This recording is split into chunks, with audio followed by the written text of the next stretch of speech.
Chapter 10-12. Hearing Waves Island and Jolting Hibernation Island were originally connected by a teleportation formation. However, when Mara besieged Hearing Waves Island, he used the power of space to temporarily isolate the two teleportation formations. This was also a common method used by the two sides when they fought. First, they had to cut off the other side's reinforcements and escape routes. After Hearing Waves Island was breached, the teleportation formation was immediately destroyed, so Lu Ping had no choice but to reconnect the two teleportation formations. This time, Lu Ping's teleportation formation was clearly much better than the previous one. Previously, it was only a small teleportation formation, similar to the teleportation formation at the bottom of the sea outside Huanyu Island. It could only teleport one person at a time. This time, the number of people that could be teleported each time was increased. This way, even if Hearing Waves Island was in danger again, it would not be easy to isolate the teleportation formation again. Rumble.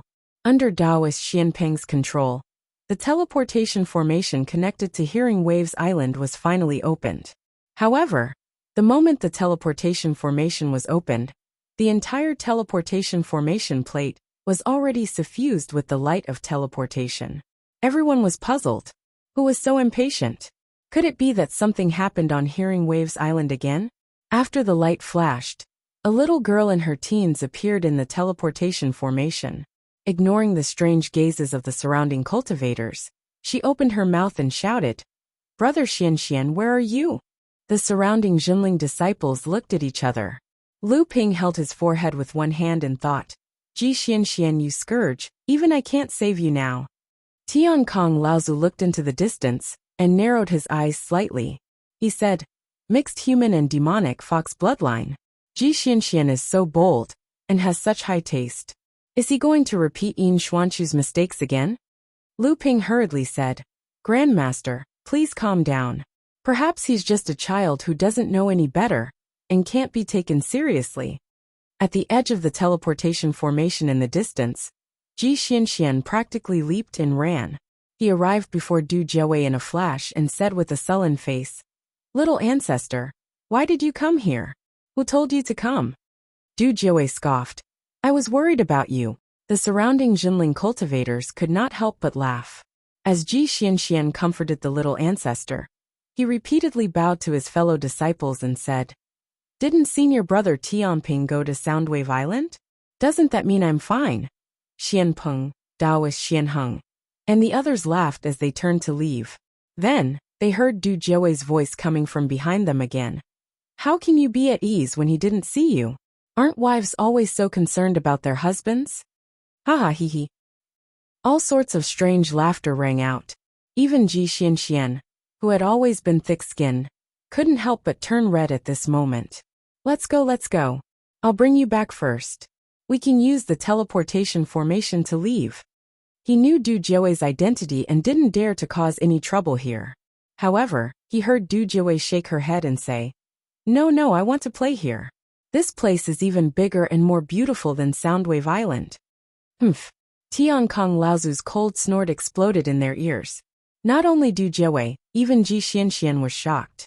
When Du Jiawei looked around in confusion, Ji Xuanchuan's face turned green. He dragged the little ancestor to the teleportation formation. After a flash of white light, the two of them were already heading towards Soundwave Island. Lu Ping saw Tian Kong Laozu's ugly expression and cautiously said, "It's just a child playing around. Martial granduncle doesn't have to mind." Tian Kong Laozu glanced at Lu Ping and said, "Old man isn't blind yet. Why are there all sorts of people on that island of yours? You even have a bunch of demonic pets under your command. Aren't you afraid that one day someone will come looking for trouble?" Lu Ping saw that the flames of war had implicated him, and hurriedly smiled awkwardly without saying a word. Tian Kong Laozu didn't pursue the matter further. Instead, he asked, "You just said there's a medium-sized spirit stone vein?" The East Sea Mara's large-scale march north had not only exceeded the expectations of the large and small sects of the East Sea, but even a colossus like the Northern Alliance had suffered heavy losses. At this time, almost all the sects of the East Sea had begun to gather their forces in Phantom City, preparing to resist the upcoming Mara army. After Mara passed through, the original large and small forces were either wiped out or driven away. Under the situation where the Northern Alliance was unable to recover, there was a huge gap in power. Originally, under the pressure of Mara's calamity, the major sects didn't have the heart to care about such a gap. However, the North Sea's cultivation world was an exception. Perhaps it was an extra favor from God for the North Sea's impoverished cultivation world. This time, the North Sea's calamity of Mara's calamity had been heavily damaged by the combined forces of the human and demon clans, alleviating the situation of the entire North Sea's cultivation world. After that, although Mara made a comeback, the momentum was no longer the same as before. If it had been any other sect, it would have been fine, as there was simply no spare manpower to send to the East Sea. However, this was not the case for Zhenling. Including Xiang Lu Laozu, Zhenling had 16 Dharma adepts on the surface. Just in terms of numbers, they were already no weaker than an ordinary large sect. Furthermore, all the Dharma adepts of Zhenling knew that on Huangli Island, Lu Ping had also hidden a famous killer, Lei Laolu, who had just entered the Dharma stage. Before this person had entered the Dharma stage, he was already no weaker than the direct disciples of the major sections. No one knew how strong he was now, but people like Tian Shu and Tianxin Laozu were definitely no match for him. With so many Dharma adepts, even though almost all of them had their own duties, if Zhenling squeezed for a while, perhaps 1 or 2 Dharma adepts could be freed up to help out. Hearing that Lu Ping wanted to plot against the mid-sized spirit stone mine on the nameless island, although Tiankong Laozu did not agree on the spot, Lu Ping could still see that the old man was already tempted. The older generation of North Sea adepts had experienced the hardships of lacking spirit stones and spirit veins during their training. Almost no one could resist the temptation of a spirit stone mine. However, Lu Ping also told Tiankong Laozu about the fact that there was a Jade Shura guarding the spirit stone mine. If there was a Jade Shura, then there would definitely be a Blood Mara among her subordinates. It was just that the number of Mara's subordinates had yet to be investigated. Lu Ping would definitely not be able to do this alone. Even with the help of Tiankong Laozu and his mountain-splitting axe, he might not be able to do it. However, what would happen next was not something that Lu Ping should worry about. Tiankong Laozu would naturally communicate with the sect and plan everything. However, it would not take too long. After all, although Phantom City had set up layers of traps in the fallen mystery land to weaken the power of Mara's army, and Jingshi Island was not on the route of Mara's army, it would not take too long. If Mara's army really did arrive at Phantom City, then Tiankong Laozu would also have to rush over to defend it. After all, Zhenling had a lot of benefits there. In a secret room on Jingshi Island, Tiankong Laozu was already busy planning the spirit stone mine.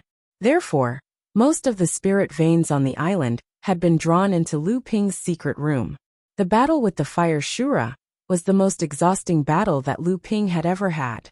The inner yuan in his body had not yet fully recovered. Taking advantage of this time, Lu Ping could seize the time to train. Lu Ping took out the Linglong wine cauldron. The essence of the fallen water Shura came out, and was quickly subdued by Lu Ping's inner yuan. He began to refine it. Ever since Lu Ping had advanced to the Dharma stage on Fei Ling Island, he had not put his heart and soul into training. Even so, in these few years, the Dragon Dharma power in Lu Ping's core space had grown by 2 or 3 feet, reaching a length of 7 or 8 feet. If other Dharma adepts knew about this, they would definitely say that it was impossible. In fact, even Lu Ping himself felt that it was a little unbelievable. However, when he saw the pure Yang Pearl that the Dragon Dharma power had been refining every day, and the pure Yang essence that was hidden in the Dharma power's auspicious cloud, which had shrunk to half its original size, Lu Ping seemed to have found the reason. With the refinement of this essence, the inner yuan in Lu Ping's body did not completely recover. Even the Dragon Dharma power in his core space seemed to have grown by 2 inches. However, more of the essence was absorbed by the natal Jinshin formation that surrounded the Dragon Dharma power. Only a very small part of this essence was beneficial to Lu Ping's training. The rest was extremely helpful in improving the quality of treasures of the same element. On top of the 9th-ranked white jade lotus in his core space, there was a huge horn floating. This mysterious horn was something that Lu Ping had found in the deepest part of the West Wilderness Lake of the Sage Fallen. Lu Ping instinctively felt that this horn was very important. Although he had wanted Chun Lian to refine it into a treasure that he could use, after Lu Ping had advanced to the Dharma power stage, the Dragon Dharma power had directly taken possession of this item. Every time the Dragon Dharma power got tired of playing with the pure young pearl in his core space, it would land on the white jade lotus to rest. At this time, the Dragon Dharma power would often raise its head and spit out a mouthful of essence toward the horn that was floating above the white jade lotus. This essence seemed to be refining the horn, but it also seemed to be sculpting it. In short, after a few years, the originally thick horn had shrunk by a third.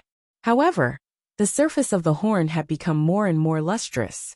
There seemed to be mysterious runes flowing on the surface of the horn. Lu Ping had carefully observed these runes before, and found that they were very similar to the runes carved on the pure young pearl. 3 days later, Lu Ping walked out of the secret room in high spirits. Not far away, he saw Tiankong Laozu, Lu Tianling, and Liang Tianfeng discussing something in low voices. When they noticed that Lu Ping had come out, they all turned to look at him. A flash of surprise flashed across Lu Ping's face. He hurriedly went up to greet Laozu, then looked at Lu Tianling and said, "Teacher, why are you here?" Lu Tianling smiled and said, "Now that the Dharma power adepts of our sect have their own duties, other than Brother Tianfeng, who has temporarily rushed back from the Central Plains, it seems that only I, the sect leader, have the time to come." Chapter 10:13. Yin Xianchu was disheveled as he flew in the air. However, no matter how he used his concealment technique, the wind Azura behind him was always able to detect his tracks and quickly caught up to him. After this, he would go into seclusion. When he got the spirit forging pill that senior brother Tianping refined, he would definitely advance to the peak of the core forging realm and condense a 9th-grade golden core. Yin Xianchu made up his mind as he fled. He had suffered enough because of his insufficient cultivation, but he never thought that he would always provoke an existence that far surpassed his cultivation. Seeing that he was about to be caught again, Yin Xianchu had no choice but to say, "All right, this time it's up to you." The Wind Azura obviously had the idea of capturing him alive. Seeing that he was unable to escape, it immediately went forward to grab Yin Xianchu's shoulder. Unexpectedly, at this moment, a little person about a foot tall suddenly appeared on Yin Xianchu's shoulder. He grinned at the Wind Azura and pulled his right hand behind him. A 5-inch wooden sword was immediately unsheathed and slashed at the Wind Azura's outstretched claw. There was a loud boom. Unexpectedly, the Wind Azura let out a strange cry and suddenly withdrew his hand, only to find that one of his hands had already been pierced. When he looked up, Yin Xianchu had already taken the opportunity to escape. Lu Ping was discussing the situation of the East Sea with Tiankong and Tianling when a decree suddenly appeared out of nowhere. Tiankong Laozu held the decree in his hand and couldn't help but frown. He said, "Mara's army came very aggressively. The various forces of Phantom City set up 7 lines of defense on the path that Mara's army must pass through. But in just a few days, 4 of them have been broken through. They suffered heavy losses, and 2 Dharma adepts could not escape at the last moment and have already fallen." Lu Tianling's expression was also very ugly. "Is Phantom City urging Uncle Master to go and participate in the defense again?" Old Ancestor Heavenly Kong said, "That's right, the other party only gave us 3 days' time. Now the cultivators of all the big sects in South Sea have already arrived one after another. If we are late instead, we will be criticized by others instead." Furthermore, when Illusionary Spirit City renegotiated the distribution of the sects previously, our sect's sudden rise had offended numerous sections. When the time comes, it's hard to guarantee that these sects won't hit us while we're down and settle the score later. Just as old ancestor Tian Kang's voice landed, a sound transmission spell sword also passed through the island's protective formation. Lu Ping's divine will stirred, and he stretched his hand out towards the spell sword. The spell sword then landed in his hand. Although there were several Dharma adepts on Hearing Wave Island now, as a precaution, they had also activated an illusory array like Hearing Wave Island. It was not easy for adepts below the Dharma stage to discover jolting hibernating island on the sea, unless they had special secret techniques. After Lu Ping finished reading, he handed the sound-transmitting sword to Lu Tianling and said, "Things are not good. Xian Chu sent news that the nameless island not only has a jade Shura guarding it, but there are also 4 blood Mara subordinates. One is a wind Shura, one is an ice Shura, one is a water Shura, and one is a blood demon. In addition, there are also dozens of big Mara, and there are many small Mara." On the side, Tian Kong Laozu snorted coldly and said, "What? That little bastard Xian Chu is not willing to send the news himself. Must he use a sound-transmitting sword?" Lu Ping laughed bitterly to himself and said, "Wouldn't it be faster to send the news this way?" Tian Kong Laozu snorted coldly and stopped talking. Lu Tianling said, "This is a bit tricky. With Uncle Tian Kang's mountain-splitting axe, he can fight with the Jade Shura. As for the remaining 4 blood Shura, Tianping should be able to defeat one of them one-on-one, but it's hard to say if he faces 2 of them. After all, when you killed the 2 blood Shura on Hearing Waves Island, not only did Xian Chu hold them back, but you also had the help of Chu Hailan from the Green Sea Snakes. But with the strength of your Uncle Tian Feng and I, at most, we can fight to a draw with 1 blood Shura each. Even so, the remaining dozens of big Shura will be a difficult task." Liang Tianfeng smiled bitterly and said, "Junior sister, you don't have to cover for me. With my ability, it's fine if I fight with 1 Shura for a while, but I will definitely lose after a long time." Lu Tianling said, "It's a pity that Chu Hailan has already taken the only remaining cultivator of the AI family to the Carefree Pavilion. Otherwise, with his help, there might still be hope this time." Liang Tianfeng also said, "There are only 20 core forging cultivators on Jingzha Island. Xian Xian and Xian Chu are good fighters, and there are only 30 core forging cultivators on Hearing Waves Island. Even if this is a sneak attack, I'm afraid the odds of winning are not high." Tian Kong Laozu thought for a while and said, "Even if there is a chance of winning, we can't make a move. Are you willing to lose 20 out of 30 core forging cultivators? We can't fight recklessly unless it's absolutely safe." Liang Tianfeng smiled bitterly. Everyone was silent. At this time, Lu Ping said in a low voice, "Disciple is confident that he can hold off the 3-headed blood Mara." Outside the nameless island, the cultivators on Jinling and Hearing Waves Island had secretly gathered together.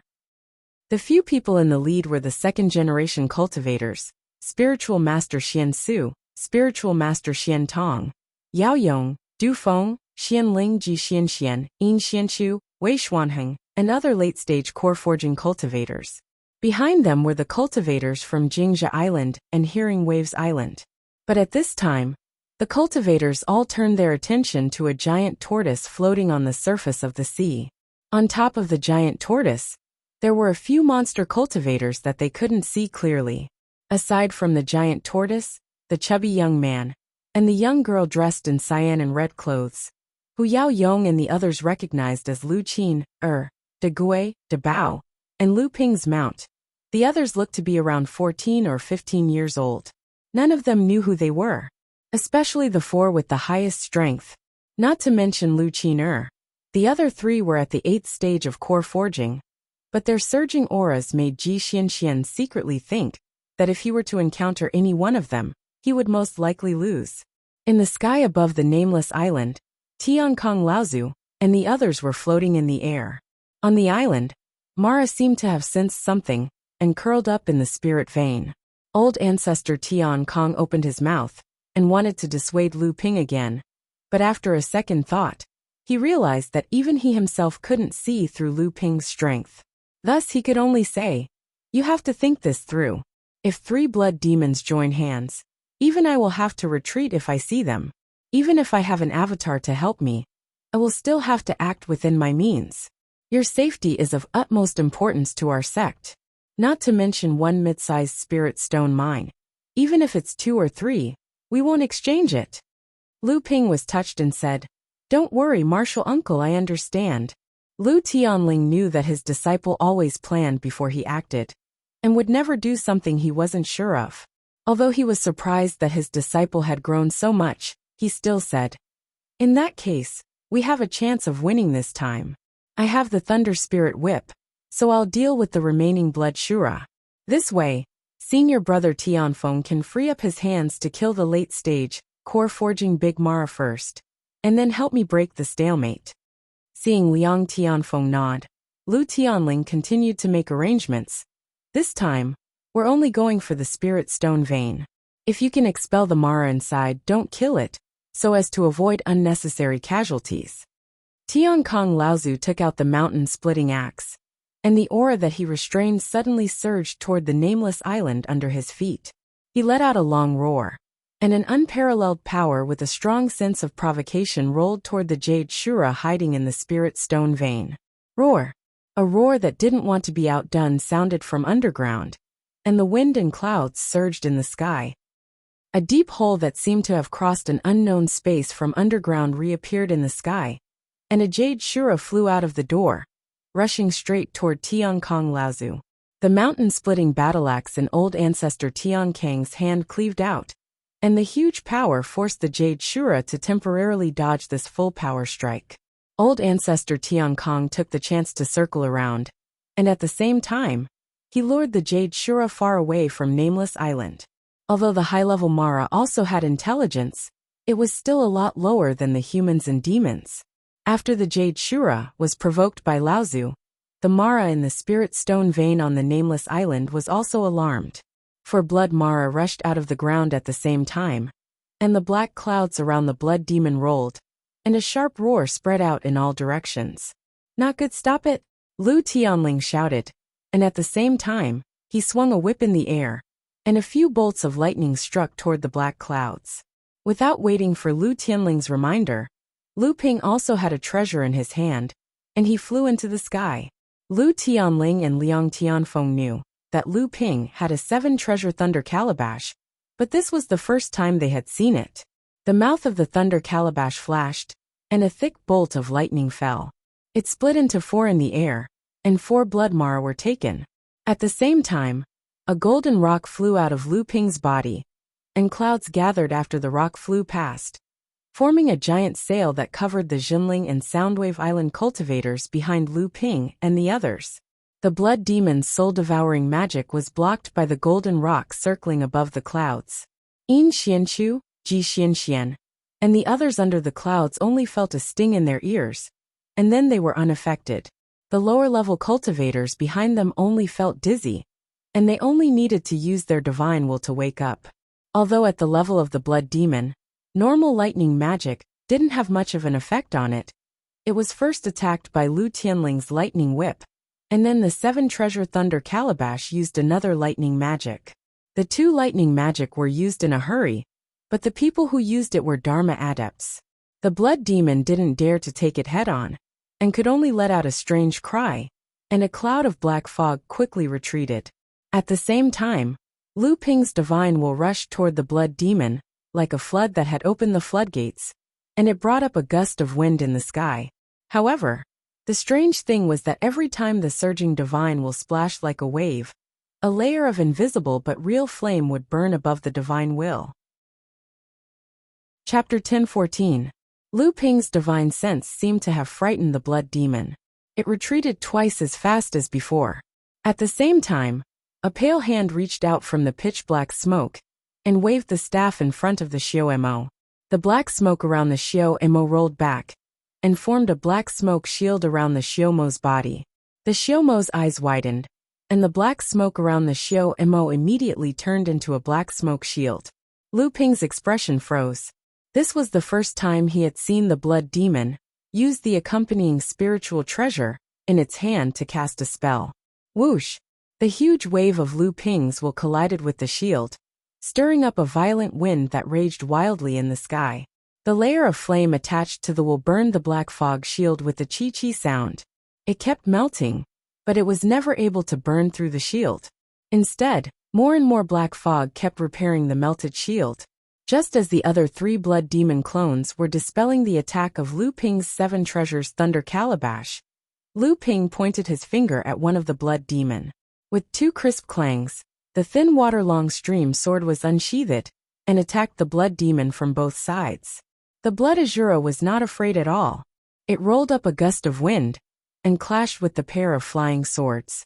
Amidst the chaotic clanging sounds, the magic weapons and spirit treasures of both sides had clashed hundreds of times in the blink of an eye. At this time, Lu Tianling's Thunder Spirit Whip had already lashed at the other blood demon, and the two sides were soon in a mess. At this time, the remaining blood demon saw that Liang Tianfeng was the only Dharma adept left on the field, and it immediately rushed towards him with a grin. Unexpectedly, just as the blood demon was in mid-air, a little person about a foot in size suddenly jumped in front of him, stretched out his right arm, and shouted, "Unsheath!" A 5-inch short sword shot out from the back of the little person and flew towards the eyes of the blood demon. The blood demon was caught off guard and let out a strange cry. He suddenly rolled in mid-air and narrowly avoided Lu Xiaoping's attack. At the same time, he stretched out his hand and pushed forward, and a hidden force counterattacked. Lu Xiaoping screamed as he was hit by this hidden force and flew backward. However, his body was intact and did not suffer the slightest injury. Just as the few Dharma adepts fought with the blood Mara, hundreds of Mara emerged from the ground of the unnamed island. The dozens of Mara in the lead were the big Mara equivalent to the core forging stage. After this group of Mara rushed out, they rushed towards the Jinling adepts who were hiding on the sea in the distance. At this time, Liang Tianfeng, who was in midair, glanced at Lu Ping worriedly. He saw that although Lu Ping was at a disadvantage under the attacks of 3 blood Mara, there was no panic on his face. He was still calmly resisting the attacks of 3 Mara, and it seemed that he could still hold on for a while. Liang Tianfeng Laozu knew that he didn't have much time, not to mention Lu Ping.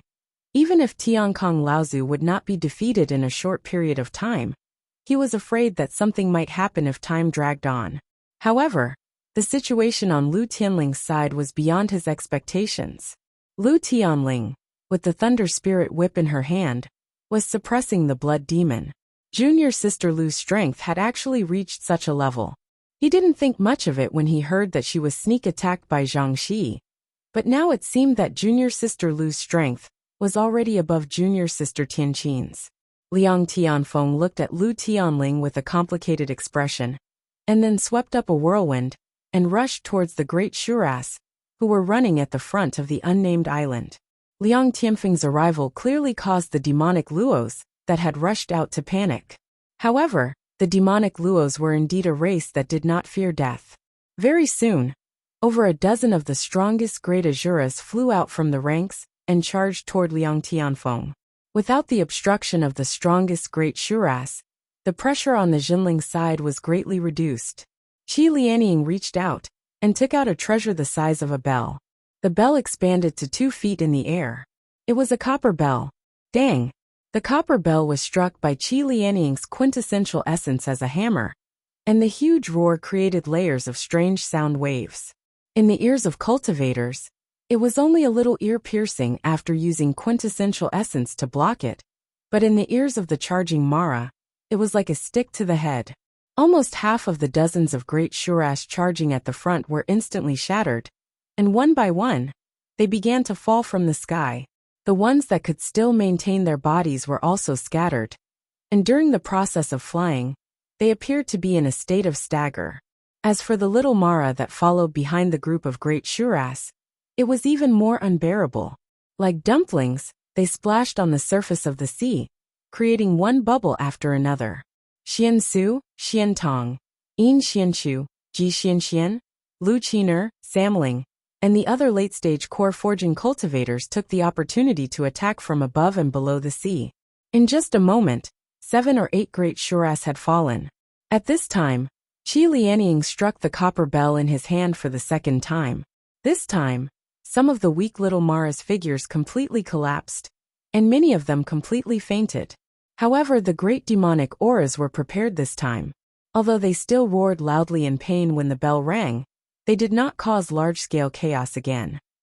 When Qi Lianying struck the imitation of the sea bell in his hand for the 3rd time, a few great demonic cultivators, suddenly used the soul-devouring howl, which was able to completely cancel out the strange bell sound, causing it to lose its effect.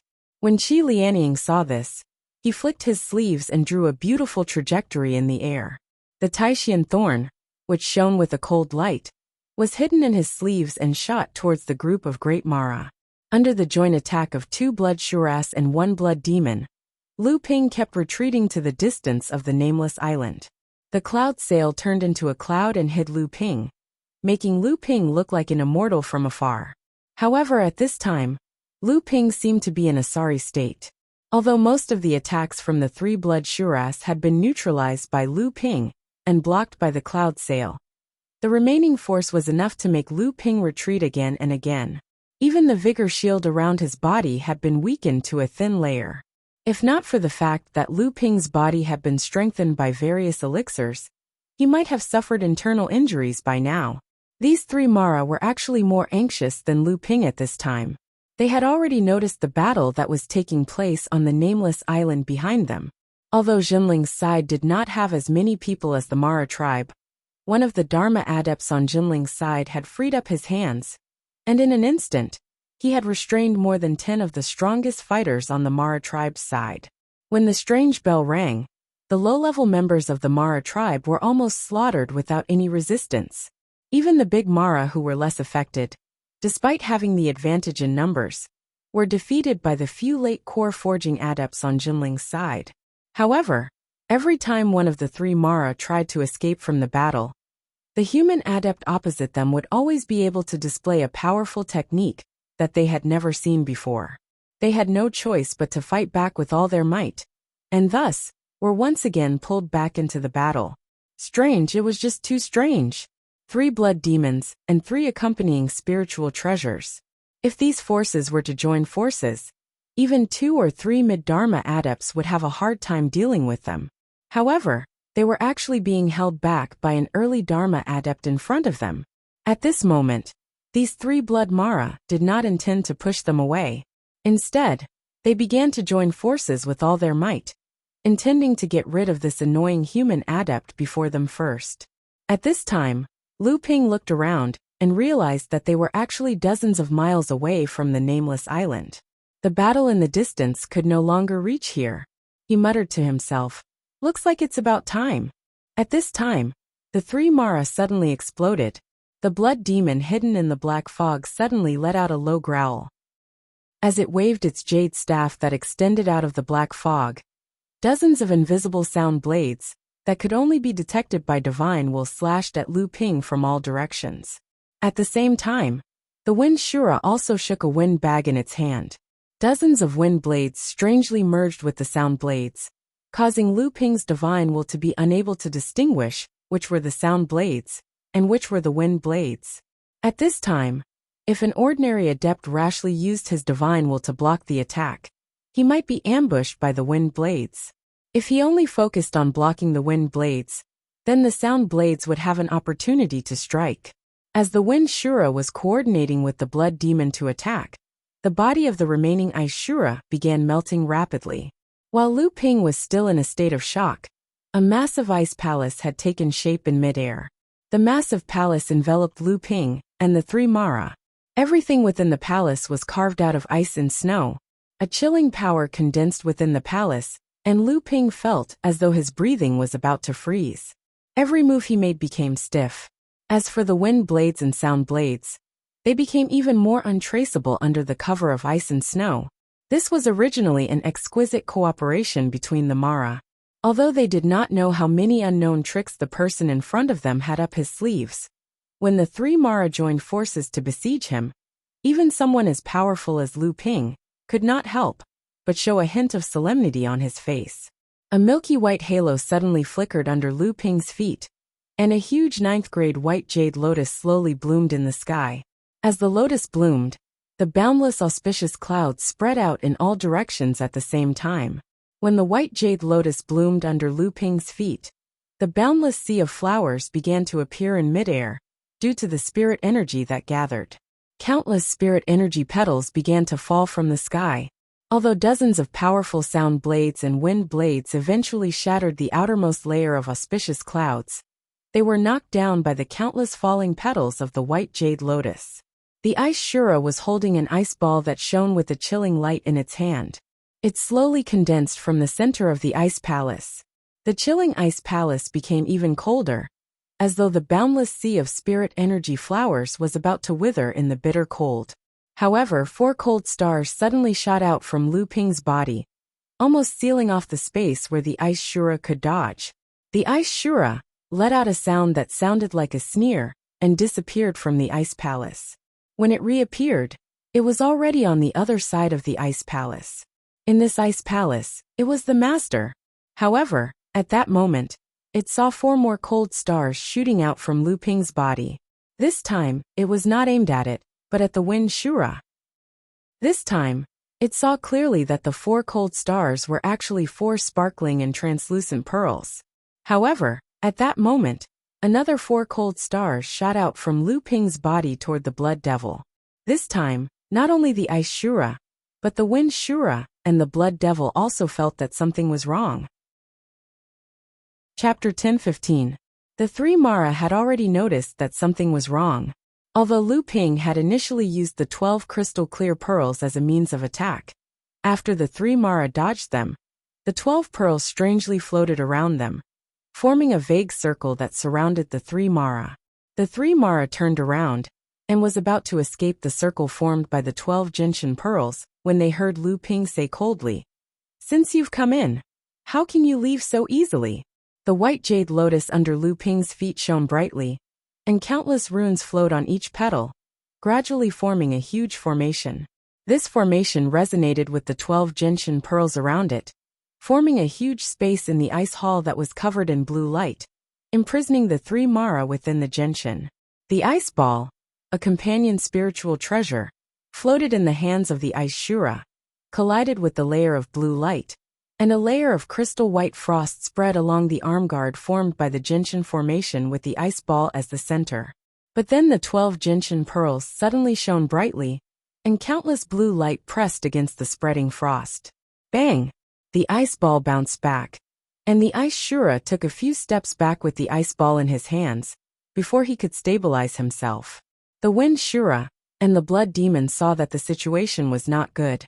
The wind Shura opened the wind bag in his hand, and a green wind blade slashed out from the wind belt. At the same time, the blood demon also stirred the companion spiritual treasure in his hand, and a cloud of black fog shot out from the treasure toward the formation shield of the gentian formation. The 2 attacks landed on the gentian formation at the same time, and Lu Ping's body seemed to have suffered a heavy blow. A trace of dark blue appeared on his face, and then he disappeared. But at this moment, the white jade lotus under Lu Ping's feet suddenly shot out dozens of bluish-purple crystal lines, connecting with the 12 gentian pearls that were emitting colorful light. Countless rune diagrams appeared on the lotus, and the countless cracks on the formation shield that were formed by the 2 Mara's combined attack slowly began to dissipate. The sturdiness of the gentian formation was obviously beyond the expectations of the 3 Mara. The 3 Mara had a tacit understanding with each other, and although they were surprised to see the situation, they immediately joined forces to attack again. They could see that the joint attack of 2 Mara had already reached Lu Ping's limit. As long as the 3 Mara could join forces to break the formation, then Lu Ping would inevitably fall into a difficult situation. But how could Lu Ping let them succeed so easily? The 7 treasures thunder calabash had already been suspended in the sky above the gentian formation when the 2 Mara joined forces to attack. A thick ray of colorful lightning fell from the sky, but this time it did not attack the 3 people separately, but fell directly on the blood demon. The blood demon, who was hiding in the black fog, let out a strange howl. Layers of black fog surged from his body and formed several black shields. At the same time, the blood demon's figure changed. Even though the 7-gem thunder gourd would not cause too much damage to the blood demon with his current cultivation and strength, the blood demon's instinctive fear of thunder and lightning made him want to escape from the 7-gem thunder gourd's pursuit. However, Lu Ping's tide-like divine thoughts, after being amplified by the cloud sail, burned in the space formed by the gentian formation. The invisible soul fire surrounded the blood demon from all directions, forcing it to fight the 7 treasures Thunder Calabash head-on. When the blood demon was entangled by Lu Ping again, the thin stream sword also trembled with the ice Shura. At the same time, Lu Xiaoping appeared again to attack the wind Shura, but the wind Shura easily dodged it. However, the tacit cooperation between the 3 Mara was also easily broken by Lu Ping. In addition, Lu Ping's aqua sword could help Lu Xiaoping to maintain the situation. Although Lu Ping was still at a disadvantage, he no longer had the power to obstruct the completion of the Genshin formation. As the 12 Genshin pearls and the rank 9 white jade lotus were connected one by one with crystal wires that only Lu Ping could see, the 12 Genshin pearls began to connect with each other, gradually forming a giant net in the ice palace. The ice ball in the ice Shura's hand suddenly trembled. The ice Shura looked up and saw the huge ice palace collapsing. The natal Genshin formation had been activated and broke the ice palace that the ice Shura had set up. A huge formation covered in blue crystal walls was activated with a bang. No one's divine senses and divine thoughts could detect the situation inside the formation. The 3 Mara that had also reached out of the formation had also lost contact with the Mara outside. Spirit gathering. A low voice came out of Lu Ping's mouth slowly. A huge but invisible vortex formed in the middle of the formation, gradually spreading to the surrounding void. The spiritual energy of the world within a radius of more than 100 miles began to gather in the Origin Time Grand Formation. There were violent winds and huge waves, and even the clouds in the sky were surging, stirring up a huge astronomical phenomenon. The commotion quickly alerted the 2 sides that were fighting on the nameless island. Looking at the giant blue formation and the phenomenon it caused, the Jade Shura immediately felt that something was wrong. She roared angrily and wanted to get rid of the entanglement in front of her and go to the formation. Although Tiankong Laozu was surprised that Lu Ping had never used this skill before, Lu Ping had already given him enough surprises to numb him. Seeing that the Jade Shura was attacking him fiercely, but also looking in the direction of the battle between Lu Ping and the 3 Mara, Tiankong Laozu knew what she was thinking. He used the mountain-splitting axe in his hand to fight the strong enemy in front of him, and buy time for Lu Ping. At this moment, Lu Tianling had already gained the upper hand. With the Thunder Spirit Whip in hand, and the complete Linhai Wave listening chant, Lu Tianling's strength had improved by leaps and bounds. This didn't just include her cultivation. Although the Shura in front of him also had a water attribute innate divine ability, Lu Tianling also had her own innate great divine ability. After a fierce battle, Lu Tianling slowly gained the upper hand because of her rich Zhen Yuan. Liang Tianfeng was also anxious. Although he was surrounded by more than 10 big Mara, and these Mara's attacks were orderly and coordinated, which caused a lot of trouble for Liang Tianfeng. He used the great ability he had just learned with the help of Celestial Elephant Laozu. Liang Tianfeng turned into a storm. Although this great ability was only a support skill, it was enough for Liang Tianfeng to wreak havoc in the encirclement of the Mara. He had already killed 5 big Mara that were equivalent to the late stage of the core forging realm. He had to solve the trouble under him as soon as possible before he could free up his hands to help Lu Tianling. Once he was able to break the stalemate, Zhenling's victory was already set in stone. What made Liang Tianfeng anxious was the large-scale battle between Zhenling's disciples and Mara. Although Yin Xianqiu, Ji Xianxian, Yao Yong, Du Feng, the Blue Phoenix Demon, and the 3 young men and women who were at the late stage of the core forging realm were continuously killing big Mara, Mara's side still had the advantage in numbers. On Zhenling's side, there were already casualties among the core forging realm cultivators. The surrounding Lingqi of heaven and earth stabilized the natal prime hour grand formation. At the same time, it also cut off the connection between the 3-headed demon Luo and the Lingqi of heaven and earth, causing the 3-headed demon Luo to panic. However, Lu Ping's great formation wasn't limited to this. A deep voice rang out in the formation again, "See calming." The runes engraved on the white jade lotus danced in the air. The 12 gentian beads swam around in the space of the formation, and a colorful yellow light flickered almost in the entire space. The 3 Mara had already discovered that something was wrong. They were rushing towards Lu Ping, who was standing in the center of the formation, and floating above the white jade lotus. However, they suddenly found that their bodies were sinking and becoming sluggish. It was as if they were walking in the deep sea. Not only did they have to overcome the unparalleled pressure of the sea, but they also had to overcome the obstruction of the water. Their speed inevitably slowed down. Even the wind Azura, who had always been known for its speed, had to spend several times more effort to stir up a gust of wind and rush towards Lu Ping. The blood demon propped up a huge black ball with the black fog around him, while the ice Azura hung an ice ball over his head. The surrounding space seemed to be completely frozen. The ice Azura directly used the ice escape technique, and it was unexpectedly able to compete with the power of sea calming from the Great Gentian Formation. Lu Ping snorted coldly. He changed the incantation gesture in his hand again. From the center of the white jade lotus under his feet, a dense blue spiritual energy spurted out like a firework, exploding in the space of the formation. God strike! The origin time beads that had been lingering at the edge of the formation suddenly disappeared. The three-headed demon Lua was greatly alarmed. Wind Azura tried his best to turn into a fierce gust of wind as he dodged in the surroundings. Every time, he would miss a streak of multicolored light by a hair's breadth. However, his divine sense was unable to clearly capture the trajectory of the origin time beads. The wind blades that whistled out from the wind belt in his hand were unable to block the attacks of the origin time beads.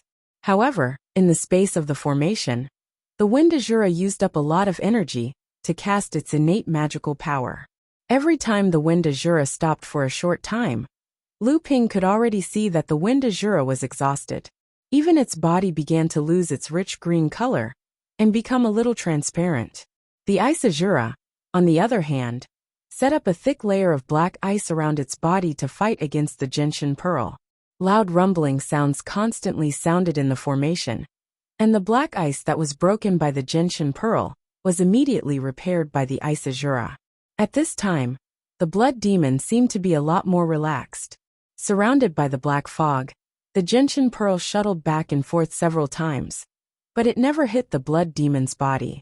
It seemed that the blood demon was not in the black fog, but it also seemed that the blood demon's body had become illusory. The gentian pearl shuttled back and forth in the body of the blood demon, but it could not hurt the body. However, right at this moment a rainbow-colored lightning struck down once again. The blood demon finally reacted. The thick black fog surged upwards, and a rainbow-colored light took advantage of this opportunity to strike down. With a pu sound, it finally hit the real body, and the blood demon's pained roar finally came from within the black fog. Seeing this, Lu Ping was slightly happy. Then, he clenched his hands and opened them. Two balls of rich spiritual energy flashed in his hands. Lu Ping pressed his palms down slightly and shouted, "Zhenyu." Chapter 10:16. Suppressing Mountain. As Lu Ping shouted, the white jade lotus shrouded in a halo of white light shone even brighter, filling the entire space in the array formation with its pure white light. If the three Mara's movements were restricted by the gentian formation's external power suppression, this time, the pure white light from the gentian formation instantly invaded the Mara's body, causing the three Maras to become motionless from the inside out. However, this did not mean that the three Mara had given up resisting. Lu Ping hovered above the white jade lotus. The spiritual ether pillars that surged out of his palms became more and more vigorous. The entire formation space could hear the ebb and flow of the tides. Crack! The seven treasures thunder calabash was the fastest. As soon as the three Mara were completely restrained by Lu Ping, it immediately began to concentrate all of its power to attack the blood demon's protective black mist. Thunder magic had a special effect on the Mara, and this effect was even worse on the Xioma clan. The shrill cries of the Mara were hair-raising. As a blood demon, although the seven treasures thunder calabash's thunder magic could severely injure it, it was not enough to kill it. Moreover, as the three Mara joined forces to resist, Lu Ping was becoming more and more powerless to completely suppress the three Mara in the formation. Bang! The ice Shura was the first to break free from Lu Ping's restraint. Just as the thin water-flowing sword was about to pierce its heart, it used the ice ball in its hand to hit the twin flying swords. Clang! The ice ball was, after all, a spiritual treasure. Under the ice Shura's angry attack, the thin water-flowing sword was immediately smashed askew. However, it was a little too late. Although the twin flying swords were not able to kill the ice Shura, they twisted one of the ice Shura's arms into a mist of ice essence. Ice Shura roared and pushed the ice ball with her remaining arm. The ice ball was pushed into the void and disappeared. Lu Ping had a bad feeling. The thin water sword split into two and flew back towards Lu Ping. But he saw that above the thin water sword, the ice ball came crashing down again. Lu Ping saw that the situation was not good. He casually plucked a cloud from the cloud around him and pushed it towards the thin water sword. However, it was too late. The ice ball smashed down, and the thin water sword let out a mournful wail. The sword's body immediately froze. At this time, the magic cloud appeared and wrapped around the thin water sword. Then, before the ice ball hit for the second time, it disappeared from the formation space. When it reappeared, it was already in Lu Ping's hand. Lu Ping reached out to hold the thin water sword. He immediately felt a chill from his palm directly into the core space. Lu Ping snorted coldly and tightened his grip on the sword. A blue light flashed in Lu Ping's palm, and the frost on the sword quickly disintegrated. However, when Lu Ping scanned it with his divine telekinesis, he found that the thin water sword's spirituality was greatly damaged. Although it was not to the extent of lowering its grade, Lu Ping would need to put in a lot of effort to restore it to its previous level. Lu Ping looked up at the ice Shura that only had one arm left. His eyes flashed with murderous intent. He saw that the ice Shura was holding the ice ball with one hand and charging towards the blood demon that Lu Ping had beaten to the point where it could only defend itself.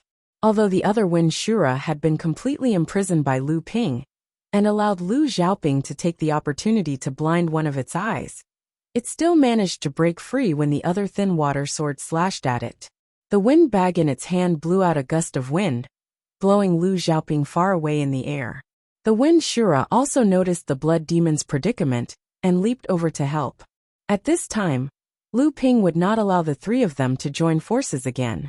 The formation space that had originally sealed off the spirit chi suddenly opened up. The spirit chi that had been condensed from the spirit gathering effect of the Genshin formation surged into the formation space like a tide, causing the spirit chi in the entire formation space to condense into liquid. Lu Ping raised his hand vertically, and the spiritual energy tide in the entire space began to fluctuate violently. At the same time, the 12 origin Shin beads were like 12 bright moons hanging in the sky above the array space, flashing with dazzling 5-colored rays, causing the turbulence of the spiritual energy tide to become even more violent. Mara's spirit devourer and the two Shuras that were charging towards the blood demon were already drunk from the spirit chi that had suddenly reappeared. When Lu Ping used the blue waves technique with the help of the Genshin formation, the three Mara could no longer stand in the formation space. They swayed left and right, unable to display even half of their abilities. At the same time, Lu Ping seized the opportunity to unleash all his attacks on the blood demon. This was the third time the Seven Treasures Thunder Gourd had cast the Seven Treasures Thunder Gourd. The black mist around Mo Luo's body was almost disintegrated, leaving only a thin layer behind. As for Lu Ping, he beat the blood demon while it was down. He extended his hand towards the sky, and a blue chain of light slashed down.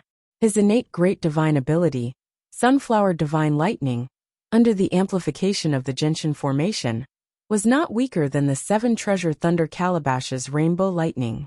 The blood demon roared, and the last thin layer of black mist around its body finally dissipated, revealing the blood demon's pale white body with a trace of fear. At this time, a dark green flame suddenly appeared in front of the blood demon. The Jade Soul Fire finally materialized in front of the blood demon. The blood demon screamed and wanted to retreat. However, the Jade Soul Fire was much faster than it. The blood demon raised the jade staff in its hand, and an invisible soul remembrance shield appeared in front of the blood demon's retreating figure. However, the Jade Soul Fire instantly burned a hole in the shield, and the Jade Soul Fire once again pounced towards the blood demon. The blood demon originally wanted to dodge, but unexpectedly, one of the 12 gentian pearls in the sky above the formation suddenly fell. It streaked through the air as a rainbow light belt, and then smashed into the back of the blood demon's head. This time, even Lu Ping, who was in the center of the formation, furrowed his brows. It seemed that the gentian formation had undergone a change that even he did not expect. The blood demon staggered. When it stabilized its body again, it suddenly discovered that one of its heels was burning with a dark green flame. The blood demon turned pale with fright. It used several divine abilities in an attempt to extinguish the flame on its feet. However, the flame was strangely tight. It was like a maggot in a tarsal bone, firmly clinging to the blood demon's body. It was never extinguished. Instead, because of the blood demon's various divine abilities, the flame burned even more intensely. The Jade Soul Fire was a heaven and earth spirit fire. It was a heaven and earth spirit fire that used divine sense as its fuel. Not only was it one of the few things in the cultivation world that could use divine sense to kill, but it was also a heaven and earth treasure that could restrain devil cultivators. The Jade Soul Fire seemed to be burning on the blood demon's body, but the blood demon's body did not suffer any damage. However, the blood demon let out a miserable howl, as if it was enduring extreme pain. The Ice Azura and Wind Azura, who had managed to survive Lu Ping's Blue Waves technique with great difficulty, arrived in front of the blood demon. However, they did not dare to approach the blood demon when they saw the blood demon's miserable state. They could only watch as the blood demon in front of them continuously thrashed in the air, but it was unable to extinguish the flame that used its divine sense to burn. Both of their faces were filled with fear. The blood demon's aura became weaker and weaker. Even the jade staff in its hand seemed to have a strong connection with its divine sense, and began to slowly melt under the burning of the Jade Soul Fire. Lu Ping had wanted to keep this spiritual treasure, but when he was controlling the Jade Soul Fire, he could clearly sense that this jade staff contained a strange power. When the blood demon died, this power in the jade staff had already been triggered.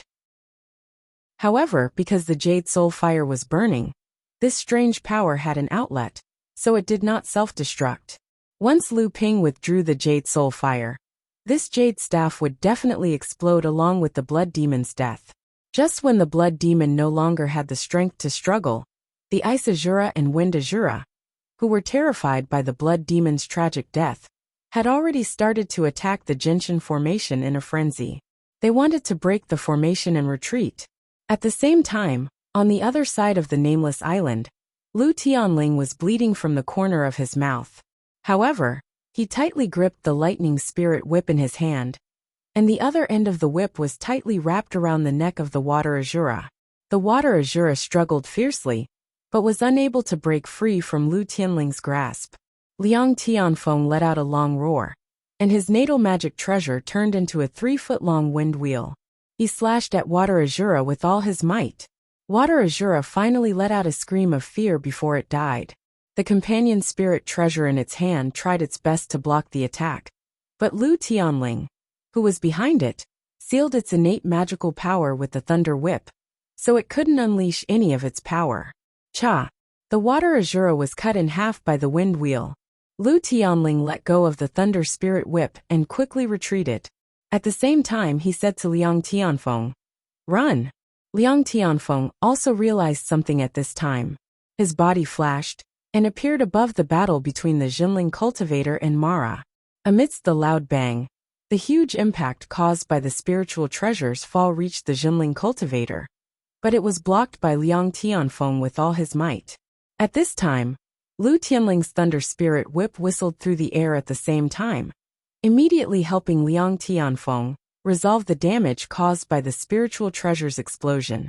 At this moment, the formation dozens of miles away suddenly collapsed with a rumble.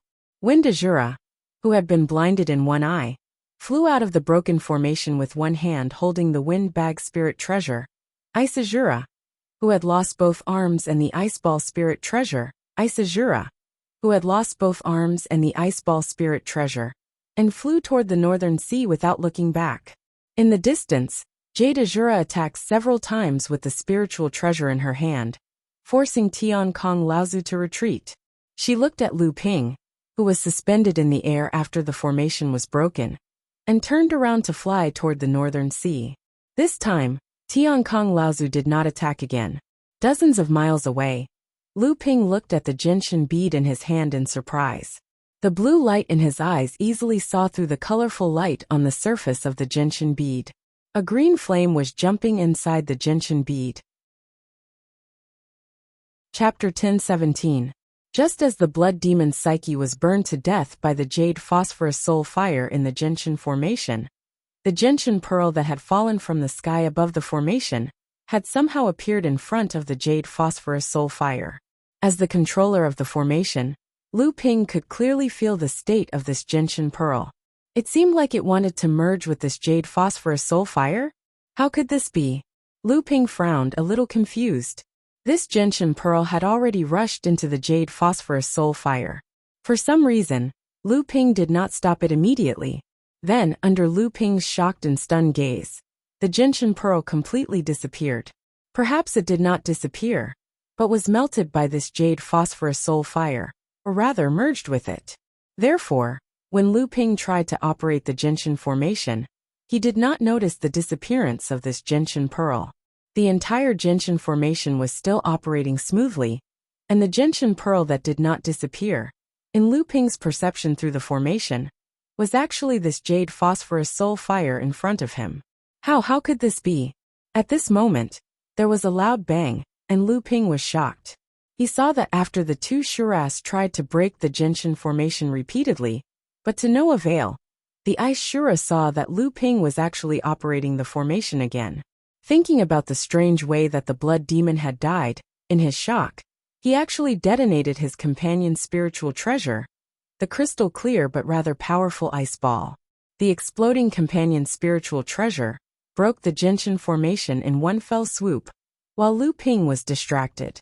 The two Shuras fled, and the moment the ice ball exploded, Lu Ping subconsciously operated the formation to protect himself. Only then did he realize that the jade phosphorus soul fire had turned back into the gentian pearl for some reason. Seeing that Lu Tianling and Liang Tianfeng had joined forces to kill a water Shura, and the jade Shura that was fighting with Tiankong Laozu realized that the situation was not good, and quickly retreated, while the Zhenling disciples had gained an overwhelming advantage in their battle with Mara. Only then did Lu Ping reach out and take the gentian pearl, which had turned back into a pearl, in his hand to carefully examine it. Lu Ping held the gentian pearl in his hand, and at this time, he felt that the pearl in his hand was no longer a gentian pearl, but a ball of flame, a ball of jade phosphorus soul fire. However, for some reason, this ball of jade phosphorus soul fire did not affect the activation of the gentian formation at all. Even after the jade phosphorus soul fire was integrated into the gentian pearl, Lu Ping found that the gentian formation seemed to have another magical effect, and even its power began to increase significantly. The pearl in Lu Ping's hand was constantly changing between the form of the jade phosphorus soul fire and the gentian pearl, but there was no obstacle. Lu Ping seemed to understand something, but he did not fully understand it. However, he could feel that this did not bring him any harm, and on the contrary, it might bring him a lot of benefits. At this time, Lu Tianling had already called him over from afar. Lu Ping flipped his hand, and the gentian pearl disappeared into his palm.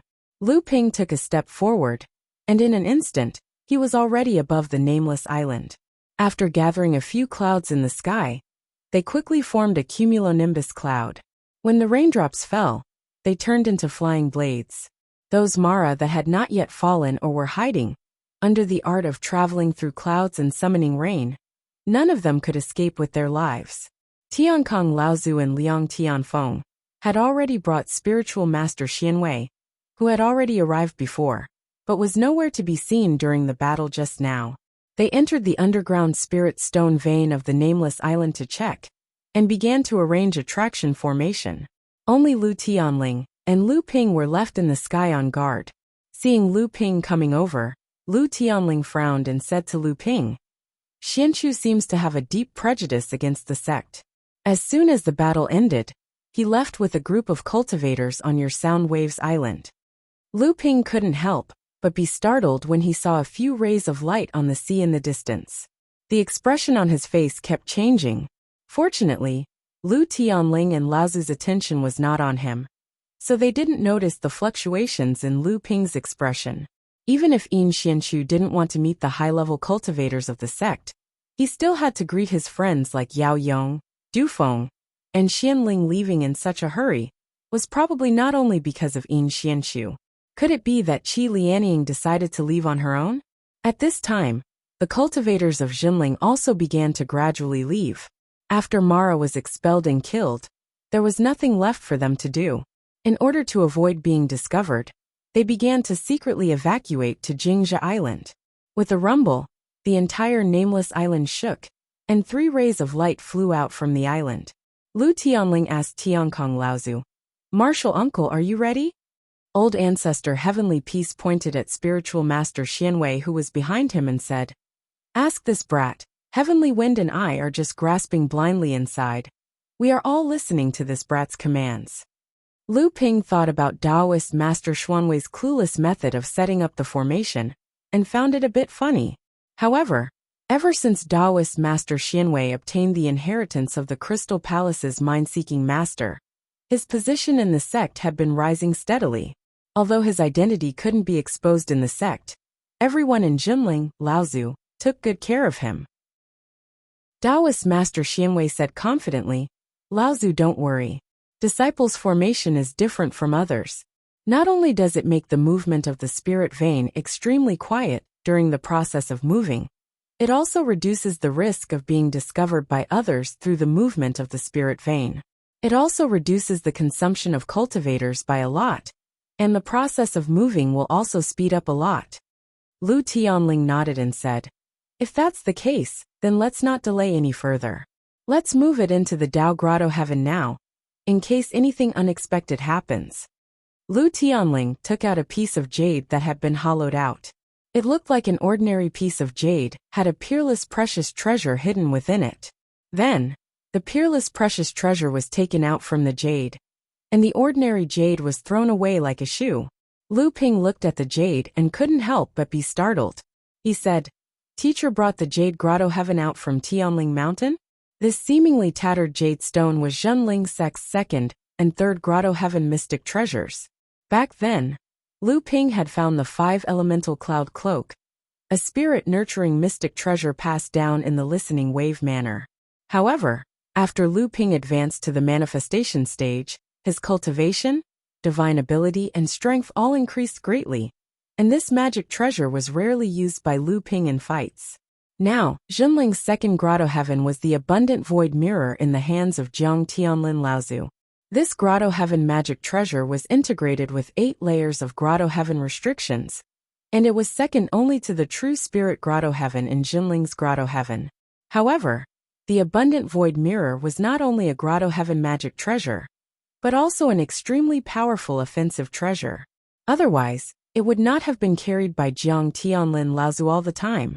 Otherwise, the Jade Grotto Heaven would not have continued to hold the position of the 2nd Inheritance Grotto Heaven in Jinling, because it contained a large number of inheritances from generations of cultivators of Jinling. As for the true Spirit Grotto Heaven in Jinling's 1st Inheritance Grotto Heaven, its quality was actually similar to the Abundant Void Mirror, in that it was integrated with 8 layers of Grotto Heaven restrictions. However, Jinling's Grotto Heaven contained the remains of Dharma cultivators of Jinling's past generations, as well as their inheritances. Moreover, it was upgraded by Taishin Laozu, the only person in Jinling who had become a true spirit. Only then did it have 8 layers of Grotto Heaven restrictions, which allowed it to firmly occupy the position of the 1st and 1st Inheritance Grotto Heaven in Jinling. Lu Tianling, Tiankong Laozu, and Liang Tianfeng were about to work together to start moving this medium-sized spirit stone mine. But unexpectedly, Lu Ping's expression suddenly changed and he said, "Wait!" Tiankong Laozu and the others saw Lu Ping's serious expression, and their hearts suddenly sank. Lu Tianling knew that Lu Ping's will was far stronger than that of ordinary people. So he asked, "Did you find something?" Lu Ping looked into the far north of the sea and said in a low voice, "Just now, the Jade Shura did not go far away, but lingered near this sea. I'm afraid that the other party's plan is to suddenly attack when we use our magic to move the spirit stone mine, and can't be distracted. Even if it can't seriously injure one or two of us, it will at least interrupt the process of moving. Tiankong Laozu did not notice anything before, but after Lu Ping's reminder, he seemed to feel that the Jade Shura's presence was not far away. When spiritual master Xianwei heard that there was a Jade Shura lying in ambush, his face suddenly turned pale, but he still remembered his duty, and he said with a trembling voice, "If we plan to move during the process of moving, the spirit stone mine will definitely be heavily damaged. Even if we try to repair it, the quality of the spirit stone mine will drop, and it might even become a small spirit stone mine." Lu Ping smiled at spiritual master Xianwei and said, "Don't worry, I was just reminding everyone to be careful.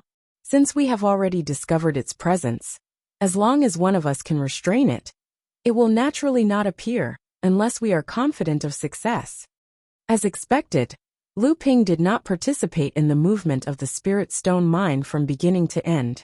Instead, he sneaked a few miles towards the north of the sea, and then he floated in the air and began to meditate. His divine will was still sensing the presence of the Jade Shura from afar. The three Dharma adepts landed on the nameless island, and Lu Tianling opened the jade cave. The hole opened by the old jade stone suddenly expanded to a few feet high, and there was a rumbling sound coming from the bottom of the nameless island. Even the sea around the island began to shake, and waves kept rising, piling up one after another. Very soon, there was a huge wave that was a few feet high, and it was pushed far away from the sea, and Lu Ping's divine will was locked on the Jade Shura's faint presence from afar. Even though Lu Ping was only an early Dharma adept, Lu Ping had single-handedly fought against 3 Mara, killed a blood demon, and severely injured 2 blood Shuras, and had caused the distant Jade Shura to tremble with fear. After a while, perhaps seeing that Lu Ping's defense was tight, and that there was no chance for it to attack, the Jade Shura's presence finally disappeared. At this time, the movement of the spirit stone mine on the nameless island was also nearing its end. Chapter 10:18.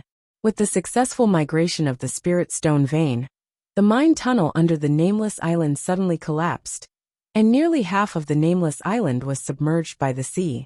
Lu Tianling didn't stay on Jingzha Island for long. After learning about the situation in the East China Sea, she left. During this period, Lu Ping had several opportunities to mention Qi Lianying to her. But in the end, Lu Ping still didn't know where to start. In the end, he just watched Lu Tianling leave. After all, he only suspected it. If he told his teacher about it, and it turned out to be false, wouldn't that be a big joke? Lu Ping found a plausible reason for himself, and finally felt at ease. So he returned to Soundwave Island, and began to restore the vitality he had lost in the battle. Because Lu Ping had to go with Tiankong Laozu to Fantasy City in 3 days, Lu Ping could only stay on Soundwave Island for 2 days.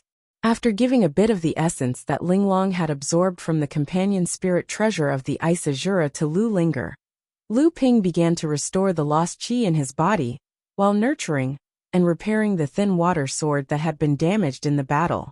But in addition to this, Lu Ping also put some of his energy on the 2 gentian beads in the core space. These 2 gentian beads had some unexpected elements for Lu Ping. One of them was naturally integrated with the Jade Soul Fire, and after Lu Ping tried it, he found that the Jade Soul Fire could change between the 2 forms of the gentian bead and the flame at any time. And the other gentian bead seemed to have a river in it. This river meandered, very much like the Yulon River that Lu Ping used to flow from Drifting Island to the sea. When Lu Ping returned to the Central Plains from the Western Wasteland, he drifted along the Yulon River. At the mouth of the sea, he had an epiphany and pushed the East River sword technique to a new level. At that time, Lu Ping did not casually replace this sword technique with the Danxia purple mist in the core space to condense a new spell talisman. Instead, he used a gentian bead as a medium to imprint this new sword technique talisman into it. Although the brand new East River sword technique was born out of the 12 orthodox techniques of the North Sea which Lu Ping had trained in, it had already broken away from the old East River sword technique and become a brand new divine ability. In fact, it could even be said that Lu Ping had created this sword technique on his own. However, Lu Ping, in consideration of the fact that the 100 rivers flow into the sea technique was a peerless divine ability, he had decided not to replace it with the new East River sword technique. Instead, he had left the old sword technique as the foundation of his divine ability, so as to prevent any accidents from occurring when he became a peerless divine ability. In fact, Lu Ping's considerations were completely correct. The brand new divine ability sword technique that Lu Ping had comprehended from the old East River sword technique could completely rise to become a brand new divine ability sword technique inheritance in the future.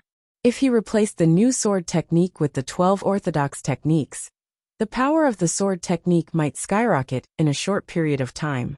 However, when it became a peerless divine ability, it would lead to the collapse of the existing system. The 12 orthodox techniques of the North Sea was actually a divine ability inheritance system with the 100 rivers flow into the sea and the art of vast seas and mulberry fields as its goal. The old East River sword technique was only one part of this system.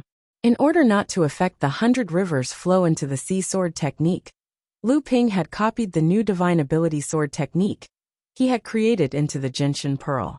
In this way, although the new East River sword technique could not become Lu Ping's source divine ability, it could use Lu Ping's source treasure to greatly enhance the sword technique's power. At the same time, Lu Ping could also improve the sword technique's power in the future. 2 days later, Qi Lianying walked into Lu Ping's cave abode. Lu Ping opened his eyes and looked at the serious Qi Lianying. "Have you made up your mind?" Qi Lianying smiled and said, "I've said it before.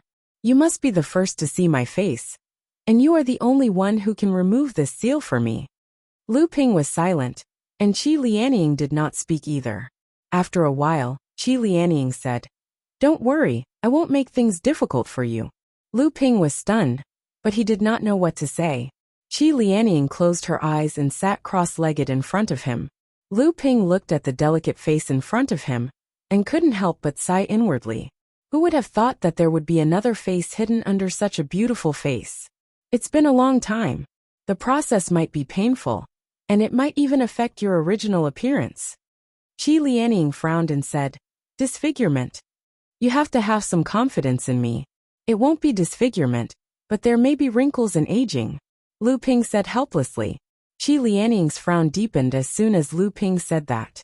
Lu Ping hesitated for a while and said, "There is actually a senior in our sect who is proficient in all kinds of restriction spells. He is Liang Tianfeng Laozu that you met earlier. Why don't? If you want him to remove it for me, you might as well take me to Mei Tianqin. That's more direct." Qi Lianying interrupted Lu Ping's suggestion without hesitation. "If that's not the case, I would have begged your master to remove the restriction spell on my face. Wouldn't that be easier?" Lu Ping was shocked. When Qi Lianying suddenly left without saying goodbye after the battle, Lu Ping knew that she had sensed something. "Do you think it's because, hee. Yin Xianchu glanced at the distance behind Ji Xianxian. A look of doubt flashed across his face. He then said to Ji Xianxian coldly, "Good luck." With that, Yin Xianchu exploded into a cloud of white mist and disappeared. Ji Xianxian was stunned and said, "What do you mean?" Soon after, he felt a gaze that seemed to be solid piercing towards him from behind. A wave of killing intent suddenly burst forth from Ji Xuanxuan's back.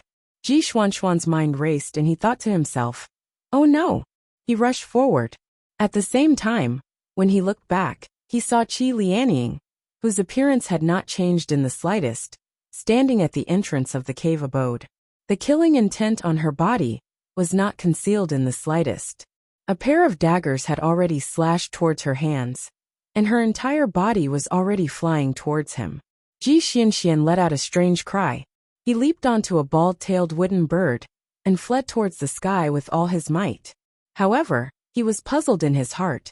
Why didn't senior brother Lu help her remove the restriction on her face and restore her appearance? In the north of the fallen mystic realm, 2 streaks of light streaked across the sky one after another. They were Tiankong Laozu and Lu Ping, who were rushing towards the Phantom City. Just a day ago, Mara's army launched another attack. Currently, the 5 of the 7 lines of defense, set up by the overseas sects in the fallen mystic realm, had already been broken. They were only 1,000 miles away from the Phantom City. Most of the teleportation formations between the Phantom City and the outside world had already been cut off by the high-level Mara in Mara's army. Because of this, Tiankong, Laozu and Lu Ping had no choice but to take the risk and fly in the direction of the Phantom City. This time, our sect is not guarding the Phantom City, but a spirit-gathering island in the southwest sea of the Phantom Island. It is also the location of one of the large spirit stone veins. Chapter 10:19. The Giant Spirit Stone Vein, and the 4 other giant spirit stone veins found in the fallen mystery land, were distributed across 5 islands. The illusionary spirit island, where the giant spirit stone vein was located in the center, while the other 4 spirit stone veins were located on the surrounding 4 islands, surrounding the illusionary spirit island in the center. Shengling Island was a medium-sized island located in the southwest corner of Phantom Island. This island was guarded by 5 mid-dharma adepts all year round. Not only Shengling Island, but the other large spirit stone vein to the northwest of Phantom Island was also occupied by human adepts. This was also the case on Yuanling Island. Furthermore, these 2 large spirit stone veins were jointly owned by 25 mid-sized sections. Hence, the Dharma adepts stationed at these 2 large spirit stone veins were rotated by these 25 mid-sized sections. Every batch of mid-dharma adepts would be stationed at these 2 spirit stone veins for about 5 years. And these 5 years would coincide with the period when the sects would hand over their share of the spirit stones to each sect. Compared to Yuanling Island, the spirit stone veins on Shengling Island only produced slightly more spirit stones. However, the spirit stone veins on Shengling Island were only supplied to the top 10 sects out of the 25 sects, while the spirit stone veins on Yuanling Island were distributed to the bottom 15 sections. As such, in terms of individual shares, the spirit stones distributed to the top 10 sects were much more than the top 15 sects on Yuanling Island. Each sect's share would vary according to their ranking, and after every 5 ranks, there would be a large change in the sect's share. This meant that the 6th-ranked sect's share might only be slightly higher than the 7th-ranked sect's share, but the 5th-ranked sect's share would be much higher than the 6th-ranked sect's share. During the previous Phantom City conference, Zhenling's sect had managed to enter the top 5 of the overseas mid-sized sects in one fell swoop, due to the efforts of the 3 mid-dharma adepts, Tiankong, Tianlin, and Xianglu. To the 25 overseas sects, this was already considered a major change in power, and at the same time, it was also an intense conflict of interest. This time, Mo Luo's large-scale advance to the north was obviously aimed at the 5 spirit stone veins on the 5 islands of Phantom. Hence, Phantom City had immediately gathered the Dharma adepts of various large and medium-sized sects from overseas to gather in Phantom City, in preparation to defend against Mo Luo's attack. Originally, these 5 islands were a perfect part of a large natural formation.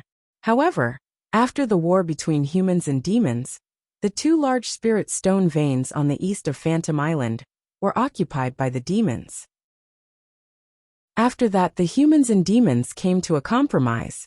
Although the giant spirit stone mine on the illusionary spirit island was still occupied by the 9 major overseas sects, such as the Crystal Palace, the formations on the 5 islands were still intact.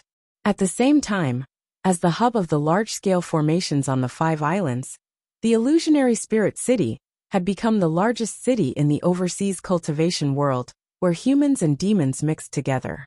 Although Phantom Island was the center of the formation on the 5 islands, and would definitely be the first target for Mara's army to attack, the other 4 islands also needed Dharma adepts to guard. Tiankong and Laozu's task was obviously to guard the spirit-gathering island, which was where the distribution of spirit stones was. The situation doesn't look good. The overseas practitioners set up 7 lines of defense in the fallen mystery land. Originally, it was to buy time for the 5 illusory islands to summon the cultivators from the various sections. Unexpectedly, Mara's army was like a hot knife through butter. In the blink of an eye, 5 of the 7 lines of defense were broken. Now the 6th line is in imminent danger. It is said that no less than 10 Dharma adepts from the allied forces of the human and demon races have fallen. The number of core forging adepts who have died is even more uncountable. There is already news that there are no less than 3 Azuras among the Mara army. 3? Azuras? Lu Ping was taken aback as he looked at the talisman in Lao Zu's hand that was slowly evaporating after the message was read.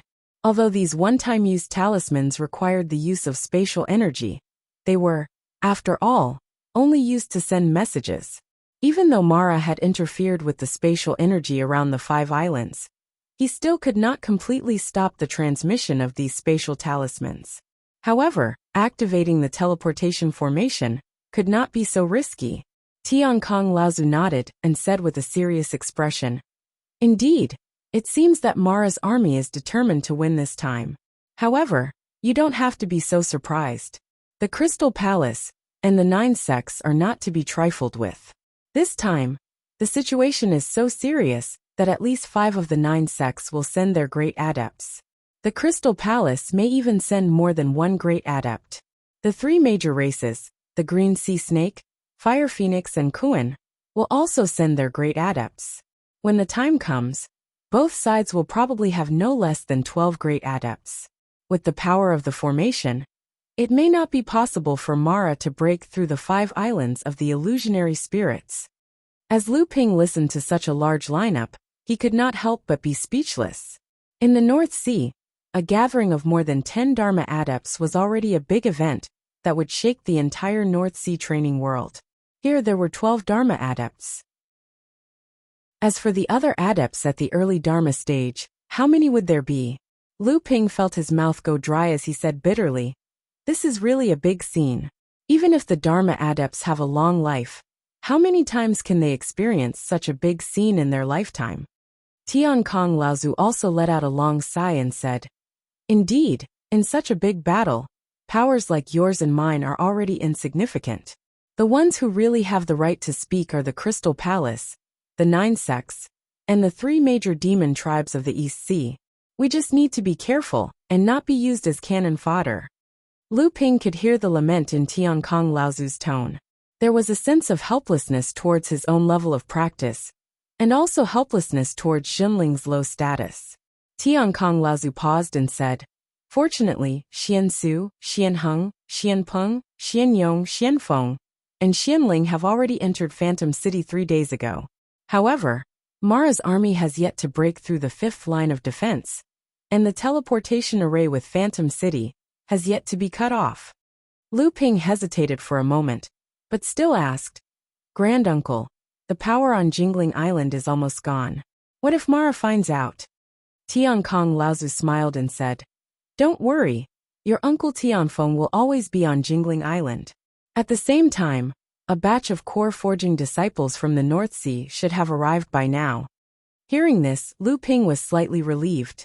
Tiankong Laozu said in a low voice, "But this time, you and I will fly directly to Phantom City. Although we have already bypassed the direction of Mara's advance, we still hope that we will not be discovered by Mara." As soon as Tiankong Laozu's voice fell, Lu Ping was suddenly startled, and then said with a bitter smile, "Granduncle, it seems that our luck is not too good." Tiankong Laozu was startled, and then immediately discovered something. His face suddenly sank, but then he couldn't help but raise his eyes and said, "No, it seems that there are people fighting with Mara in front.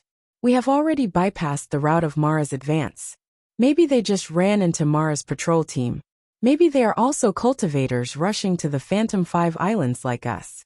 When the time comes, we might have to rescue them. They may not have found us yet, so let's sneak over and take a look first." The two held their breath and moved stealthily for a few miles. Lu Ping's brows gradually furrowed. At this time, Tiankong Laozu also discovered that something was wrong and asked doubtfully, "Monster cultivator?" A strange look flashed in Lu Ping's eyes, and he nodded and said, "It is indeed a monster cultivator, and it is a green sea snake." Tiankong Laozu let out a low sigh and said, "What a strong ability." With the cultivation of the early Dharma stage, He is fighting a Jade Shura alone. Even the old man is no better than this. Chu Hyaming did not know why he was so unlucky. He had already taken a long detour, but in the end, he had still coincidentally encountered a group of patrolling Mara on the surface of the sea.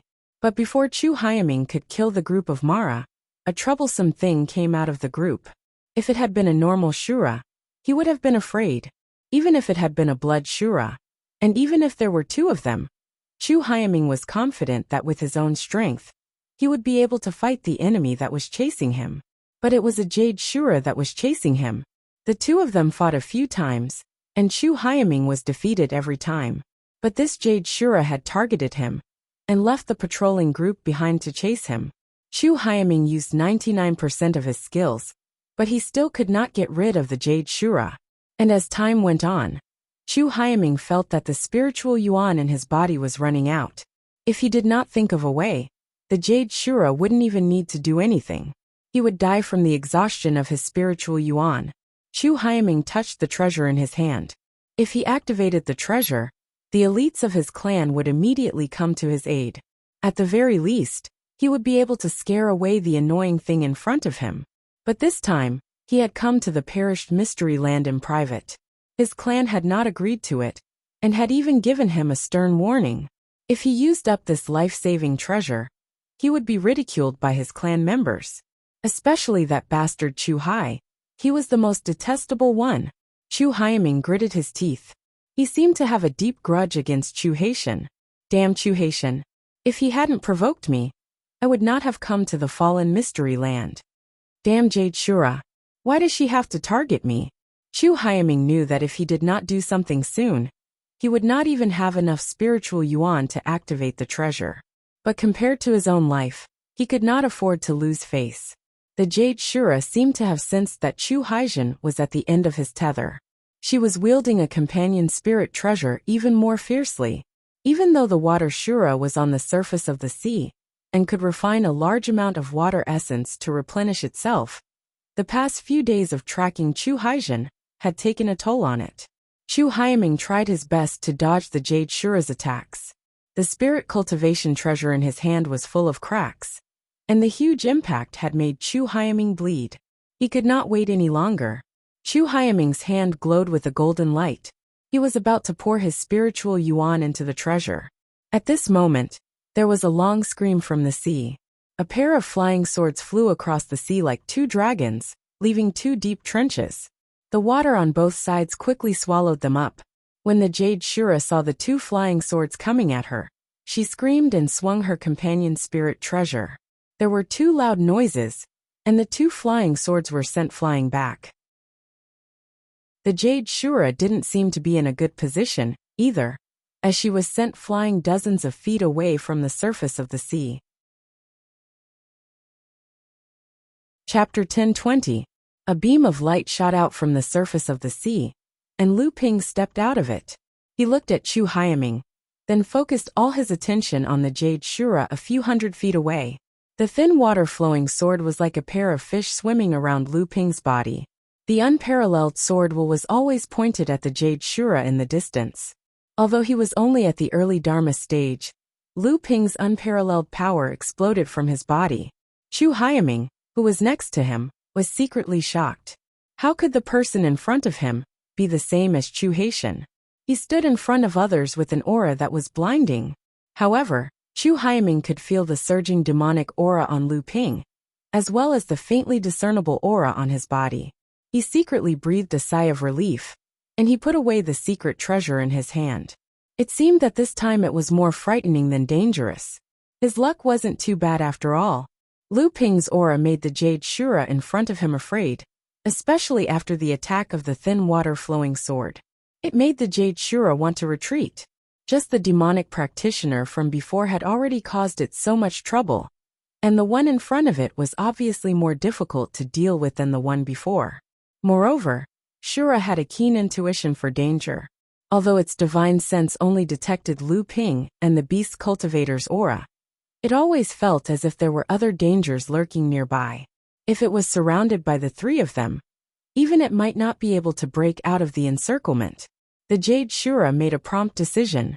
The moment Lu Ping appeared, it began to retreat, and in the blink of an eye, it disappeared far away. The Jade Shura retreated so quickly that Lu Ping was a little stunned. Chu Haiming, who was next to him, saw Lu Ping's expression and couldn't help but twitch his mouth. He said, "Hey brother, there's no need to be so surprised. That guy made me waste 3 days, and I'm at the end of my rope. I'm afraid it's not feeling good, is it?" Lu Ping immediately understood the cultivator in front of him, and laughed involuntarily. "So that's how it is. I was impolite and underestimated fellow Taoist strength." Chu Haiming hurriedly waved his hand and said, "Don't mind me. You can be considered as my savior. If you hadn't come, then even if the Azura was almost exhausted, I would still have died at its hands." Lu Ping smiled and said, "That might not be the case. Fellow Taoist was born in the green sea snakes, so you must be someone with a high status in the tribe. I don't think that fellow Taoist doesn't have any means to protect himself." "You saw through me." Chu Haiming scratched his head and chuckled in embarrassment. Then he sternly said, "However, since it's a life-saving method, it's naturally extremely precious. Fellow Taoist's arrival has allowed me to preserve my life-saving method. No matter what, I still have to thank fellow Taoist. Moreover, if I were to return in such a dejected manner, wouldn't I be mocked to death?" Lu Ping said in surprise. "Fellow Taoist, this is..." Chu Haiming waved his hand and said, "It's nothing. I'm just taking a gamble." Lu Ping secretly cursed. Taking a gamble? Taking a gamble with your life? It seemed that this green sea snake was very much like a playboy. However, his cultivation was really powerful. He was almost no weaker than Wu Shihuan and the others. Seeing that Lu Ping didn't say anything, Chu Haiming thought that there was still a long way to go before they reached the Phantom City. If he encountered any danger along the way, he might not even have enough time to use his life-saving method. The cultivation of the person in front of him was not weak. It would be a good idea if he could be a companion to this person. As for whether the person in front of him was dangerous or not, Chu Haiming didn't care, because he had already easily found the aura of the green sea snake on Lu Ping's body. Moreover, there was more than one aura. Every aura on him was very friendly, and even intimate. Coupled with this person's demonic qi, it was obvious that he was a demonic cultivator who had a deep relationship with the green sea snake. However, this person had obviously used a secret technique, so Chu Haiming couldn't see through him.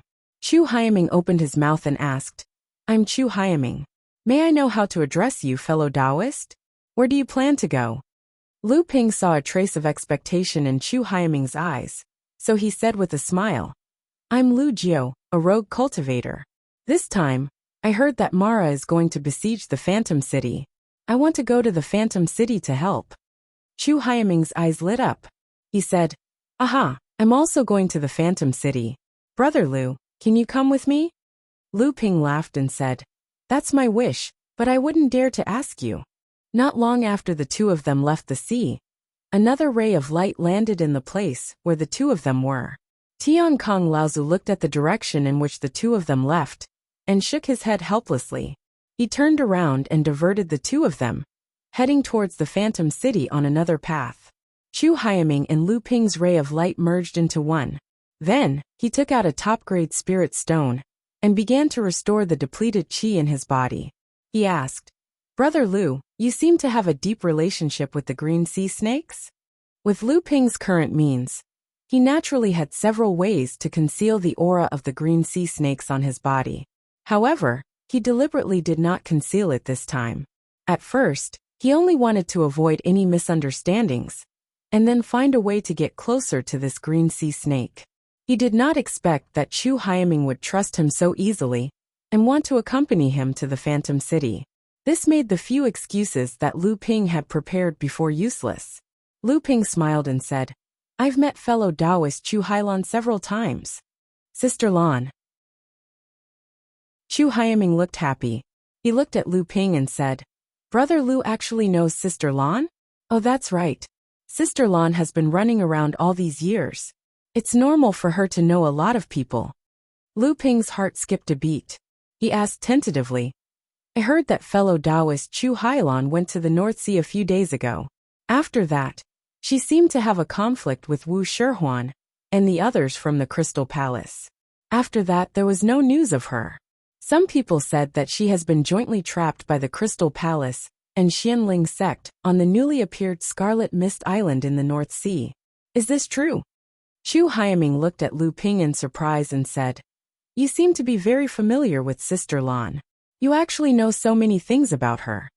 Lu Ping smiled and said mysteriously, "Not only that, I also know that fellow Taoist Chu Hailan seems to be in contact with the Heavenly Moon sect of the Middle Earth recently. Could it be that the dignified green sea snakes also have to form an alliance with others to fight against the Crystal Palace?" Chu Haiming looked at Lu Ping in surprise and said, "So what? That is the Crystal Palace, one of the biggest forces in the entire cultivation world, including the Middle Earth. There is more than one pure Yang Laozu in it. No matter how strong we green sea snakes are, we can at most be on par with the Crystal Palace. If there is no external help, how can we suppress the Crystal Palace?" Lu Ping also seemed to be surprised and said hesitantly, "After all, the Heavenly Moon sect is a big sect of the human race. Moreover, it is in the Middle Earth. The cultivation world of the Middle Earth has always been arrogant. Why would they agree to form an alliance with the green sea snakes? Aren't they afraid that the news will spread and provoke the anger of the other holy lands of the Middle Earth?" Seeing Lu Ping's astonished expression, Chu Haiming's vanity was greatly satisfied. He immediately began to explain the reason to Lu Ping, including some of the secrets of the large sections. Lu Ping's eyes widened in astonishment. Chu Haiming's heart was filled with pride. "You still don't know? The cultivation world of the Middle Earth and the cultivation world of the East Sea have always been at odds. However, the Crystal Palace has always hoped to expand their strength into the Middle Earth. The Heavenly Moon sect is the vanguard to stop the Crystal Palace from entering the Middle Earth.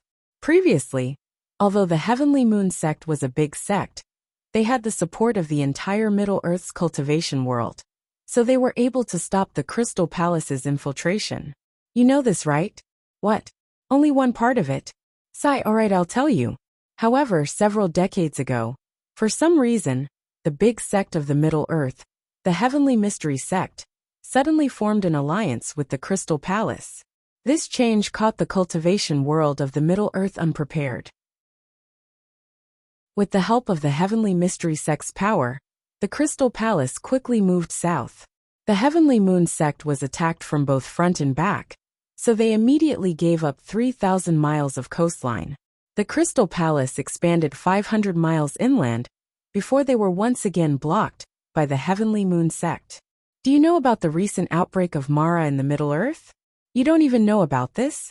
Alright, the situation of the calamity of Mara in the Middle Earth is much more serious than overseas. Furthermore, there seems to be some problems at the border of the Middle Earth. The holy lands and big sects of the Middle Earth can't even take care of themselves. So how would they have the spare energy to support the Heavenly Moon sect? The Heavenly Moon sect actually had no other choice. In a fit of anger, they had the idea of forming an alliance with our clan. Lu Ping had an expression of sudden realization. He then asked, "From what Brother Chu said earlier, it seems that other than being dragged down by the calamity of Mara, there seems to be some unforeseen events at the border of the Middle Earth. What kind of unforeseen event is it?" Chu Haiming was stunned for a while. Then he said with some uncertainty, "It seems that a large-scale beast tide has appeared in the western wilderness and the southern mountains. Who cares what kind of unforeseen event it is? In any case, it has nothing to do with us." Lu Ping nodded his head thoughtfully, then asked, "It's strange. I heard that the Heavenly Moon sect originally had a deep relationship with the Eastern Sea's Carefree Pavilion, and the Carefree Pavilion has always been at odds with the Crystal Palace. Even if these two sects combined are not a match for the Crystal Palace, the Heavenly Moon sect can still form an alliance with the other big sects of the Eastern Sea. No matter what, forming an alliance with the aristocrats is not a good idea for the Heavenly Moon sect." Chu Haiming sneered. "What other choice do they have? In the early years, the Carefree Pavilion was quite prosperous and made the Crystal Palace suffer a few big losses. But now, they are being suppressed by the Crystal Palace. It is said that even their own treasure ship was almost destroyed, and the great practitioner on the ship was injured. It is said that they angered the pure Yang Laozu of the Crystal Palace. What about the other 4 big sects? Are they just going to let the Crystal Palace dominate the Eastern Sea? The other 4 big sects?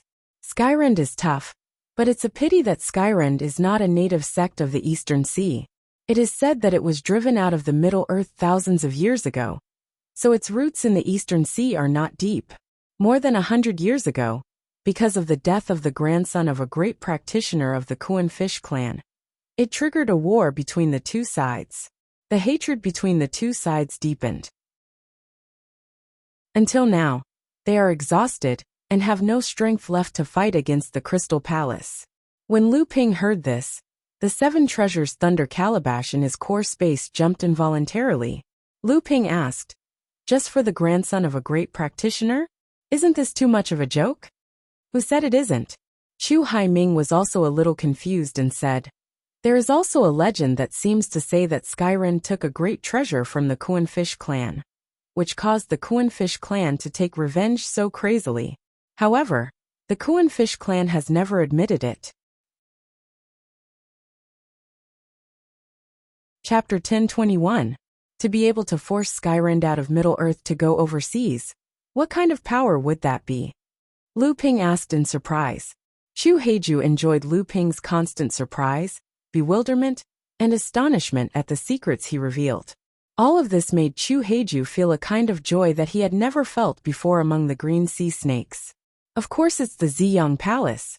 When Skyrend was at his peak, he was much stronger than the Tianxian sect, the Western Wilderness Palace, and the Ying Tian sect.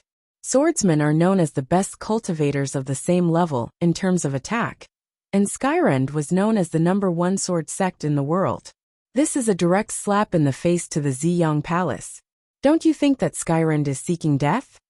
Although Lu Ping did not believe that the Ziyang Palace would drive Skyrend overseas, just because of the title of #1 sword sect in the world, he thought about the current situation of the Tianxian sect. When Skyrend was at his peak, he was probably even more powerful than the Taishan sect. In addition, he had publicly displayed the title of #1 sword sect in the world, and was so arrogant and domineering. It would be strange if the 5 holy lands of Middle-earth did not suppress them. Lu Ping and Chu Heiju traveled together. Lu Ping deliberately tried to find out more information from Chu Heiju, and Chu Heiju was happy to show off his knowledge in front of Lu Ping. At the same time, he was able to make Lu Ping smile with a few subtle compliments. He was obviously a childish and inexperienced person, who had not seen much of the world. He had a strong sense of superiority, and was highly valued by his elders. However, although Chu Heiju looked simple, he was very strong. Otherwise, he would not have been able to fight with the Jade Shura for so long with his peak Dharma level cultivation. And although he did not have enough understanding of the dangers of the world, he knew a lot about the secrets of the world of cultivators. The two of them chatted and laughed along the way. Chu Haiming's vanity was greatly satisfied, and Lu Ping also learned many secrets of the Eastern Sea's cultivation world that were unknown to others. In that case, the Gale Thunder Island has a deep connection with the Crystal Palace, and the Purple Talisman Pavilion is a large sect that was developed with the talisman inheritance of this sect after a family in the central region offended the 9 mystical tower and escaped to Donghai to seek protection from the Crystal Palace? Chu Haiying nodded her head and said, "There's no mistake." Chu Haiming thought for a while and said, "Actually, it's not just the Purple Talisman Pavilion in Skyrend. Actually, many overseas sects migrated over from the Central Plains, especially the South Sea. Almost all the large sects are not native to the South Sea. They all have inextricable connections with the Central Plains." Lu Ping could not believe it and said, "Could it be that these sects were forced out of the Central Plains cultivation world by the 5 holy lands?" Chu Haiming shook his head and said, "That's not the case. Some of them may have been small or medium-sized forces in the Central Plains back then. Later, they offended someone, or for some other reason, they moved overseas and became stronger. It's not like there are no sects in the South Sea. Back then, most of them maintained their status quo or weakened. Such cases are not only in the East Sea and the South Sea, but also in the North Sea. What about the Northern Alliance? The Northern Alliance seems to have a bad relationship with the Crystal Palace. The Northern Alliance? Chu Hyaming sneered and said, it was originally a potential rival of the Crystal Palace. Its strength is considered second only to the Crystal Palace among the sects in the East Sea. However, the Northern Alliance was destined to die from the day it was established. As such, the Northern Alliance is filled with internal strife and unrest. This time, when the East Sea Mara marched north, the Northern Alliance was the first to bear the brunt. In just 2 days, only 1/3 of the islands were plundered by Mara. Isn't this a huge joke? Lu Ping's expression was a little strange. He said, you're saying that the Northern Alliance is probably going to fall from the ranks of large sects? It can't be, right? I heard that the Northern Alliance also has 3 or 4 great cultivators. How can it fall just like that after thousands of years of inheritance? Chu Hyaming sneered and said, what if the 3 or 4 great cultivators start fighting among themselves? Lu Ping was stunned and didn't know what to say. Chu Hyaming saw that Lu Ping still didn't believe him, but he didn't explain much. He said, we'll see. This time, after the Phantom City incident, the Northern Alliance will probably be surrounded by wolves. This is an external force, and also the last straw. After all, the Northern Alliance has thousands of years of inheritance. Although it's still not systematic, it's impossible for it to have accumulated a lot of good things. When the time comes, the Northern Alliance will collapse even if it doesn't. Lu Ping suddenly asked, Brother Chu, did you analyze all of this yourself? Chu Hyaming was stunned when he heard this. His face turned red as he said, well, some of this is what I heard from the seniors in the clan, and some of it is my own speculation. In short, Brother Lu, just wait and see. The expression on Chu Hyaming's face didn't escape Lu Ping's eyes. Lu Ping's eyes flashed with a hint of a smile and he said, all right, let me wait and see. The two of them ran all the way. Because Chu Hyaming had used up a lot of his energy, he had to split his attention to recover the spiritual qi in his body through spiritual stones while flying. Their speed had slowed down a lot. Lu Ping looked ahead and suddenly asked, Brother Chu, this is the first time you've left the deep sea demon territory, right? Chu Hyaming didn't know what Lu Ping meant. He was stunned for a moment and said, yes, what's wrong? Lu Ping took out a pair of flying swords and said with a bitter smile, you didn't run away from home, did you? When Chu Hyaming saw Lu Ping take out his flying swords, he thought that Mara, who had escaped earlier, had followed them again. His expression couldn't help but tense up. He said, what's wrong? Did we run into Mara's team again? How unlucky. As he said this, he took out a short spear. Lu Ping glanced at the short spear. When Chu Hyaming was fighting with the Jade Shura, the defensive magic weapon he had used was a magic weapon at the peak of spirit cultivation. He had relied on this short spear to fight against the Jade Shura. He could clearly see that this short spear was a first tribulation spirit treasure. Spirit treasures were extremely rare items for huge forces like the Emerald Sea Spirit Serpent and the Crystal Palace. Unless one was an extremely important person, they were not qualified to wield a spirit treasure. This also showed that Chu Haidong's position in the Emerald Sea Spirit Serpent clan was probably extremely high. The higher-ups of the Emerald Sea Spirit Serpent clan had actually bestowed him a spirit treasure to protect himself. Lu Ping's aura had already exploded. The turbulent spiritual qi of heaven and earth surged in all directions. Even Chu Hyaming, who was beside him, began to move away unconsciously. Lu Ping sighed helplessly and said, it's not Mara. There might be some misunderstanding later. Brother Chu, please explain. What? Chu Hying was baffled by his words.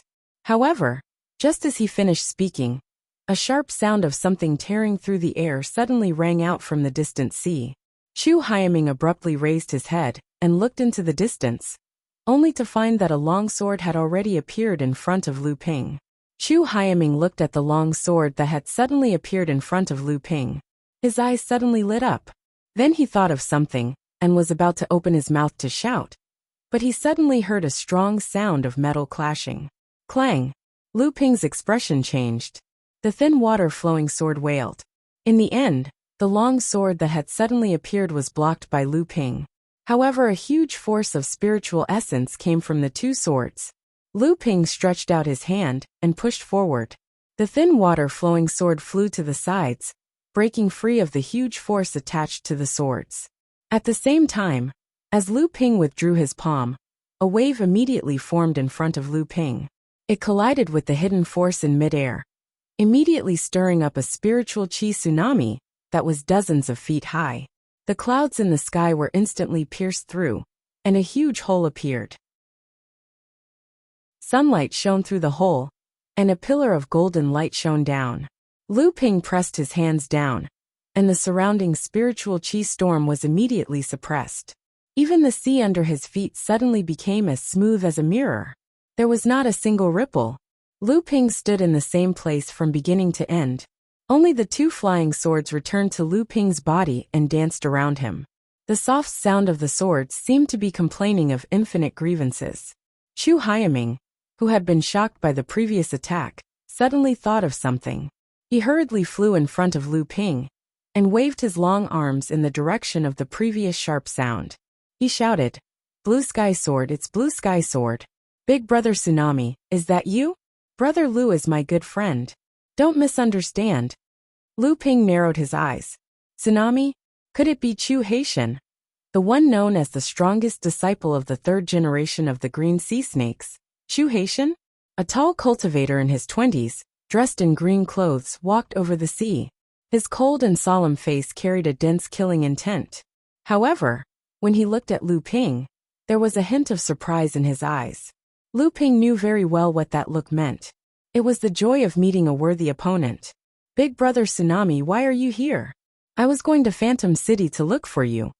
When Chu Haiming saw the person in front of him, there was a hint of surprise in his eyes. Then there was a hint of embarrassment.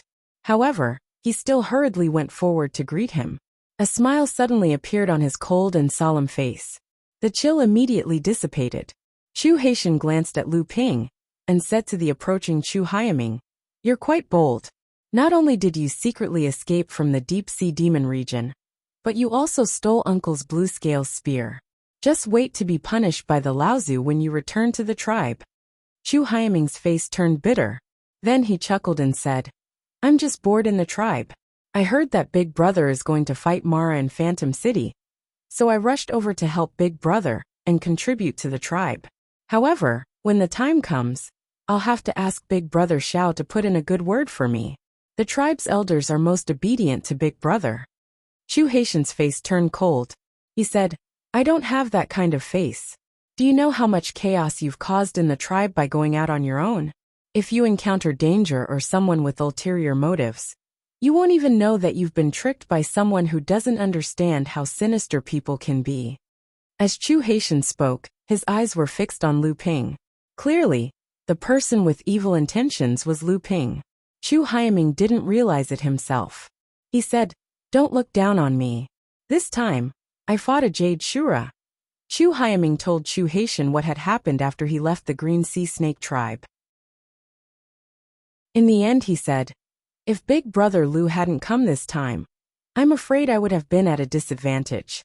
How could Big Brother Xiao fight Big Brother Lu as soon as he arrived?" There was a hint of dissatisfaction in his voice. It seemed that he didn't approve of what Chu Haitian had done. Chu Haishao ignored Chu Haiming's rebuke. He looked straight at Lu Ping and said, "I don't care why you approached my younger brother, or if you're acquainted with that cultivator from my clan. But since you've saved my younger brother, I'll let it go this time. But if I find out that you've tried to approach my younger brother again, I don't mind challenging you to a duel." After that, Chu Haitian pulled Chu Haiming's head and left. Chu Haiming turned around and said, "Big Brother Lu, don't be angry." Before he could finish speaking, Chu Haishao directly used his spatial sacred art and pulled Chu Haidong into the spatial door. Lu Ping couldn't help but laugh. Then he heard Chu Hai's voice in his ears. "The Demon Luo army is about to break through the 6th line of defense. You're alone. If you have nothing else to do, don't stay in the fallen mystic realm." Chapter 1022. Chu Haitian's news shocked Lu Ping greatly. How long had it been? How could the sixth line of defense be broken? Lu Ping was deeply worried. It wasn't because he was worried that something would happen to the 5 islands of Mystic Spirit City, but because according to what old ancestor Tian Kong had said, the 7th line of defense was actually less than 100 miles away from Mystic Spirit City. Once the 6th line of defense was breached, Mo Luo's army would be at the city gates. The 5 islands of Mystic Spirit City would basically be surrounded by Mo Luo. If that was the case, Lu Ping was now faced with 2 choices. One was to return to Jingzha Island immediately, but if he did that, Zhenling Sec's share of spirit stones in Phantasmal Spirit City would be lost. The other was to head to Phantasmal Spirit City and meet up with ancestor Tian Kong. But if he did that, once the 6th line of defense was breached by the time Lu Ping arrived at Phantasmal Spirit City, he would have no choice but to defend Phantasmal Spirit City. He didn't believe he could break out of the Demon Luo army's siege alone. A layer of water rippled on Lu Ping's face. The water rippled gradually and gradually spread to Lu Ping's whole body. Then, a layer of water sprinkled from Lu Ping's body. Lu Ping had already returned to his original appearance. At the same time, Lu Ping stretched out his wrist and took off a bracelet on his wrist. The surging demonic qi on Lu Ping's body suddenly changed into pure spirit qi waves. Then, it gradually converged, making Lu Ping look like an ordinary person. The bracelet was naturally the demon transformation bracelet.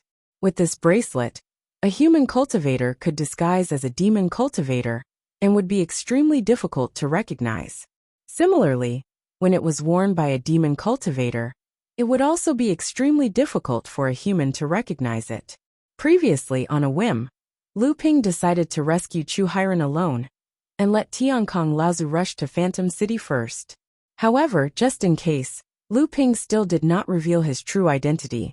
Lu Ping's original intention was to get close to the Emerald Sea Spirit Snake clan.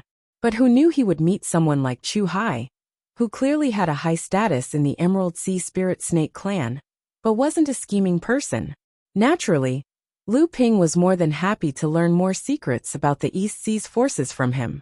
Unfortunately, he met Chu Haitian midway and took Chu Hiren away, which messed up Lu Ping's original plan. However, at least he had left a backup plan among the Green Sea Snakes. Although Chu Hailan might be of help to him when he entered the Green Sea Snakes in the future, this woman was too shrewd. If Lu Ping wanted to use her, he might not be able to do so without paying some price. A cloud of water mist gathered under Lu Ping's feet and gradually condensed into a white cloud. The white cloud moved with the wind and carried Lu Ping quickly in the direction of Phantom City. The thin water-flowing sword had been damaged twice in a row, although it was not too serious. As Lu Ping's most commonly used magic weapon, it still made Lu Ping's heart ache. He had already placed it in the core space and began to nourish it. Originally, it was not a bad idea for Lu Ping to use Lu Qiner as a mount. However, since he knew that the battle in Phantom City would also involve the human and demon clans joining forces, Lu Ping gave up on the idea of using Lu Qiner as a mount. Who knew if he would encounter another Fire Phoenix clan demonic cultivator on the way? Lu Dagui could, but his speed was a little slow. It would be fine under normal circumstances, but not now. With no other choice, Lu Ping could only use the cloud treading technique to hurry along. The cloud treading technique was an extension of the wave treading technique. It was also an application of Lu Ping's natural great technique. Although his speed was not as fast as Lu Qiner's, it was still very fast for long-distance travel. Although the 12 orthodox techniques of the North Sea were 12 types of great magic arts, in essence, each great magic art itself was a huge inheritance system, from which several or even dozens of magic arts could be extended. This cloud treading technique was an extension of the wave treading technique. In the end, Lu Ping decided to head towards Phantom City. Quick! Quick! The group of Mara is catching up. Damn it, how is that possible? Why would the Blood Shura attack us? The Blood Shura is nothing. Even the Jade Shura has attacked. A Dharma adept from the Jade Sea sect could not even escape. I saw with my own eyes that Laozu's heart was dug out by a Jade Shura, and then swallowed whole. What the Jade Shura is also. Let's run. It's not just the Blood Shura and the Jade Shura. Even the Azuras have attacked. The entire fallen secret land is in chaos. This time, the human and demon clans have suffered a great loss at the 6th line of defense. They are doomed. As long as we escape to the 1st line of defense. The 7th line of defense? Hehe. Now even the Jade Shura and the Azuras have begun to attack us core forging adepts. They think the 7th line of defense can still hold. We'd better go straight to the Phantom City. Maybe there is a glimmer of hope. Not necessarily. If the great adepts of the Phantom City also attack, they may be able to stabilize the 7th line of defense. Hehe. That depends on whether the big bosses are willing to help. They will. Don't forget. The first 5 lines of defense are mostly made up of the local forces of the East Sea and the Fallen Mystery Land that are attached to the Phantom City, as well as the 25 medium-sized forces. But when it comes to the 6th and 7th lines of defense, there will be many cultivators from the Crystal Palace and the 9 great sects. Unless those big shots are willing to let their disciples become cannon fodder like us. Not necessarily. Now that the 6th line of defense has collapsed, many practitioners from the big sects have been injured or killed. If they shrink back to the 7th line of defense, or even retreat to the Phantom City, then let's wait for death. From here to the Phantom City, we can't get rid of the group of Mara chasing us. 5 or 6 human practitioners were flying over the sea, with injuries all over their bodies. Obviously, they had been through a fierce battle. At the same time, they were fiercely arguing about something. Suddenly, several sharp howls rang out from behind the cultivators. The cultivators who were flying away immediately lost their ability to move and nearly fell into the ocean. Oh no, it's the great devil cultivators. They're catching up. At this moment, several lights of different colors rose up a few miles in front of them, heading toward them. Oh no, we're surrounded. Why are there more in front of us? Let's fight. Later, we'll break out of the encirclement with our own strength. If there's no hope, it's best if we can drag one of them down with us. The 6 practitioners at the late stage of the core forging realm gathered back to back. In just a moment, more than 20 Mara surrounded them on the sea. The leader of the Great Shura had rich origin chi all over his body. The companion magic treasure in his hand was obviously only one step away from being promoted to a spiritual treasure. Looking at the 6 core forging stage cultivators in the center, the Great Shura's greedy eyes flashed with excitement. As long as he could devour the 6 cultivators in front of him, with the huge amount of chi, blood, and spiritual power contained in them, he might be able to break through the shackles and become a blood Shura. The Great Shura howled at the sky, and more than 20 Mara around it roared in unison and rushed toward the 6 practitioners. At this moment, the surrounding seawater was turbulent, and the waves reflecting the sunlight suddenly turned into daggers, shooting toward the back of the 20 Mara who were besieging the practitioners. Seeing that the 20 Mara were about to be drowned by the water swords, the whole space suddenly shook. These water swords suddenly turned into water splashes in midair and fell into the sea, like a rapid rain. However, just as the raindrops were about to fall back into the sea, the surrounding space trembled again. The raindrops that filled the sky did not fall back into the sea, but shot out abruptly. The dozen or so demons surrounding the south were caught off guard, and 7 or 8 of them had their heads, hearts, and other vital parts pierced by the raindrops. The remaining half were rolling and wailing on the surface of the sea. The sudden turn of events caused the battle between the 2 sides to come to a temporary halt. The Great Azura in the lead cast a bewildered look around. Knowing that reinforcements had arrived, the 6 human cultivators who were besieged earlier hastily flew out from the encirclement. Roar! An angry roar suddenly rang out. It was the blood demon. The few human cultivators who had broken out of the encirclement were all pale, but they saw countless auspicious clouds suddenly rising in front of them. Although the blood demon's soul-devouring divine art had shaken these people to the point that their heads felt like it was going to split open, not a single one of them died. The auspicious clouds gradually dispersed, and a young cultivator was standing in front of them. More than 1,000 feet in front of this young cultivator, a rolling black fog had also appeared in front of the remaining Mara. For some reason, The two sides just stood there, and no one attacked. Although the 6 human cultivators could not sense the cultivation of this cultivator, who had suddenly appeared in front of them, it was undoubtedly Fa Xiang Laozu, who could stand against the blood demon.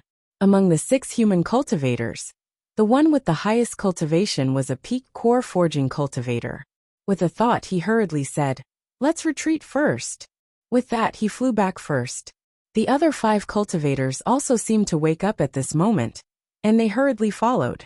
However, they heard the friar say to the young cultivator, "Senior, the 6th line of defense has collapsed.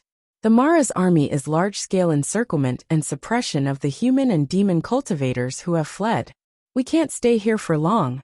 As soon as he finished speaking, the young cultivator suddenly stretched out his hand and flicked his finger. Dozens of water snakes suddenly sprang up from the seawater under the blood demon's feet and entered the rolling poisonous fog. The poisonous fog immediately began to churn, and the poisonous fog that was originally 3 meters wide began to shrink rapidly. It seemed that the dozens of water snakes could wear down the poisonous fog around the blood demon. At this moment, a shrill cry suddenly came from within the poisonous fog. The dozens of water snakes suddenly burst out of the poisonous fog, but their bodies were covered in a layer of black fog, and they counterattacked in the direction of the young cultivator. The cultivator stretched out his hand and pointed forward, and the dozens of black water snakes that rushed towards him suddenly exploded in midair. The thick black fog dispersed, and then dissipated in midair. However, there were also several black snakes that bypassed the cultivator in front of him, and shot towards the 6 cultivators behind him. The human cultivators were all shocked, and in a fluster, they did not know how to block this strange attack. Suddenly, they heard a crisp cry above their heads. A golden-winged pung was hovering above them, and at this moment, it swooped down and easily tore the black water snakes into pieces with its sharp claws. Chapter 10:23. While Lu Ping was fighting with the blood demon, the great Azura leader among the group of Azura behind the blood demon glanced at the 6 human cultivators a few hundred feet behind Lu Ping, then at Lu Ping, who was entangled by the blood demon. His eyes darted around for a moment, then he led a dozen of his subordinates and split into 2 groups to flank the 6 human cultivators. The human cultivators quickly discovered Mo Luo's intentions. When the peak core forging cultivator saw 2 cultivators trying to escape, he hurriedly stopped them and said, "Where can we escape to at this time? There are Mo Luos surrounding the human and demon cultivators everywhere. At least if we follow this ancestor, we might be able to break out of the encirclement." One of the 2 cultivators who wanted to escape looked at Lu Ping with a complicated expression and said, "But this senior is entangled by the blood demon. He can't even take care of himself, let alone help us. If we escape, at least we have a chance of surviving. If we don't escape, we won't be able to get through this. The Mara group has already surrounded us." The other cultivator who wanted to escape was originally persuaded by the first cultivator, but after hearing the second cultivator's words, his expression became hesitant. Seeing that the group of 6 was about to split up, the peak core forging realm cultivator became anxious. Now was the time to unite against the enemy. Once someone left, the chance of survival would be even lower. He said coldly, "Lu Yongchang, you have to think carefully. How much strength do we have left? Even if you want to escape, how long can you escape? Besides, if you take this opportunity to escape, even if you survive, you won't be afraid of offending this senior in the future. He saved us before." The peak core forging cultivator called Lu Yongchang paused for a moment. His expression became gloomy, as if he had thought of a bad situation. He looked at the cultivator who wanted to leave with him, and saw that he was unwilling to leave. His expression became even more gloomy, but in the end he didn't leave. Seeing this, the peak core forging realm cultivator relaxed, and hurriedly ordered the 5 of them to prepare to fight the enemy. The young Dharma adept who had saved them was naturally Lu Ping. While Lu Ping was fighting with the blood demon in front of him, his powerful divine will had heard every word of the previous conversation. Lu Ping's lips curled into a mocking smile. He looked at the blood demon in front of him, and felt that he had forced it to use all its tricks. He no longer wanted to tangle with it. His powerful divine will turned into layers of waves in midair and rushed towards the blood demon, who was surrounded by the soul-devouring black fog. The blood demon was overjoyed. Previously, it had tried to use its soul-devouring magic to severely injure the human cultivator in front of it. Unexpectedly, it was unable to detect the presence of divine will around this human cultivator. This time, the human cultivator in front of it had taken the initiative to reveal his divine will to it. Furthermore, this human cultivator was stupid enough to fight it with his divine will. When fighting with a blood demon, the stronger one's divine will was, the safer it would be. On the contrary, to the blood demon, the stronger the divine will was, the more tempting it would be, and the more it would be able to stimulate its desire to kill. Moreover, although the blood demon's soul-devouring magic had different forms, they were all killer moves that specialized in restraining a cultivator's divine will. From the soul-devouring black fog, an irregular crystal appeared. This must be the spiritual treasure of the blood demon in front of him. Lu Ping's divine will could sense an invisible wave suddenly burst out from this crystal. This wave was full of greed and erosion, rushing towards Lu Ping's divine will. Although this invisible soul-devouring magic will was not as strong and vigorous as Lu Ping's divine will, it contained an invisible corrosive force. It had a natural ability to devour divine will. It fiercely rushed towards the center of Lu Ping's divine will wave. Lu Ping's divine will suddenly collapsed when the blood demon's soul-devouring magic will rushed towards him. The soul-devouring magic will suddenly missed. Seeing that the delicacy was right in front of it, the blood demon condensed its soul-devouring magic will again and pounced over. However, it did not expect Lu Ping's divine will to shrink again, and the blood demon missed again. After missing twice, the blood demon's soul-devouring magic will had unknowingly jumped into the encirclement of Lu Ping's divine will along the path opened by Lu Ping's divine will. However, the blood demon still did not notice, or rather, it did not think that this trick of Lu Ping's would have any effect in front of its soul-devouring magic will. At this moment, a bell suddenly sounded in Lu Ping's divine will. A strange wave rushed towards the blood demon's soul-devouring magic will. It was like throwing a stone into a calm lake. Although it was not enough to cause a huge wave, it was enough to change everything. The sudden sound of the bell directly sounded in the blood demon's divine will without warning.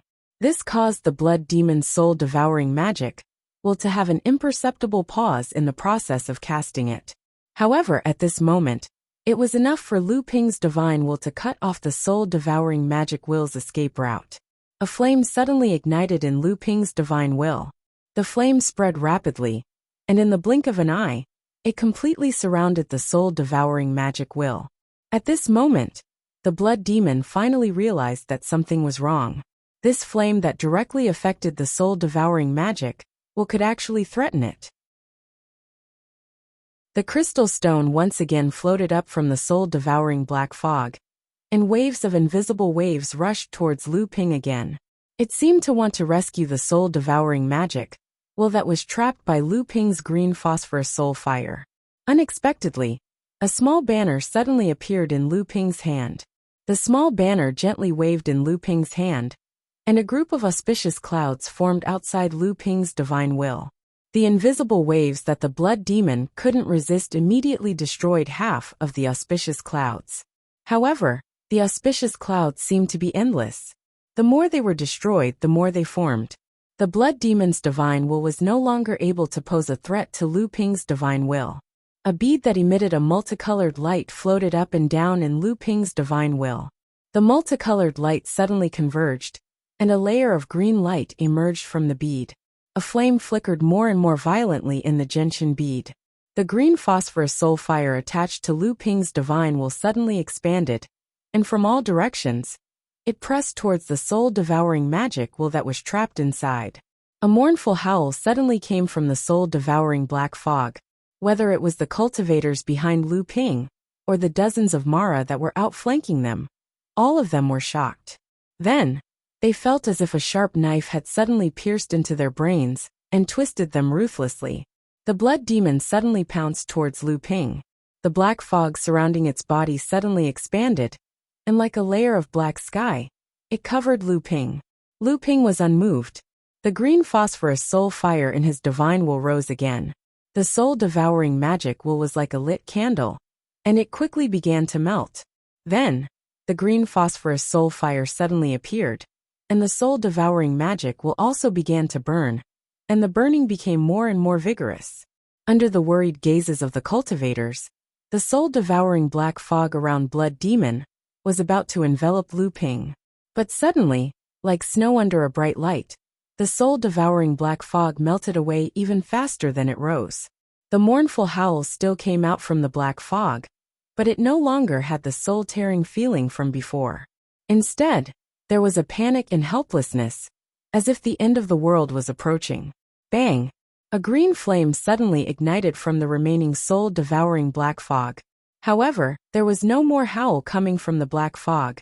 Lu Ping had already retracted his divine will. He quietly looked at the green phosphorus soul fire that was burning several tens of feet away.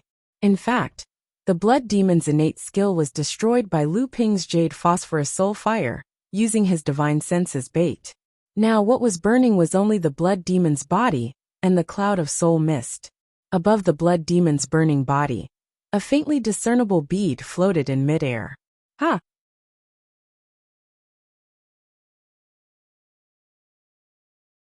Chapter 1024. Water Sword Immortal. He's the Northern Sea Water Sword Immortal Lu Tianping. Lu Ping was slightly startled. He saw that the person who cried out in surprise was the cultivator, with the highest cultivation level among the people he rescued earlier. When the others heard that the person in front of them was actually the famous Northern Sea Water Sword Immortal, they also revealed astonished expressions. Obviously, they weren't unfamiliar with Lu Ping's name. Only Lu Yongchang's expression remained calm, as if he already knew who the person in front of him was. Among the crowd of excited cultivators, he was somewhat conspicuous. Lu Ping inadvertently glanced at Lu Yongchang and smiled at the peak core forging cultivator. May I ask how I should address fellow Taoist? I'm Northern Sea Water Sword Immortal Lu Tianping. Since fellow Taoist knows me, are you also a Northern Sea cultivator? The cultivator cast a strange glance at Lu Yongchang and hastily saluted. I don't dare to be addressed as such by Tianping Laozu. Junior isn't a Northern Sea cultivator. I'm Niesheng, a disciple of the Eastern Sea's Wuxia sect. Tianping Laozu's name has shaken the overseas cultivation world. He's a first-class existence among the third-generation cultivators. Junior was fortunate enough to see a portrait of Senior's appearance that was circulated in the Eastern Sea, so I recognize you. Lu Ping also recognized the Eastern Sea's Wuxia sect. It was a medium-sized cultivation sect in the Eastern Sea. Like Zhenling, it was one of the 25 medium-sized cultivation sects in the Spirit Stone vein, on the 5 islands of Phantom Spirit. However, the strength of this Wuxia sect was slightly inferior to Zhenling. Among the 25 medium-sized cultivation sects, it could still be considered a rather powerful cultivation sect. Lu Ping chuckled and said, So it turns out to be Brother Nye from Wuxia sect. Presumably, Brother Nye is also a third-generation disciple of your noble sect. You and I are of the same generation. Calling me senior instead makes me feel uncomfortable all over. Niesheng didn't expect Lu Ping to be so easy to talk to, so he couldn't help but relax a lot. He also smiled and said, In that case, I'll also call you Brother Lu. Seeing Niesheng like this, several people also stepped forward to salute Lu Ping. These people were actually third-generation cultivators from the 25 cultivation sections. Among them, 2 were from the Eastern Sea, and 2 were from the Southern Sea. In the end, only Lu Yongchang, who suggested taking this opportunity to escape, was left. Everyone looked at him. Niesheng's lips moved as if he wanted to say something, but in the end, the crowd's silence increased the pressure on Lu Yongchang. He had no choice but to bite the bullet and step forward to salute Lu Ping. I am Lu Yongchang from the Songhai sect. Everyone's silence greatly increased the pressure on Lu Yongchang. He had no choice but to brace himself and step forward to salute Lu Ping. He said, I'm Lu Yongchang from Azure Sea Sect. Greetings, Brother Lu. Lu Yongchang's expression turned awkward. Little did he know that Lu Ping had already seen through his plan to escape during his battle with the blood demon. Lu Yongchang's expression turned awkward. Originally, Lu Ping held Lu Yongchang in contempt, but after hearing that he was a cultivator from Azure Sea sect, he somewhat understood. This guy didn't completely want to escape. Most likely, he wanted to avoid Lu Ping. Currently, everyone in the Northern Sea cultivation world knew about the situation between Azure Sea sect and Jinling. Jiang Tianlin had chased after Zhang Shi for several years, and Zhang Shi had fled to the Eastern Sea in defeat. However, not long after, there were rumors that Lu Tianping had received Jiang Tianlin's decree and arrived in the Eastern Sea. Most likely, he was here for Zhang Shi. Whether this rumor was true or not, Lu Yongchang was unwilling to face Lu Ping. Moreover, he had been saved by Lu Ping from Mara, so he was at a loss in front of Lu Ping. Just as Lu Yongchang was panicking, Lu Ping suddenly asked, "When will Senior Zhang Shi arrive at Phantom City?" Lu Yongchang was startled and said, "How did you know?" Lu Yongchang's expression suddenly changed. He hurriedly stopped talking, but it was already too late. He only heard Lu Ping say with a smile, "Senior Zhang's speed is indeed faster than mine. I just don't know if there are any more Azure Sea sect disciples like Brother Lu, who have fallen into the 6th line of defense. Otherwise, I'm afraid your sect won't be able to afford to lose them. Senior Zhang might even take the risk to come out and save them." Lu Yongchang's expression was filled with hatred. Hearing this, he immediately raised his head and said, You actually knew about me?" Lu Ping shook his head and said, "Although I haven't met you, I have heard of Brother Lu's name for a long time. After all, the 8 sons of Azure Sea have long been famous in the Northern Sea."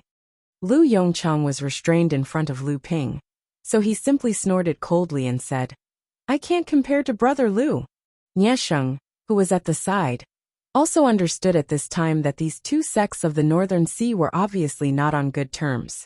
However, at this time, everyone still needed the protection of Lu Ping, the Dharma idol Laozu, so he hurriedly stepped forward and said, "Brother Lu's reputation is naturally unquestionable. He is an existence that even Wu Shihuan of the Crystal Palace and Yuan Feixiang of the Central Plains greatly admire. I just don't know if Brother Lu is going to Phantom City this time. If so, can you let us go with Brother Lu?" The others also understood the situation at this time, and said one after another, "Brother Nie is right. Brother Lu's name has long resounded in our ears. If we can go with Brother Lu this time, we will all be honored." Lu Yongchang was furious, but there was nothing he could do. He could only force himself to remain silent. Lu Ping smiled and nodded, then asked, "That's good. Brother Nie is also going to Phantom City, but Mara actually chased you all the way here. Could it be that there's a problem with the 6th line of defense?" Nie Sheng and the others looked at each other, and could not help but look a little dejected. Seeing that Lu Ping did not understand, in the end, it was Nie Sheng who explained what had happened to Lu Ping. Lu Ping's expression suddenly changed. He said, "What? The 6th line of defense did not even hold for a day, and both the Jade Shura and the Azure attacked?" Nie Sheng nodded and said, "Only a small number of people managed to escape back to Phantom City through the teleporter. Most of them either died or fled in all directions. Just based on the news I heard, there were at least 4 or 5 Dharma adepts who died. Now, Mara's army is on the sea surrounding the fleeing adepts, and the 7th line of defense of Phantom City is about to be completed. If we do not reach Phantom City before the encirclement is complete, I'm afraid we can only wait for Mara's encirclement." Lu Ping's expression was dark. He opened his hand and threw out a treasure that looked like a small boat. The treasure expanded in midair, and it turned into a small boat that could fit a few people. It was the boat that Lu Ping had not used in a long time. Lu Ping stepped into the boat and said coldly, "What are you waiting for? Let's go." Nie Sheng and the others were stunned at first, then overjoyed. They all stepped into the boat. Lu Yongchang hesitated for a moment, but in the end, he was the last to step into the boat. The boat rose into the air, leaving a blue trail in midair, and then disappeared into the horizon. In the boat, Lu Ping's expression was very ugly. He had not thought that the situation would be this bad. At this time, Even the road to Phantom City was filled with danger. Even if he managed to break through Mara's encirclement and enter Phantom City, he was afraid that he would not be able to return to Phantom City for a while. Furthermore, if there was a way to return, the great adepts of the various sects would use the excuse of concentrating their strength to protect the 5 islands of Phantom City and gather all the forces on the islands. Lu Ping forced himself to calm down and swallowed a spirit pill. He slowly recovered the divine will that he had used in the battle with the blood demon. Originally, it would not have been difficult for Lu Ping to defeat the blood demon. The reason why he had gone through so much trouble was because Lu Ping wanted to test the power of the Genshin Pearl after it had fused with the Jade Phosphorus Soul Fire. In reality, this effect did not disappoint Lu Ping. After Lu Ping used his powerful divine will as bait to set up this trap, the Jade Phosphorus Soul Fire was able to break the blood demon's soul-devouring divine will and cause it to backfire, burning the blood demon to death. Recently, Lu Ping was very satisfied with the crystal-like spiritual treasure. Although the spiritual treasure had perished when Mara had died, Lu Ping had still managed to absorb a lot of the soul origin of the spiritual treasure through the Genshin Pearl that had fused with the Jade Phosphorus Soul Fire before it had completely perished. Although the soul origin of the spiritual treasure was not even a quarter of the spiritual treasure, Lu Ping could still sense that as the Jade Phosphorus Soul Fire gradually turned the soul origin of the spiritual treasure into its own, the quality of the Genshin Pearl would be greatly improved. The 8th restriction would be completed before the other 11 Genshin Pearls, and the speed at which the 9th restriction would be condensed would also be greatly accelerated. Other than that, there was also the Great Shura, leading the group of demonic Asuras. It was obvious that this Great Shura was on the verge of becoming a Blood Shura. The Great Shura's essence had already reached the critical point. The reason why Lu Ping had risked his life to surround Niesheng and the others during the battle with the blood demons was most likely because of the blood essence in their bodies. What Lu Ping had originally valued was the water attribute essence chi of this great Asura. Although it was not as pure and thick as the blood Asuras, and could not play any role in improving Lu Ping's own cultivation, it could be used to nourish the thin water-flowing sword, which had been damaged in the previous 2 battles. The thin water-flowing sword was a top-notch spirit-nurturing magic treasure that had condensed 9 treasure restrictions. After the 2 swords were combined and used by Lu Ping, their power was even not inferior to that of an ordinary First Tribulation spiritual treasure. But the quality of the thin water-flowing sword was still inferior to that of a real spiritual treasure. Whether it was the previous battle with the 3-headed blood demon Mara, or the previous move with Chu Haitian, they were all clashes of strength that could not be taken lightly. But the other party's hands, without exception, were all genuine spiritual treasures. In this way, the difference in quality between the thin water-flowing sword and the 3-headed blood demon sword was reflected.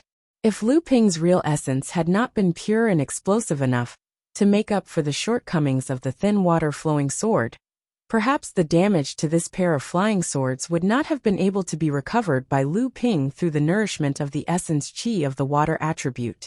Fortunately, Lu Ping's luck was good. After the Great Asura died, it left behind its accompanying magic treasure. This was a companion magic treasure that was about to be promoted to a spiritual treasure. Compared to the essence chi emitted after the Great Asura's death, the thin water-flowing sword was undoubtedly more suitable for the thin water-flowing sword. At this time, this companion magic treasure, which could become a spirit-nurturing magic treasure after being modified by a craftsman, had already turned into a pool of essence chi in Linglong's wine tripod. The thin water-flowing sword was like a pair of swimming fish, playing in this pool of essence. Chapter 1025. On one of the deserted islands in the Fallen Land, an early Dharma adept was floating in midair. The matrix beneath his feet covered more than half of the deserted island. At the same time, it also surrounded him, who was floating several feet above the island. Rong Chung Laozu's expression was grim as he spread out his divine will as far as he could, searching for clues in the void outside the island. He had been trapped on this island for about 4 hours. Although he had not been able to detect the hidden wind Shura, Rongcheng Laozu's instincts told him that the Shura was hiding nearby, waiting for him to step out of the formation on the deserted island to be greeted with a thunderous attack. It was a pity that half of his skills were focused on formations, but most of the formation tools he had brought with him had been destroyed when the 6th line of defense was breached. He could only set up this simple formation on this deserted island. Otherwise, he would not have been in such a sorry state. Rongcheng Laozu reached out to touch the torn shirt on his left arm. There had originally been a half-foot-long wound there, and although he had used a hemostasis technique to seal the wound, a bright red mark could still be seen clearly. There was more than one such mark on his body. On his right shoulder, there was also a red mark left behind by the shrinking of the wound. These 2 wounds, and the torn shirt made Rongcheng Laozu's originally dignified image look a little more pathetic from afar. Rongcheng Laozu knew that the longer he dragged this on, the more disadvantageous it would be for him. This was because at this time, the Mara army was already moving towards the 7th line of defense, and the Mara behind them were still continuously encircling and suppressing the scattered adepts. Once the hidden wind Shura waited for reinforcements to arrive, he would be faced with a disaster. However, things often happened when one was afraid of something. Just as Rongcheng Laozu was worried that the hidden wind Shura in the void would find reinforcements, several streaks of light suddenly appeared in the sky, and more than 10 large Mara flew in the direction of the deserted island. A ball of light appeared in Rongcheng Laozu's hand, and a silver chain wrapped around his wrist after the light dissipated. More than a dozen large Mara immediately surrounded the deserted island after they arrived. Rongcheng Laozu suddenly raised his head and looked above his head. The wind Azura that had been chasing him before was standing above his head and grinning at him. Then, its entire body turned into a whirlwind and crashed into the protective formation above Rongcheng Laozu's head. At the same time, the dozen or so big Mara also unleashed their companion magic treasures and attacked the simple formation set up by Rongcheng Laozu. Damn it! Rongcheng Laozu cursed in his heart, and he also threw the silver chain in his hand. The front of the chain was a gem that looked like a snake's head, and it collided with the hanging wind column. Patriarch Rongcheng cursed inwardly. His entire body was smashed into the bottom of the deserted island by a great force. If it was not for the protective array formation outside the island that slightly blocked Feng Shuo's attack, he would have suffered a great loss from this attack. Even so, the wind Azura's attack still made him have no time to care about the operation of the deserted island's formation. If it was only this wind Azura, after all, he had suffered a small loss in the previous blow, but the wind Azura was also temporarily repelled, and the formation was safe. However, there were more than a dozen big Mara around the deserted island, attacking the protective formation together. At the moment when the formation stopped operating, the formation plate under Rongcheng Laozu's feet had already cracked 7 or 8 times, and the formation was broken. The wind Azura rolled up a gust of wind, and strange howls like ghosts and wolves came from the wind. Along with the dozen or so Mara around the surrounding, they surrounded Rongcheng Laozu and attacked. Rongcheng Laozu secretly sighed. It seemed that he was going to die here today. The chain in his hand seemed to have become a swimming snake at this time, embedding itself in Rongcheng Laozu's flesh, and began to swim. In a flash, it gathered at his chest and converged into a vivid silver snake. Rongcheng Laozu suddenly opened his eyes, and a blood-red color appeared at the bottom of his eyes. Since there was no way to escape, he might as well die together. Rongcheng Laozu simply did not dodge the attacks from all directions, and waited for the besieging Shuras to be the closest to him. Seeing that Rongcheng Laozu was about to be hit by these attacks, and the aura around Rongcheng Laozu was also rising more and more, there was even a chi-chi sound coming from his chest. Suddenly, there was a dense burst of explosions behind him. The surrounding Mara exclaimed one after another, and all the companion magic treasures that were attacking Rongcheng Laozu were all withdrawn, as if they had encountered a great danger, and they could no longer care about Rongcheng Laozu. Someone was helping. Rongcheng Laozu was surprised and delighted. The aura around him suddenly fell back, and the chi-chi sound from his chest also disappeared. When he looked up, he saw a huge strange dragon made of spiritual chi roaring and rushing toward the wind Shura, who had turned into a gust of wind in the sky. At this time, Rongcheng Laozu simply escaped from death, and he did not have the slightest thought of dying together with his enemy. He suddenly pulled his right hand from his chest, and the silver chain that had turned into a silver snake was forcibly pulled out from the flesh of his chest. A stream of blood splashed, and he did not care about this injury. The silver chain in his hand refined into a strange snake that was 90 feet long, and together with the strange dragon made of spiritual chi in the sky, attacked the wind Shura from both sides. The sounds of fighting came from all around, and the roars of fighting came one after another. There was more than one person helping. The dozen or so Mara in the surroundings were already being held back by someone, and they seemed to have the upper hand. Rongcheng Laozu quickly glanced around and saw about 20 core forging adepts fighting with more than a dozen Mara, and in the sky, a Dharma adept of about 20 years of age was calmly smiling at him. Then, he focused on directing the strange dragon in the sky to attack the wind Shura. Rongcheng Laozu hurriedly calmed himself down. The silver chain shook its head and tail, and together with the strange dragon, they tore open the wall of wind in midair and took the opportunity to attack. A howl came from the sky, and suddenly, a voice sounded in Rongcheng Laozu's ear. "Oh no, my friend, quickly withdraw your treasure." Rongcheng Laozu was stunned. He reached out and pulled the silver chain in the air, and the silver chain immediately flew back, leaving only a giant silver snake that continued to attack the wind Shura with the strange dragon. However, the power of the giant silver snake had suddenly decreased by more than half. Puff! Like a candle that had been blown out, the tornado in midair suddenly collapsed, and the violent waves of spirit chi caused Rongcheng Laozu's expression to change. In a flash, he had already retreated hundreds of feet away using his space magic. The young cultivator was still standing in the same place, without the slightest movement. Rongcheng Laozu's expression became anxious. He opened his mouth to warn the young cultivator, but it was too late. The collapsed tornado had already turned into a sky full of wind blades, shooting randomly in all directions. The area within a radius of hundreds of feet had become a stormy sea. The young cultivator's expression did not change. His hands moved like butterflies, and then he suddenly kicked his legs. Suddenly, a huge wave of fighting energy appeared on the surface of the sea outside the deserted island. The huge wave rolled up, forming a huge wall of water in the sky, blocking the stormy sea in front of him. At the same time, it also protected the cultivators who were fighting with the Mara behind him. Rongcheng Laozu was secretly ashamed.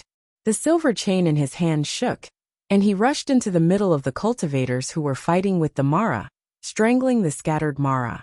As the storm raged and weakened, the water spears in midair began to fall back, stirring up huge waves that were tens of feet high on the surface of the sea, and then rippling far away. At this time, the dozens of Mara had been wiped out by Rongcheng Laozu. Seeing the young cultivator land, Rongcheng Laozu quickly stepped forward and said, "Thank you for your help, fellow Taoist. I am Rongcheng of the Huai sect of the Southern Sea. Greetings." Huai sect? Could it be the Huai sect of the Southern Sea? No wonder fellow Taoist was able to set up such an exquisite formation on this deserted island in such a simple way. "I am Lu Tianping of the Northern Sea Zhenling. Greetings, fellow Taoist."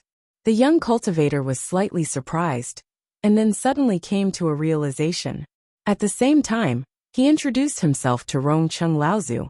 Rongcheng Laozu's face showed a trace of surprise, and he said, "So it is the sword immortal of the Northern Sea water.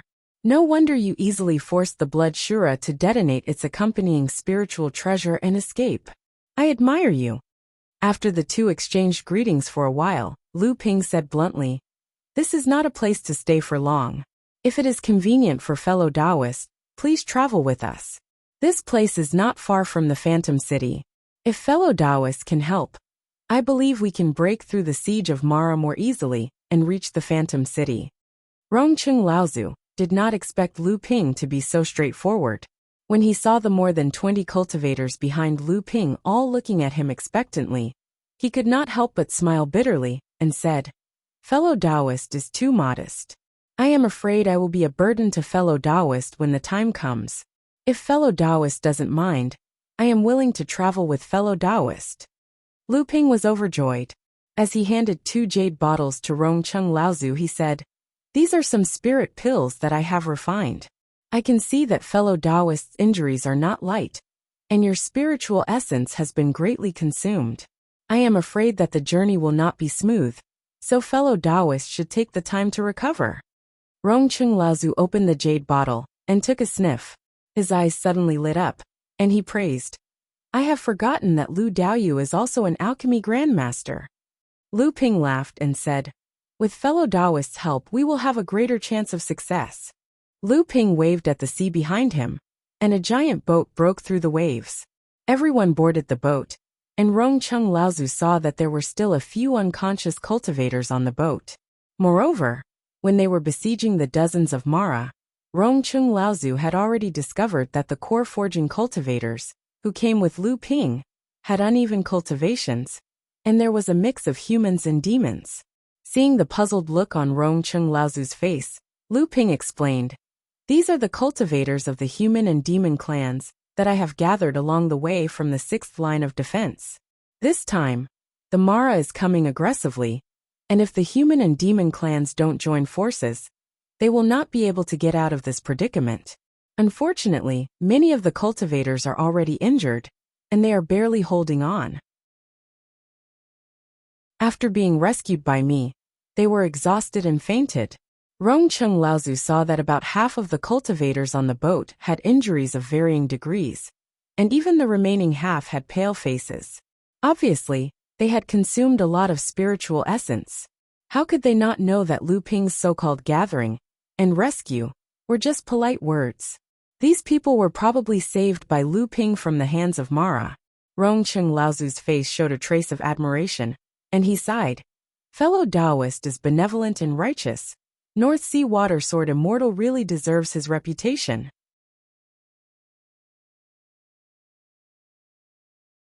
Chapter 1026. Brother Tian Kong, don't get too worked up. We're just following the rules. As long as your clan is able to withstand the first wave of attack from Mara's army on the 7th line of defense on Grid Island, Jinling's defense can be shifted to the other islands on the 2nd day, and we can take turns defending Grid Island. The one who spoke was Kuan Yu Laozu of the Yuling clan of the South China Sea. He was also a mid-Dharma adept, and the Yuling clan of the South China Sea was ranked first among the 25 mid-sized clans in the region. There were already 2 late Dharma adepts in this clan, but the Yuling clan had always claimed that one of the great adepts had already passed away. Even so, 10 years ago, the Yuling clan had another mid-Dharma adept, who had passed through his 2nd lightning tribulation and reached the late Dharma stage. Even though this great adept Laozu had been recuperating in seclusion for the past 10 years, due to the severe injuries he had sustained while passing through the lightning tribulation, it was enough for him to take the top spot among the 25 clans in the Phantom City Conference a few years ago. Logically speaking, with the power that the Yuling clan possessed, they should have had enough resources and power to contend for the title of the 6th strongest clan in the South China Sea, so that they could gain more influence and power in the world of practitioners. However, the Yuling clan had never sent a ship to Central Mainland, and they had never even built one before. Even though the Yuling clan kept such a low profile, whether it was the clans overseas or in Central Mainland, none of the clans dared to look down on the Yuling clan. When the disciples of the Yuling clan traveled outside, they were usually respected by the other clans. However, this time, the Yuling clan had no choice but to stand up and join forces with the other 3 clans, who were also ranked in the top 5 to put pressure on Jinling. This was because the great adepts of Phantom City had sent a clear message that as the most important 7th line of defense, Grid Island, the top 5 clans among the 25 clans were required to take turns defending it. Almost everyone knew that as the front line of the defensive island chain, Lattice Island suffered the greatest impact when Mara's army attacked. The pressure was undoubtedly the most intense when Mara's army attacked for the first time. If Kuan Yu Laozu didn't push the newly ascended rank 5 Jinling out to block the calamity, he could guarantee that all the other sects would immediately push the first-rank Yulin sect out to block the calamity. Hence Yulin sect, who had always maintained a low profile, had no choice but to use their influence to pressure others. When the other clans in the top 5 clans saw Yulin sect stepping up, they naturally understood Kuan Yu Laozu's intentions. However, when they thought of the terrifying strength of Yulin sect, Laozu was naturally more than happy to pick on the soft persimmon to bully, and they all voiced their agreement. After all, Yulin sect had already offended them. Tiankong Laozu's face was ashen, but he could only retaliate against Yulin sect. Now that the other clans were on Yulin sect's side, if Tiankong Laozu was not careful, Jinling might be isolated. Hence, he laughed coldly and said, "Brother Kuan Yu, your words are not appropriate. Your clan's strength is no less than that of the major clans in the overseas region, and you are the leader of the 25 medium-sized clans in the overseas region. Your strength is far above mine. This time, Mara's momentum is fierce, and Lattice Island is the crux of the entire defensive island chain. At this time, it is even more appropriate for your clan to stand up for us. If it is left to my clan, and we are unable to withstand Mara's attack, I'm afraid the losses will be small. But if we jeopardize the security of the entire island chain, and allow Mara's army to attack Phantom City, my clan cannot bear the responsibility." As soon as Tiankong Laozu finished speaking, Laozu from the other 3 clans in the top 5 did not say anything else. Among the 25 clans in the overseas region, other than the Yulin sect, there was not much of a difference in strength between the top 5 clans. Each clan had a Dharma adept in their ranks, but only the Yulin sect's strength actually far exceeded that of the other 3 clans. Furthermore, this time, the Yulin sect had come from Phantom City. Other than Kuan Yu Laozu, who was a mid-Dharma adept, they had also brought along 2 other early Dharma adepts of the 3rd generation. Hence, in terms of the security of the island's defenses, the most reasonable solution was to leave Lattice Island to the Yulin sect. It was just that although the enemy was at the forefront, the internal strife between the various clans had never stopped. Although these people were not blind to the bigger picture, how to preserve their own strength, without harming the overall situation, was enough for the Laozu present to fight and scheme against each other. Kuan Yu Laozu chuckled and said, "Brother Tiankong, please don't be impatient. After all, your clan is a new clan, and it is precisely because of the fact that you are in the top 5 that we have allowed your clan to only defend the island for the first day. After that, the other clans will take turns to defend the island for the next 2 days. Furthermore, apart from Lattice Island, each of our clans has their own tasks as well." Kuan Yu Laozu paused as he said this, his expression turning cold as he continued. "As for the 3rd point, after the Phantom City issued the edict, all the clans have sent their adepts here, but only you have not arrived yet. The 7 lines of defense in the perished land have been broken one after another, and there have been casualties among the various clans. Even fellow Dharma adepts have fallen. Could it be that your clan is only thinking of obtaining spirit stones from Spirit Gathering Island, and is unwilling to contribute to the defense against Mara's army?" Kuan Yu Laozu's words were sharp. Not only did he insist on Jinling's identity as a new clan, but he also used the fact that Tiankong Laozu had arrived late to incite the clans to fight against each other. Without waiting for Tiankong to respond, Laozu snorted coldly and was about to speak, but someone suddenly interrupted and said, "Senior Kuan Yu is right. Jinling is the #1 clan in the North Sea, and Senior Tiankong has a second tribulation spiritual treasure. The disciples that he has brought to the Phantom City this time are all the best of the 3rd generation cultivators. There is also a rumor that the water sword deity Lu Tianping has also come to the North Sea. With such strength, I believe that Jinling will definitely set an example for the various clans in the North Sea." Tiankong Laozu shot a murderous glare at the person who spoke, and saw that it was none other than Zhang Shi. Well said. Kuan Yu Laozu didn't expect that the North Sea's cultivation world would be the first to have an internal conflict. This came at the right time. You must be a fellow Taoist from the Blue Sea sect. As you said, Zhenling is the #1 clan in the North Sea. We also want to see the glory of your esteemed clan. Let us wait and see. As soon as Kuan Yu Laozu's voice fell, Laozu from the other two clans immediately agreed. Tiankong Laozu looked carefully. These two clans were ranked 6th and 7th. Before the Phantom City Conference, Zhenling and these three clans were fighting for the 5th place. In the end, Zhenling suppressed the other two clans and entered the top 5 in one fell swoop. This was especially true for the 6th-ranked sect. Originally, it was the 5th-ranked sect. However, during the Spirit Fantasy City's general meeting, True Spirit sect had pushed it down to the 6th-ranked sect. This cultivator had even suffered a great loss under Jiang Tianlin's hands. Thus, it was only natural for him to be impatient to deal with True Spirit sect. Tiankong Laozu stood up angrily and left with a flick of his sleeve.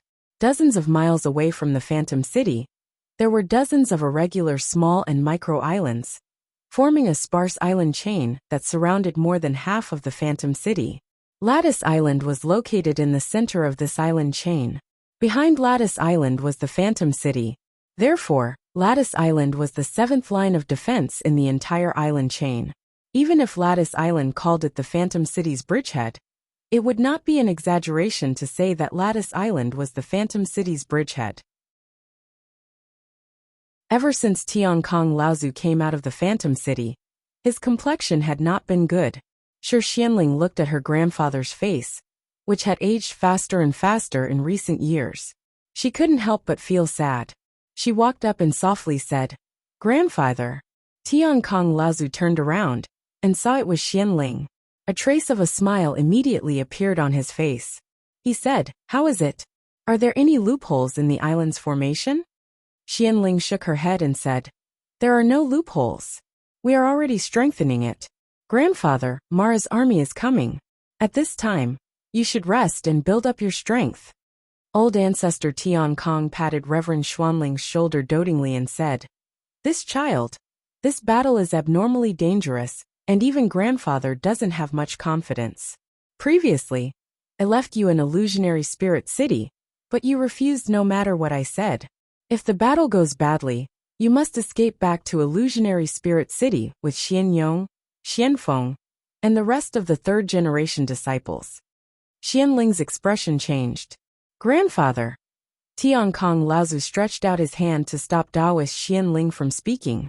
He said, "Listen to grandfather. Xian Yong, Xian Feng, Xian Peng, Xian Heng, and you, all of you are the best of the 3rd-generation cultivators of our sect. Especially Xian Yong, Xian Feng, and you.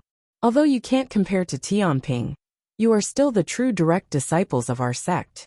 You are the hope of our sect. So if the battle goes badly, you must escape with your lives. As long as you can survive, our sect will have hope in the future." Tiankong Laozu's words had reached such a degree that Taoist Xianling knew that this battle pointed to disaster for Zhenling. Taoist Xianling didn't know what to say. After thinking about it, she said worriedly, "I don't know where junior brother Tianping is now. If he helps you, grandfather, I think you can definitely defend Grid Island. At this time, I heard that the evil Luo army is in the parish secret realm and is wantonly hunting the cultivators who escaped from the 6 lines of defense. I don't know if he can escape the siege." A hint of worry flashed across elder ancestor Tiankang's face, but he immediately smiled and said, "That brat should be fine. As long as he doesn't stupidly walk into Devil Luo's trap, or if Azura-level Devil Luo makes a move, ordinary Jade Shura won't be able to do anything to him." Because Lu Ping and his people were too big of a target, they had to be careful along the way, so they slowed down a lot. Even so, they still encountered Mara patrolling the sea several times. Fortunately, Lu Ping's command was good, and they killed all the Mara. They also saved more than 10 human and demon cultivators from Mara. They also encountered a Dharma demon cultivator, who was being chased by 2 blood demons. Because of Lu Ping's will, he and Rongcheng Laozu sneaked up to the front of the battle and suddenly attacked. Together with the Dharma demon cultivator, they killed one of the Shuras, and the other one escaped with serious injuries. At this time, Lu Ping and his people finally arrived at a barren reef only 300 miles away from Phantom City after half a day.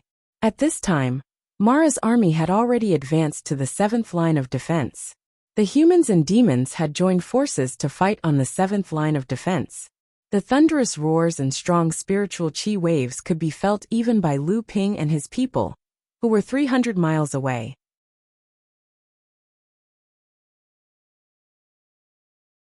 Chapter 1027. There are more and more Mara patrolling the area. Hiding here is not a solution. If we don't think of a way to get to Phantom City, sooner or later, we will be discovered by Mara and killed. The person who spoke was an early Dharma adept dressed in red. This was the Wind Wan adept, Feng Xinglia, who had been rescued by Lu Ping and Rongqing Laozu. Lu Ping nodded and turned to Rongqing Laozu. "Senior, what do you think?" Rongqing Laozu said. "It will not be easy to break through the Mara's encirclement. Furthermore, even if we manage to break through the Mara's army from behind, if the adepts guarding the 7th line of defense do not let us in, we will be completely abandoned." Rongqing Laozu's thoughts were the same as Lu Ping's. Lu Ping believed that if they rushed in recklessly, the adepts guarding the 7th line of defense would most likely not let them in, unless they had someone who was very familiar with them. If that happened, they might even be blamed. Lu Ping's expression changed as he looked at everyone and said, "I will go in and take a look myself." The attack on the 7th line of defense had reached its climax from the very beginning. The huge Mara army did not use the low-level Mara as the vanguard to attack at the beginning to wear down the strength of the human and demon allied forces. Instead, they gathered a large amount of blood from the very beginning. The Mara directly attacked the protective spells of each island, forcing the Dharma adepts of both the human and demon races to come out and fight.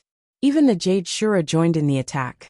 Among all the islands, the most intense battle was on Lattice Island, which was the most prominent line of defense in the entire island chain. The first Mara army to attack Lattice Island was a Jade Shura, leading hundreds of Mara of different sizes. Tiankong Laozu fought with the mountain-splitting axe, delaying the Jade Shura's attack, while the Zhenling adepts relied on the protective spells of Lattice Island to fend off the attacks of hundreds of Mara. On a small island on the northwest side of the island chain, Kuan Yu Laozu of the Yulin sect, and a third-generation Dharma adept, led the disciples to easily fend off the attacks of a group of Mara. At the beginning, the island where the Yulin sect was located was surrounded by hundreds of Mara led by a blood Shura. Kuan Yu Laozu didn't even need to do anything himself. As a third-generation Dharma adept, was able to rely on the island's protective spells to temporarily fend off the attacks of the blood Shura. A beam of light snuck into the island from behind.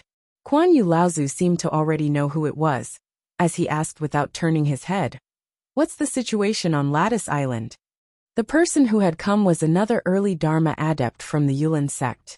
He said, "The situation is very bad. From the beginning, the sects have suffered heavy casualties. No one expected that the Blood Mara, and even the Jade Shura would directly avoid the Dharma adepts of the sects, and attack the protective spells of the island from the very beginning." Kuan Yu Laozu's face darkened and he said, "What about Phantom City? What are the reactions of the major sects and the 3 major demon tribes?" Phantom City's adepts have been mobilized frequently, and they have been strengthening their defenses. But according to my observations, I'm afraid they won't be sending reinforcements in the near future. The Dharma adept could not help but say, "Elder, the major sects are obviously conserving their strength and using us as cannon fodder. With the true strength of our sect, if we were also a major sect, we wouldn't be at the mercy of these people." Kuan Yu Laozu's expression was uncertain, and he said, "I understand what you mean. Yes, after this battle in Phantom City, it's time to show our fangs to the world of practitioners." Kuan Yu Laozu paused and said, "Oh yes, how's the situation on Lattice Island?" The adept laughed sinisterly and said, "Very bad, but the second tribulation spiritual treasure in Laozu's hands is really powerful, and it can actually block the attack of the Jade Shura. But the number of low-level Mara attacking Lattice Island has been increasing, It looks like the Mara's army is very clear about the importance of Lattice Island's position. It's all thanks to you pushing Jinling out, or else our sect would not have been able to survive without a single casualty. At this time, on an island in the northeast, Dong Yun Laozu was sweating profusely as he said to Zhang Shi, "It's a good thing you came to the East Sea in time. Otherwise, it would not have been easy for the old man to block the Mara's attack.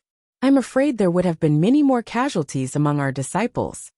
Zhang Shi smiled faintly and said, "The most important thing now is that we have to pretend to resist the attack of the Devil Luo army with all our strength. We can't let Phantom City see that our sect still has strength to spare. And we can't let the attention of the Devil Luo army shift to our sect.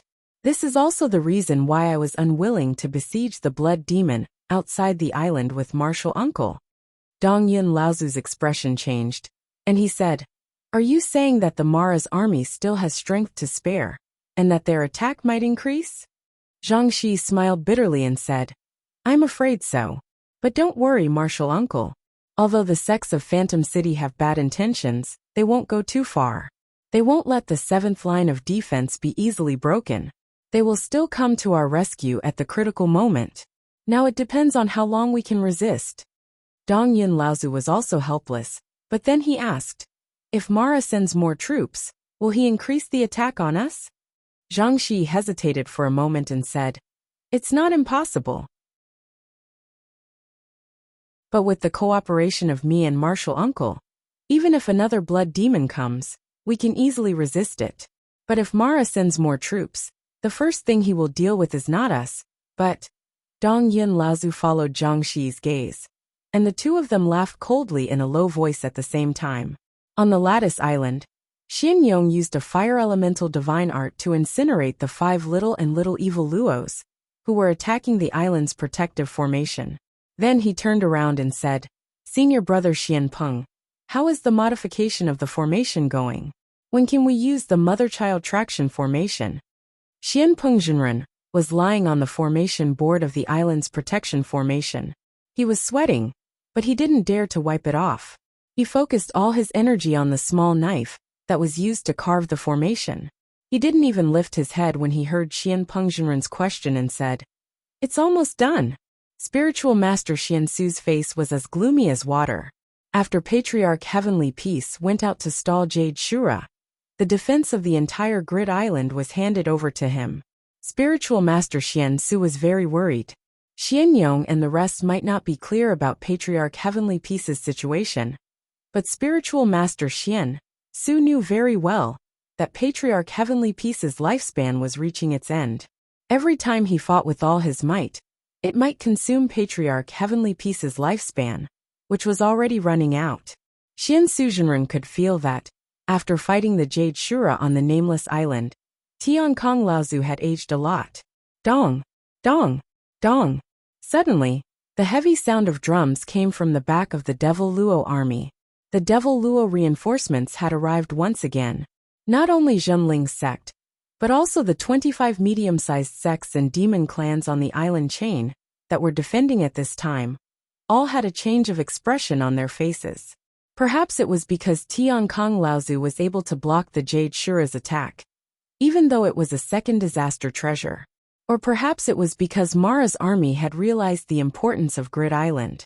When they saw that the Jade Shura had been stopped, and that it wouldn't be able to defeat Tian Kong Laozu in a short amount of time, 2 more Blood Shuras came from Mara's army to help the Jade Shura.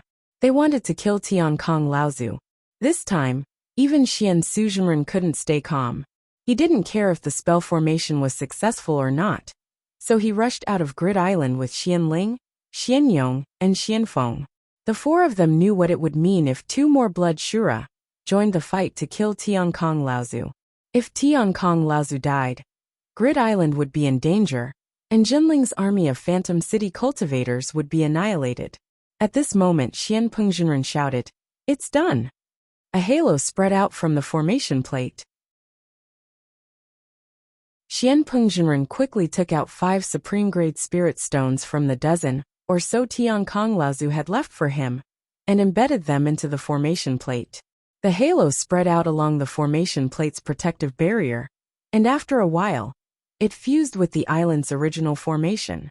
The Zhenling disciples on the island suddenly shone with light. The mother-child traction formation had finally been modified by Xian Peng at this critical moment. Xian Ling, Xian Yong, Xian Feng, and Xian Shang had worked together to fight against a blood Shura in North Sea, and they had even managed to escape with their lives. This time, Reverend Xian Shang might not be around, but he had been replaced by the second-generation cultivator, Reverend Xian Su, who was even more experienced and had a higher level of cultivation. The mother-child traction formation had also been successfully modified at this critical moment.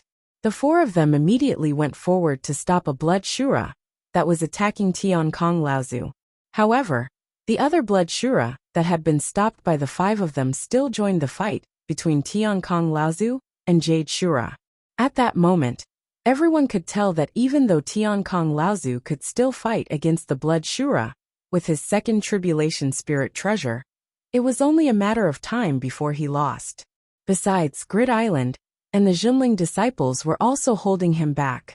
It was not impossible for Tian Kong Laozu to die because of this. Zhenling was in danger. On the deserted reef 300 miles away, Lu Ping had yet to return. A group of human and demon cultivators that Lu Ping had saved along the way were still waiting there. Lu Yongchang from the Blue Sea sect saw that the other two Dharma adepts, Rongqing Laozu and Feng Xinglia Laozu, were sitting quietly at the side, and the two of them were whispering to each other from time to time. Lu Yongchang gathered his courage and said, "Seniors, this is actually the last step. We can just find a weak spot and charge in.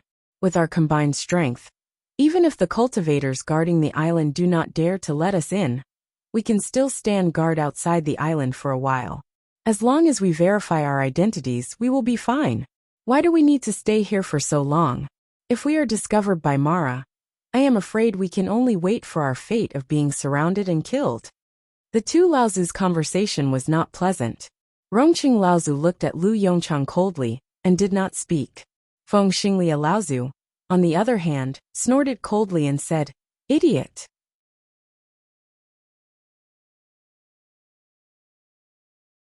Chapter 1028. Feng Xinglia and Laozu's idiot made Lu Yongchang's face turn purple. After Feng Xinglia finished cursing, he didn't say anything else, leaving Lu Yongchang there. He didn't know if he should advance or retreat, so he gritted his teeth and said, "Right now, the majority of us still have our strength. It is completely possible for us to fight. I don't know why everyone trusts Lu Tianping so much. When the time comes, we will just charge behind him. He can decide where to charge and how to charge. Isn't this the same as putting our lives in his hands?" Lu Yongchang said what he was thinking in one breath. He took 2 deep breaths and saw that many people on the desolate reef had hesitant expressions. Joy flashed in his eyes. Most cultivators were cold. Apart from their own sect and those close to them, they rarely trusted others. Moreover, this was a matter of life and death. They couldn't help but feel disloyal. He had forgotten who saved these people's lives along the way. If it wasn't for Lu Ping, an alchemy grandmaster, how could most of them recover their strength to protect themselves in such a short time? The two Laozu didn't say anything, but Niashing couldn't help but say, "Brother Lu, how can you do this? Our lives were all saved by fellow Taoist Tianping, so he absolutely has no reason to harm us." Niasheng and Lu Yongchang had fought together before, so although he was unhappy with Lu Yongchang's words, he didn't reprimand him. Meanwhile, Ancestor Rongcheng spoke indifferently from the side. "Not to mention that our lives were saved by fellow Taoist Tianping. Even if he has selfish motives, we should still do our best to help him and repay him for saving our lives. Not to mention that if fellow Taoist Tianping's divine perception didn't far exceed an ordinary person's, how could we have been able to avoid Mo Luo's pursuit time and time again? We would have probably been encircled and annihilated a long time ago. If we really talk about it, then every single one of us owes him countless lives."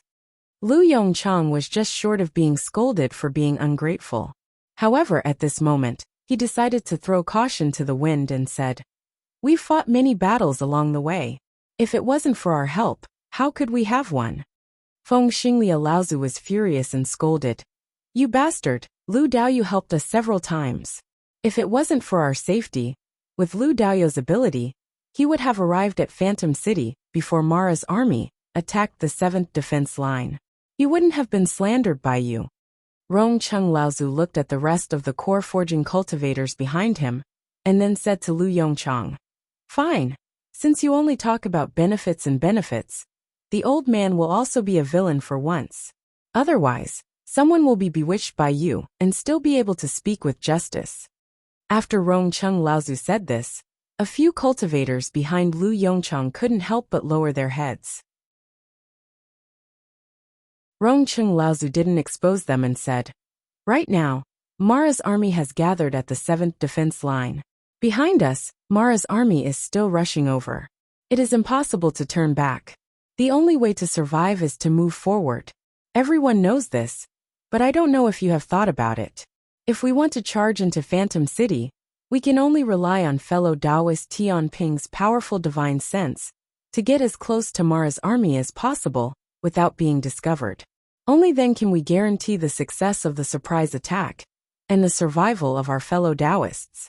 If we don't have fellow Taoist Tianping's guidance, we can only be a group of headless flies flying everywhere. Sooner or later, we will be killed by Mara. Do you understand what the old man is saying?" As soon as Rongcheng Laozu said this, a voice suddenly sounded on the desolate reef. "Thank you, fellow Taoist Rongcheng.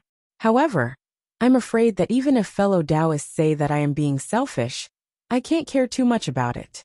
Lu Ping's sudden appearance on the desolate reef surprised even Rongcheng Laozu and Feng Xinglia. Even the two of them weren't aware of Lu Ping's appearance in advance. His control over space was far beyond their reach. Lu Ping glanced at Lu Yongchang. Lu Yongchang's heart was beating wildly, but he had to force himself to calm down. Fortunately, at this time, Lu Ping didn't want to complicate matters. Instead, he said, "The battle between Mara and the human and demon clans has already reached its climax. When I went to investigate, I discovered that there are a few battlefields on the islands. It's not that there are no opportunities for us to take advantage of. However, I always feel that there might be a trap set by Mara's army." Rongcheng Laozu and Feng Xinglia looked at each other. Feng Xinglia said directly, "Fellow Taoist Tianping, if you have something to say, just say it." Lu Ping nodded and said, "Although we have been cautious along the way, there were several times when we had to fight with Mara in order to rescue our fellow Taoists who were besieged. Although we tried our best to kill him, there were inevitably some who slipped through the net. After that, although Mara's patrols on the surface of the sea became more frequent, it was only because we were near the 7th line of defense that he increased his patrols. He didn't specifically search and encircle us." Rongcheng Laozu's eyelids twitched. He said, "Fellow Taoist Tianping, are you saying that Mara had already noticed us long ago, but he deliberately ignored us? He calculated that we would eventually go to Phantom City, so he set a trap in the battlefield and waited for us to jump into it?" Seeing Lu Ping nod, the cultivators were in an uproar. Lu Yongchang raised his head and wanted to say something, but he calmed down in the end. He discovered that Lu Ping didn't panic. It seemed that he had a backup plan. Seeing that Lu Ping was calm, he wasn't the only one. Rongcheng Laozu said, "Fellow Taoist Tianping, do you have a way to solve this?" Lu Ping nodded and said, "I can't say that it's a solution. It's all risky. However, there is one method that has a higher chance of success.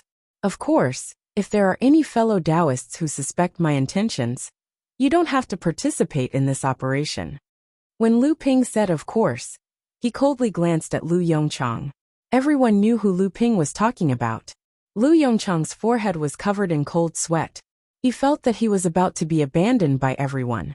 Feng Xinglia said loudly, "Fellow Taoist Tianping, just say it. Which method is it?" Lu Ping looked at everyone's gaze and revealed a trace of mockery.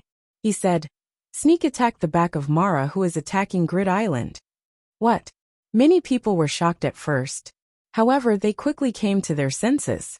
Everyone knew the importance of Grid Island. It was definitely a place where Mara's army was heavily attacking. However, it was because of this that Mara concluded that the human and demonic cultivators would not dare to attack this place.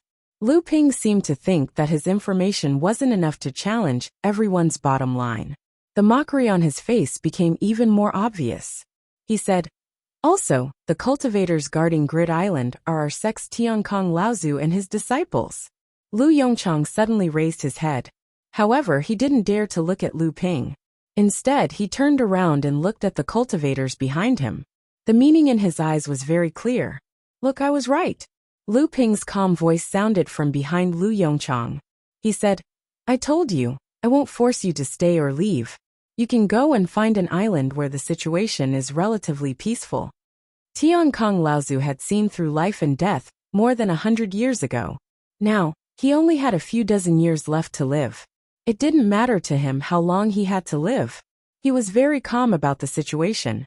He just wanted to stall the Jade Shura and the Blood Shura in front of him, so that he could take the two Shuras with him at the last moment.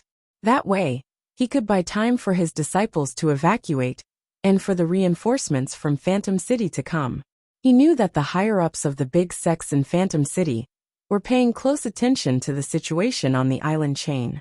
The reason why they hadn't come to help was because of the big sect's schemes. His death was a necessary condition for them to help Grid Island. It didn't matter whether he lived or died. That was why Tiankong Laozu had driven Jiang Tianlin from the East Sea to the North Sea. Zhang Xi's assassination of Lu Tianling was just an excuse. If it hadn't happened, Tiankong Laozu wouldn't have asked Jiang Tianlin to stay on Jingzha Island. The North Sea needed him more now. Old ancestor Tiankong turned back to look in the direction of North Sea Spirit City. There would eventually be a day when Zhenling's sect would also become a member of that city, sitting on top of the mountain and watching the tigers fight. Tiankong Laozu looked to the south. He didn't know how the student who would bring Zhenling to new heights was doing. However, where Patriarch Tian Kang's gaze landed, his pupils involuntarily contracted. Immediately after, he saw a huge arc breaking through the void with a loud rumble, charging towards the back of the Devil Luo army that was besieging Grid Island with the force of a thunderbolt. Dozens of magic treasures shot out from the huge arc, and the flashing brilliance of the magic treasures almost illuminated half the sky, dazzling the eyes of the Devil Luo, who had turned around to face the battle in a hurry. Amidst the screams, 3 long screams came from the ship. A pair of flying swords flew out of the ship, piercing through the lights of the treasures. They went for Jade Shura's back. Then, 2 wind blades flew out of the ship like wings. The third one was a giant silver snake made of silver chains. They went for another Blood Shura that was attacking Tiankong Laozu. Suddenly, the situation on Grid Island changed. Xianyong laughed and said, "Ha ha ha ha, it's Brother Tianping." A burst of cheers immediately broke out across the entire Lattice Island. Dozens of Zhenling sect cultivators rushed out of the Lattice Island with the defensive formation, charging towards the Devil Luo army. At the same time, they met up with 50 to 60 core forging Taoist masters from various sects who flew out from the giant ship and charged towards the back of the Devil Luo army. The Devil Luo's army was thrown into chaos.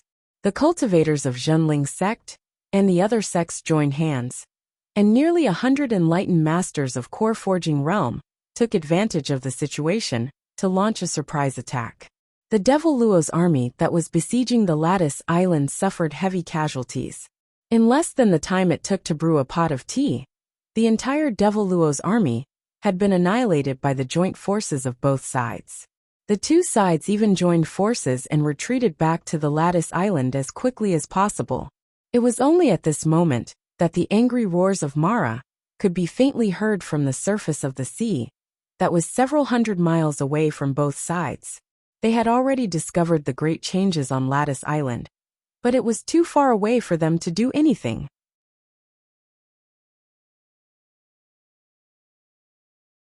Chapter 1029. Old ancestor Tiankong had the mountain-splitting battle-axe in his hands. Even though that Jade Azura was stronger than old ancestor Tiankong, there was still a limit to how strong she was. Otherwise, that Jade Azura wouldn't have been unable to gain any advantage from old ancestor Tiankong after half a day of effort. However, after the 2 Blood Azuras rushed over as reinforcements, The pressure on old ancestor Tian Kong increased tremendously all of a sudden. Even though spiritual master Xian Su and the rest tried their best to hold back one of the blood azuras, under the pincer attack of the jade azuras and the other blood azuras, even though old ancestor Tian Kang's fifth earth golden body great divine art had already advanced to the level of supreme divine art limitlessly, his golden body still cracked, and he was only left with the power to defend. Seeing the jade shura and the blood shura working harder, the old man in front of them was going to die from exhaustion, even if he wasn't killed. A giant ship avoided the patrols of Mara's army and appeared behind them. The swords that came from the giant ship had not yet reached the jade shura, but the eerie sword mind had already traveled through space and hit the jade shura's back. The companion spirit treasure that the jade shura was about to throw shook, and Tian Kong Lazu easily nullified it. After that, Jade Shura had to put away her spirit treasure to defend against the attack from behind. Jade Shura felt that the flying swords on her back were more dangerous than the old man's second disaster spirit treasure. But the Jade Shura was still too slow. Or rather, Lu Ping's sudden attack was too unexpected for the Jade Shura. And Lu Ping was using all of his power. Even if the Jade Shura was prepared, she might not have been able to block it, let alone now. Although the thin water-flowing sword's quality was slightly damaged due to the consecutive clashes with the companion spirit treasure, after being nourished by Lu Ping's arcane energy and absorbing the companion spirit treasure's essence, the sword's quality had greatly recovered. A pair of flying swords came out of the boat. The two flying swords turned into two giant green dragons. They circled around each other and jumped toward Jade Shura. The power in the swords made Jade Shura's face change. The Jade Shura's companion spirit treasure turned into a giant tree in the air. The thick tree trunk and the lush leaves blocked the path of the sword dragons. Countless vines shot out from the top of the tree. They danced in the air and tried to wrap around the sword dragons. Every part of the two sword dragons' bodies could shoot out peerless sword intent. The vines that wrapped around them were shattered layer by layer.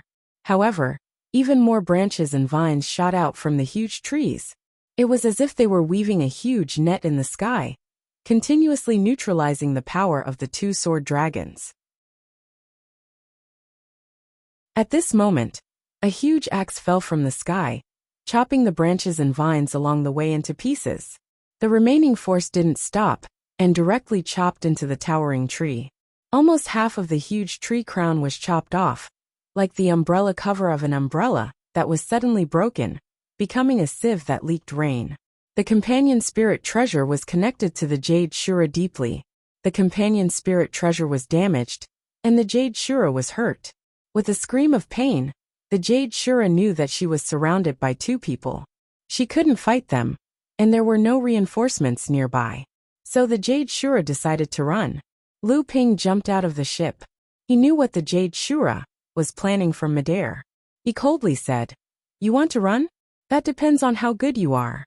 Suddenly, a monstrous flood surged up around the two giant flood dragons. A multicolored pearl was flickering above the flood, as if it was attracting the two giant flood dragons that were playing in the flood. The two dragons saw the five-colored pearl, and they jumped toward it. As they rolled, the flood rose. It was like they were going to break everything in their way. The flood toppled the giant tree in the air, and they were headed for the Jade Shura. East River Sword Skill. The East River Sword skill wasn't Lu Ping's natural god power. It was a skill that Lu Ping had practiced at the bottom of Sacred Lake. He had mastered it after he traveled the Yulon River, and it could become an ultimate god sword skill. It was a brand new East River Sword skill. After Lu Ping formed this sword technique, he didn't condense any incantation charms, or even form his own innate skill. Instead, he engraved it on an origin time bead, and fused it with the origin time bead to multiply its power.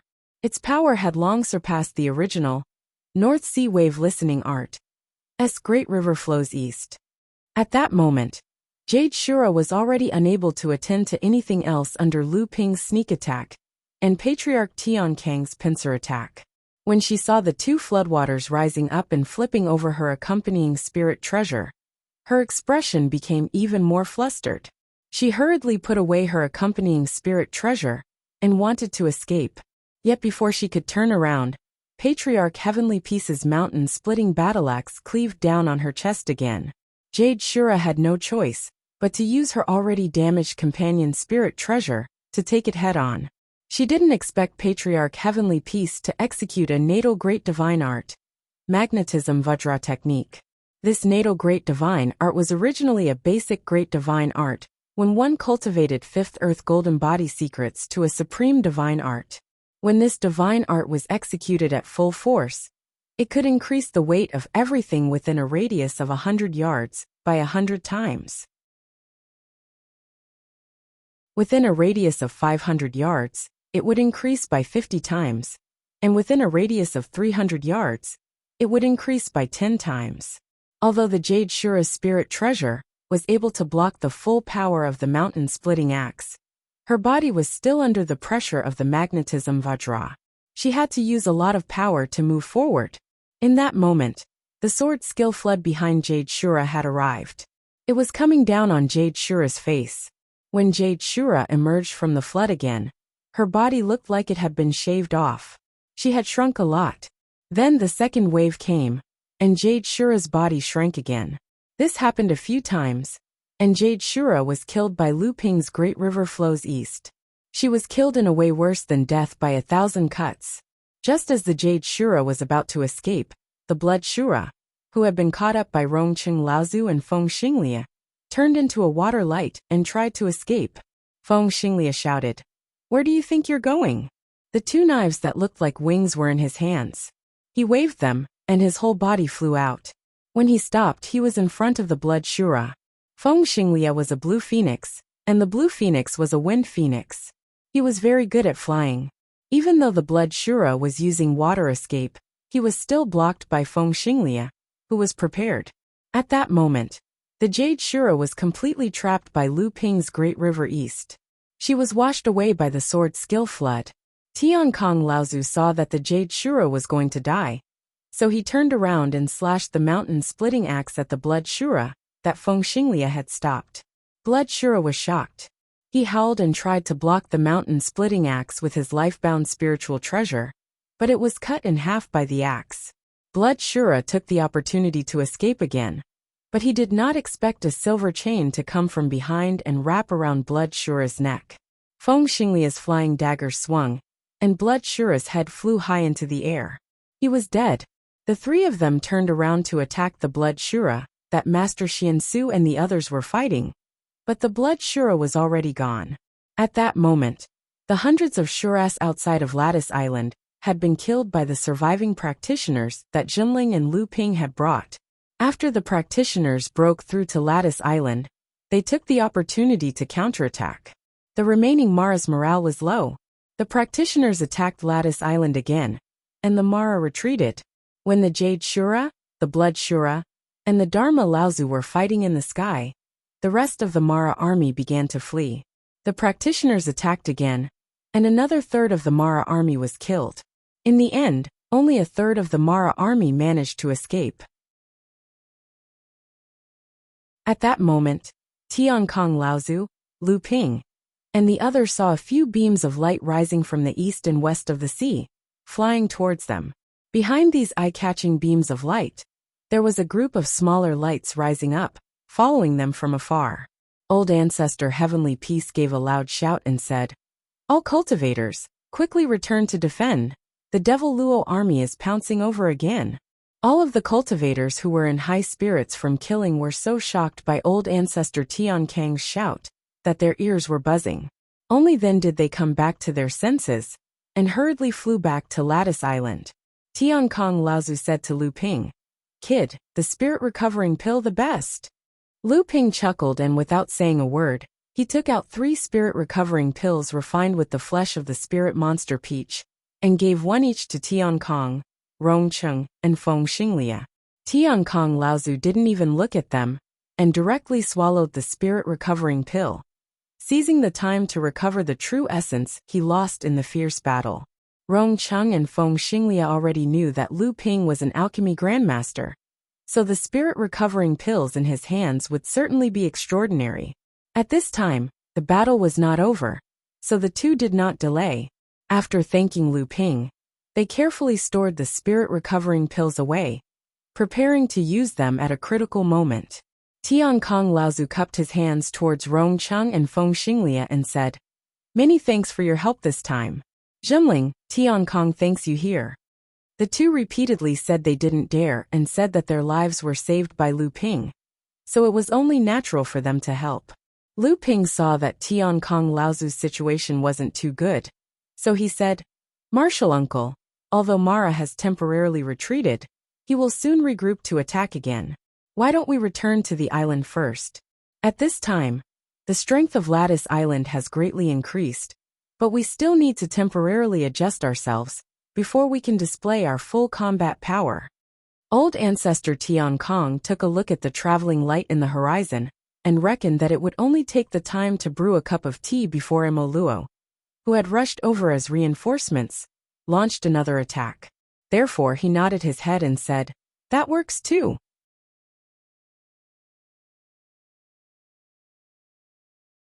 Chapter 1030. The arrival of the 4 Dharma adepts on Lattice Island caused the hundreds of core forging adepts on the island to cheer.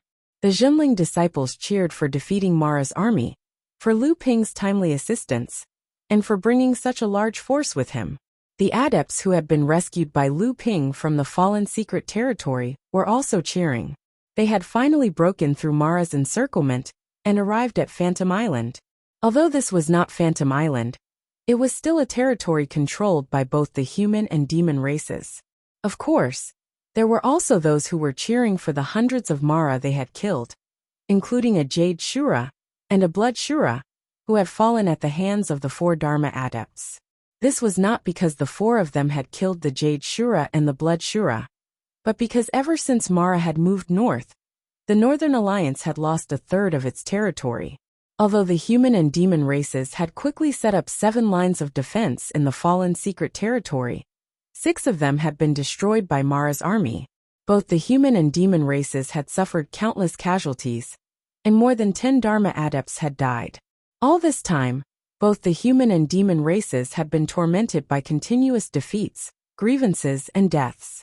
Although the battle on Lattice Island was only a prelude to the large-scale war between the human and demon races in the East Sea, there was no doubt that this was a hearty victory. That was right, it was a victory. At this time, not only the adepts on Lattice Island, but also the human and demon adepts who had gathered in the fallen secret territory desperately needed a victory. The cheers were short-lived. Everyone knew that there would be a tough battle ahead, and that the previous victory might lead to an even crazier revenge from Mara's army. Therefore, Tiankong Laozu used the inner yuan in his body to refine Lu Ping's spirit peach spirit-restoring elixir. At the same time, he began to temporarily regroup the adepts of the various sects, striving to consolidate their combat power in the shortest possible time. Lattice Island also had many things to deal with in between battles. Soon, Taoist Master Xian Peng ran over from the island's protective array disk and said, "Martial Granduncle, do you still have any supreme-grade spirit stones on you?" Tiankong Laozu was stunned, and he said, "What? You used it up so quickly?" Taoist Master Xian Peng shook his head and said, "It's not all used up, but it's almost done. I'm afraid that the upcoming battle will be even more intense. Moreover, there are so many cultivators. Once we have to leave the island to fight, the consumption of the mother and child traction formation will definitely increase greatly. Moreover, after being attacked by Mara for such a long time, there are many places in the formation that need to be repaired. The consumption of spirit stones will be even greater." Naturally, the mother-child traction array was an excellent tool. Although the Zhenling cultivators had been in a precarious situation several times since the start of the war, they had not suffered too many casualties. This was all because the mother-child traction array could provide a portion of its power, through the island's protective array, to the cultivators within a certain range of the array, forming a protective magic shield around them. It was also because of this that the mother-child traction array's array disk naturally consumed far more spirit stones than other large arrays. Tiankong Laozu touched his storage device awkwardly and took out 3 supreme-grade spirit stones from it. He threw them into Taoist Master Xian Peng's hand and said angrily, I only have these 3. Use them sparingly. If you really can't do it, use the superior grade spirit stones. When Lu Ping saw this, he chuckled and took out 10 supreme grade spirit stones from his storage device. He said, Senior Brother Xianpeng, if there are any left, remember to return them? Taoist Master Xianpeng patted his head and said, How could I forget you, treasure boy? No, there aren't many superior grade spirit stones left. Give me 500 first. Lu Ping had no choice but to take out another storage bag and throw it to him. Rongcheng Laozu and Feng Xinglia also saw this and gave generously.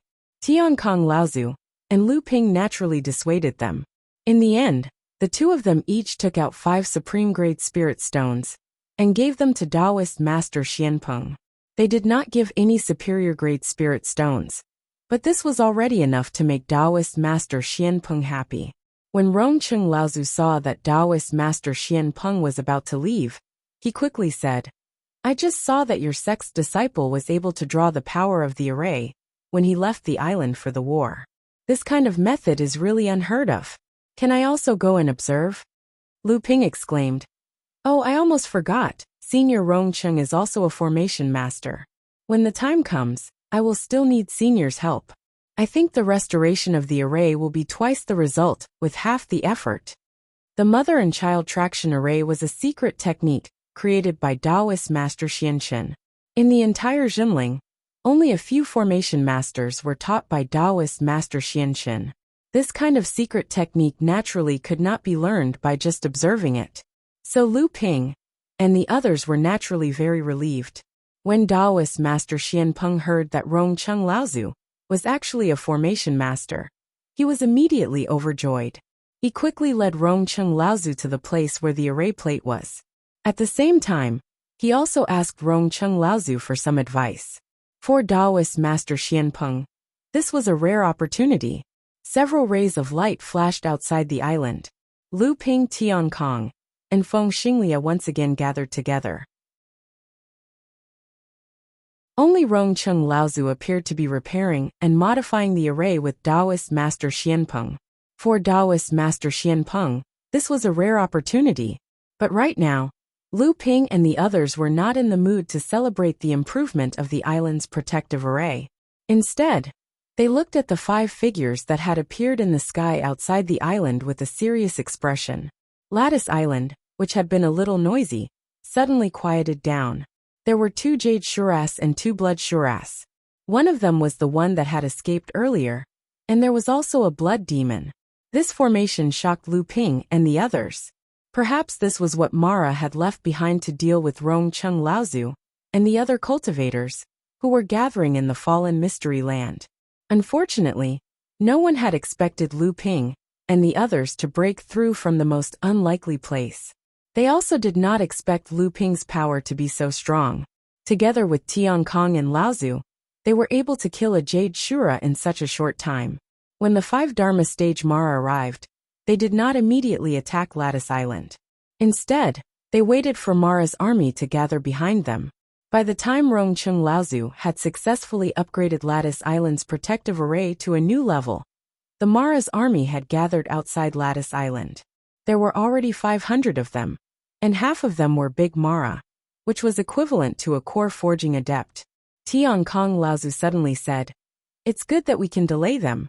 As long as we can delay them until today, Lattice Island will change its defenses, and we will have nothing to do with them. So, even if we have the chance to kill a Dharma stage adept, it's best to wait. Otherwise, if another Dharma stage Mara dies, I'm afraid that Mara's army will retaliate on a larger scale. The few of them nodded solemnly. Rongcheng Laozu and Feng Xinglia even looked a little relaxed. After all, if it was just delaying them, with their strength, it would be much easier. After all, the 2 of them knew that if they were to fight to the death with the Blood Shura, they would most likely be no match for the Blood Shura. The problem is the Blood Demon. Rongcheng Laozu reminded them. Among the 4 of us, I'm afraid that only Elder Tiankong and Brother Tianping can suppress the Blood Demon's power. But the 2 of them are the strongest, and there are still 2 Jade Shuras that need to be dealt with. Tiankong Laozu looked at Xuanshu Jinren and the others and said, If there were only 3 Blood Shuras, it would be easier. But this blood demon is really troublesome. Lu Ping smiled and said, "Don't worry, great uncle. I already have a plan." Tian Kong Laozu nodded. He knew that Lu Ping never did things that he was not sure of. Moreover, Lu Ping always had a lot of tricks up his sleeves. If he said that he already had a plan, then there was no need to worry. As they spoke, one of the two jade shuras suddenly waved its hand forward. The 500 Mara behind it suddenly let out a strange howl that sounded like the wailing of ghosts and the howling of wolves, and surrounded the lattice island. Mara's army had always surrounded the islands that were guarded by the human and demon clans. Usually, the cultivators of the human and demon clans could only passively defend themselves through the island's protective formation. When attacking the lattice island, Mara's army naturally took it as a matter of course and attacked it like the human and demon strongholds that they had conquered in the past. But as the Mara's army approached the island's protective formation, 80 mid and late-stage core forging cultivators suddenly rushed out from the island. Taking advantage of the moment when Mara was unprepared, they charged into the Mara's army and began slaughtering them. The Moro army had just launched an attack formation. From afar, it looked like an irregular fan that had been opened. At this moment, one side of the fan had been ruthlessly torn off, making it look even uglier. Lu Ping shouted, "Not good." He had already rushed out of the lattice island. At the same time he shouted, "Retreat! Everyone retreat!" Some of the smarter cultivators heard this and quickly returned to lattice island. A dozen cultivators who were a bit slower noticed that two shuras had appeared in their path of retreat. Those two shuras were the jade shuras that had been fighting Lu Ping and Tian Kong Laozu. The two jade shuras raised their hands and pointed, and the dozen cultivators who had been blocked saw the icicles and thorns in the sky. They could no longer dodge, and they were all pierced through like beehives. Tian Kong Laozu and the others were both shocked and angry. They hadn't expected the jade shuras to attack the core forging cultivators. Not even Lu Ping could stop them in time. Old ancestor Tian Kong gave a furious roar, and the mountain-splitting battle-axe in his hand smashed towards one of the jade azuras. Old ancestor Rong Chung and Feng Xinglia also fought with the other two blood azuras. Spiritual master Xian Su and the rest of the four people formed the Dao soldier formation again and surrounded that blood devil. A piece of auspicious cloud floated above their heads, and a golden-winged rock was faintly discernible in the auspicious cloud. 8 or 9 of the cultivators who had been killed by the two jade shuras were the ones Han's son had brought out of the fallen secret land. The remaining 6 or 7 were Jinling students. Lu Ping watched helplessly as the dozen or so people died in the hands of the two jade shura. When he looked up at the other jade shura, he saw that the jade shura was also staring at him. There was a hint of mockery in its eyes.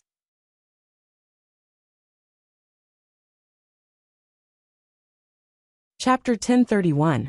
Facing Jade Shura's mocking gaze. Lu Ping's eyes shot out 2 beams of green light. Even Jade Shura had to blink under Yi Ye's gaze. In the blink of an eye, Lu Ping suddenly disappeared in front of Jade Shura. Jade Shura was shocked. She immediately realized what Lu Ping was going to do, but when she turned around, it was too late. Lu Ping was floating above the Mara army, which was regrouping. Beneath his feet were 200 shuras that had just been scattered and then regrouped. There were also many more cultivators coming from afar. Jade Shura only had time to scream.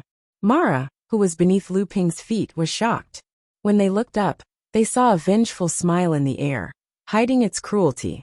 Lu Ping put his hands down, and a blue and purple vortex formed above the heads of the Mara. A strange suction came from the vortex, and it grew stronger. The Mara felt like there was a cold wind blowing past them. It was like the cold wind had taken away a lot of water vapor, and it made them feel dry. Thirsty? How could they be thirsty? Was this a joke? As all the demons complained about this strange feeling, they circulated the essence in their bodies, wanting to absorb some water from the surrounding void to quench this sudden thirst. However, it was only at this moment that they realized to their shock that there was no longer a drop of water in the void around them. They circulated the essence in their bodies to the limit and expanded it to the limit, but they still could not absorb the slightest bit of water from the void. But that wasn't the most terrifying thing. What scared the demos the most wasn't the fact that they couldn't absorb water vapor. Instead, when they circulated the original essence in their bodies, they discovered that the water in their bodies was silently being drained away. It was as if there was an invisible force hidden in the void. This force was constantly absorbing the water in each demo's body, while the demos were at a loss. And the source of this force was the purplish-blue vortex in Lu Ping's hand that was hovering in midair.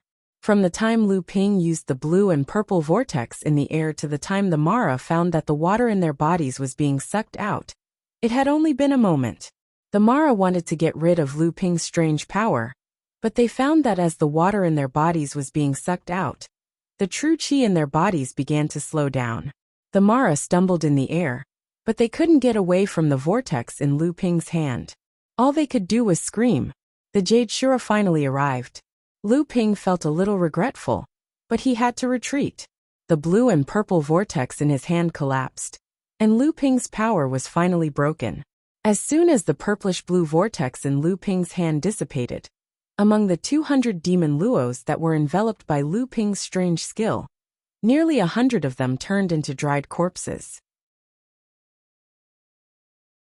When the sea breeze blew past, the dried corpses turned into dust and scattered all over the sky.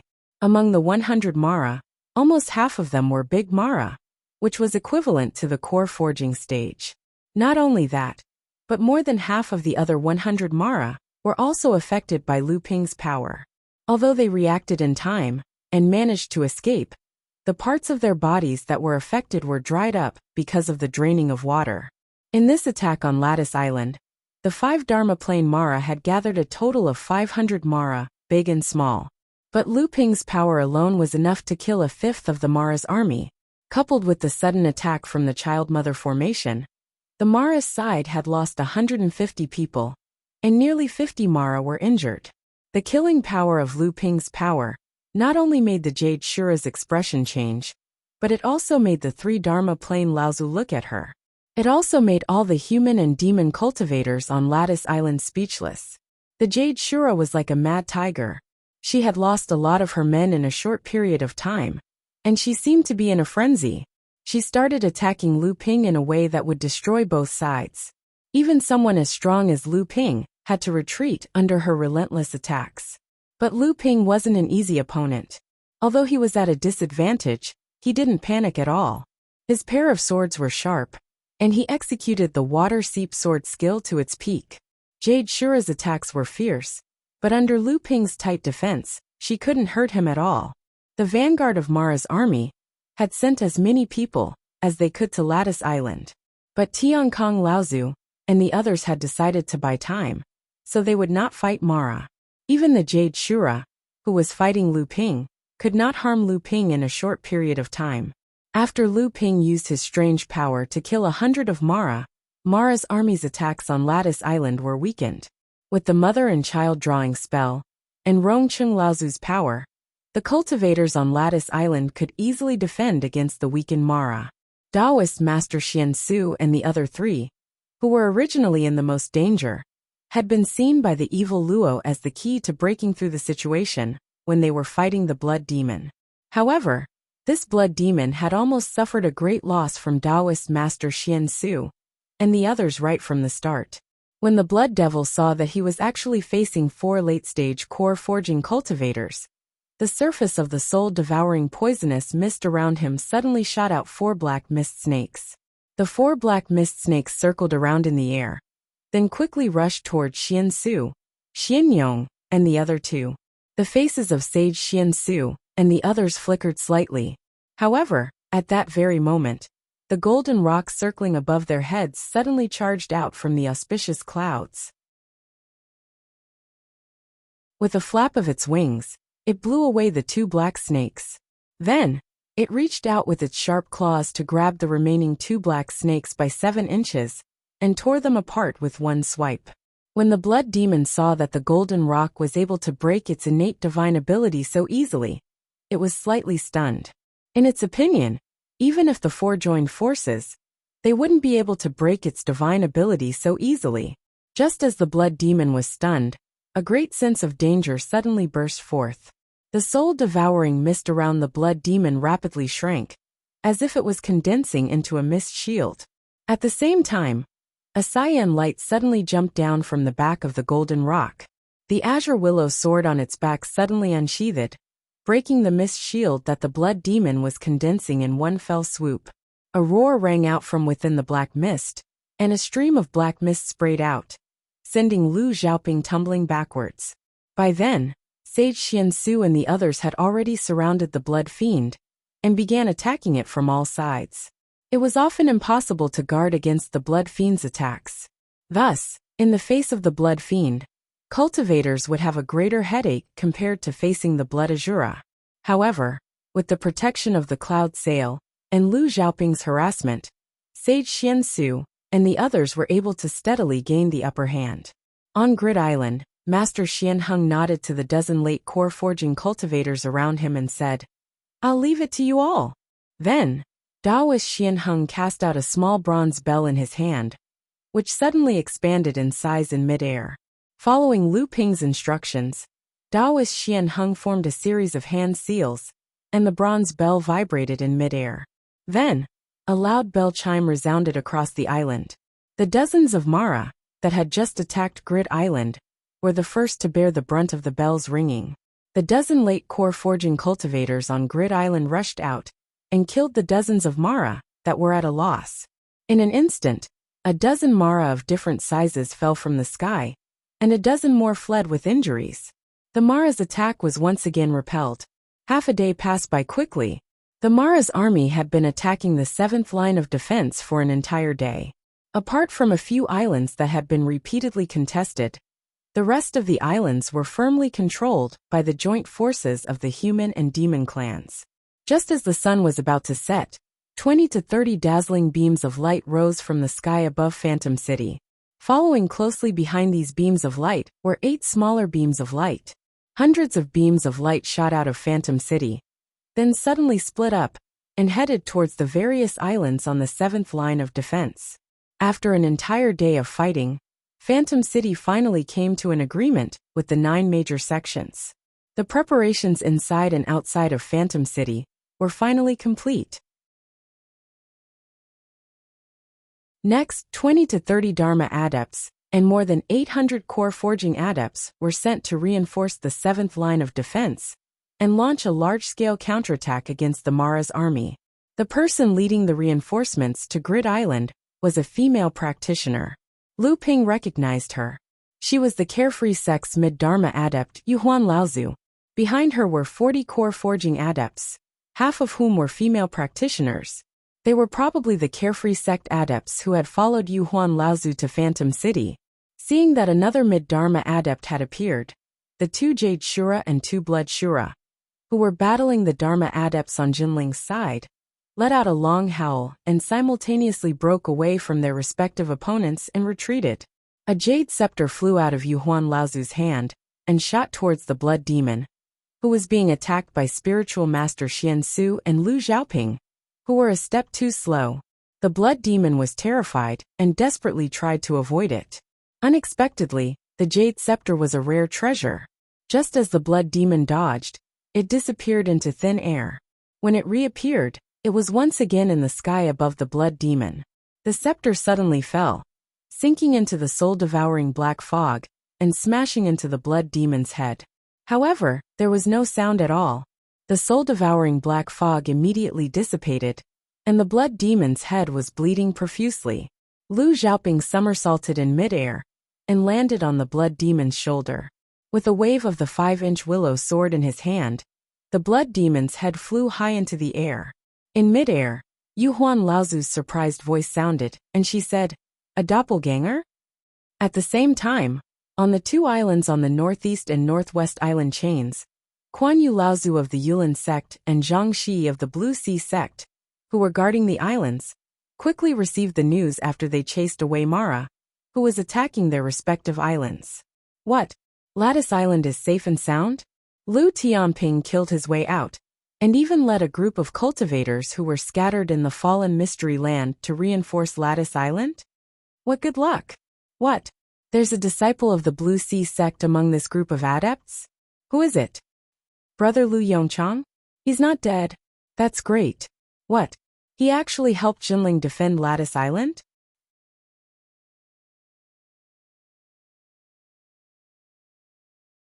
Chapter 1032. Although Phantom City's counterattack had only managed to temporarily repel Mara's attack, allowing the seventh line of defense to remain firmly in the hands of the cultivators of the human and demon clans, everyone knew that today's fierce battle was only the vanguard of Mara's army. The main force of Mara's army would soon arrive, and that would be the real moment when the two sides faced off. However, Jinling had successfully defended Grid Island. Although they had paid the price of more than 30 core forging cultivators, Jinling's disciples, among them, were only a dozen or so. Overall, the number of casualties was not considered high among the islands guarded by the various sections. However, it was still much smaller than what the various sects had previously estimated for Jinling. After the battle on Grid Island ended, the cultivators of the various sects and demon clans took their leave and returned to their respective sections. Lu Ping and Tian Kong Laozu saw them off one by one. This time, Lu Ping had rescued a total of 40 to 50 cultivators from both the human and demon clans. They were distributed among the various sects and demon clans, and their cultivation levels were not too low. They were the backbone of their respective sects and clans. The return of these cultivators would have a positive impact on Jinling's future status in the cultivation world and the improvement of the environment.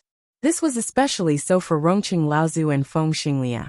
Rongqing Laozu was extremely obsessed with the mother-child traction array. When he heard that it was the masterpiece of a formation grandmaster in Jinling, he immediately expressed that he would travel to the North Sea when he had the time and ask perfected Xianqin for advice. At the same time, he also invited Jinling cultivator to Zixia sect in the East Sea as a guest. Feng Xinglia opened his mouth and said to Tian Kong Laozu, "I heard that your sect has tried to contact the Fire Phoenix clan several times, but to no avail. The old man has some status in the Wind Phoenix clan, and is friends with several Dharma adepts of the Fire Phoenix clan. If your sect doesn't mind, perhaps the old man can contact them on your behalf." Lu Ping had only guessed that Jinling had contact with the Fire Phoenix clan. After all, Lu Ping's Crimson Spirit Fire had been directly used by the Elixir Pavilion. However, Tian Kong Laozu was very clear about this matter, and was overjoyed when he heard this. He said, "Thank you, fellow Taoist. If you succeed, you can directly send the news to Jingzha Island in the southwest of the Fallen Mystery Land, or you can hand it over to Lu Ping." Taking advantage of the gap between Mara's attacks, Jinling withdrew from Lattice Island that very night. Kuan Yu Laozu of the Yulin sect followed closely behind Jinling and moved to Lattice Island.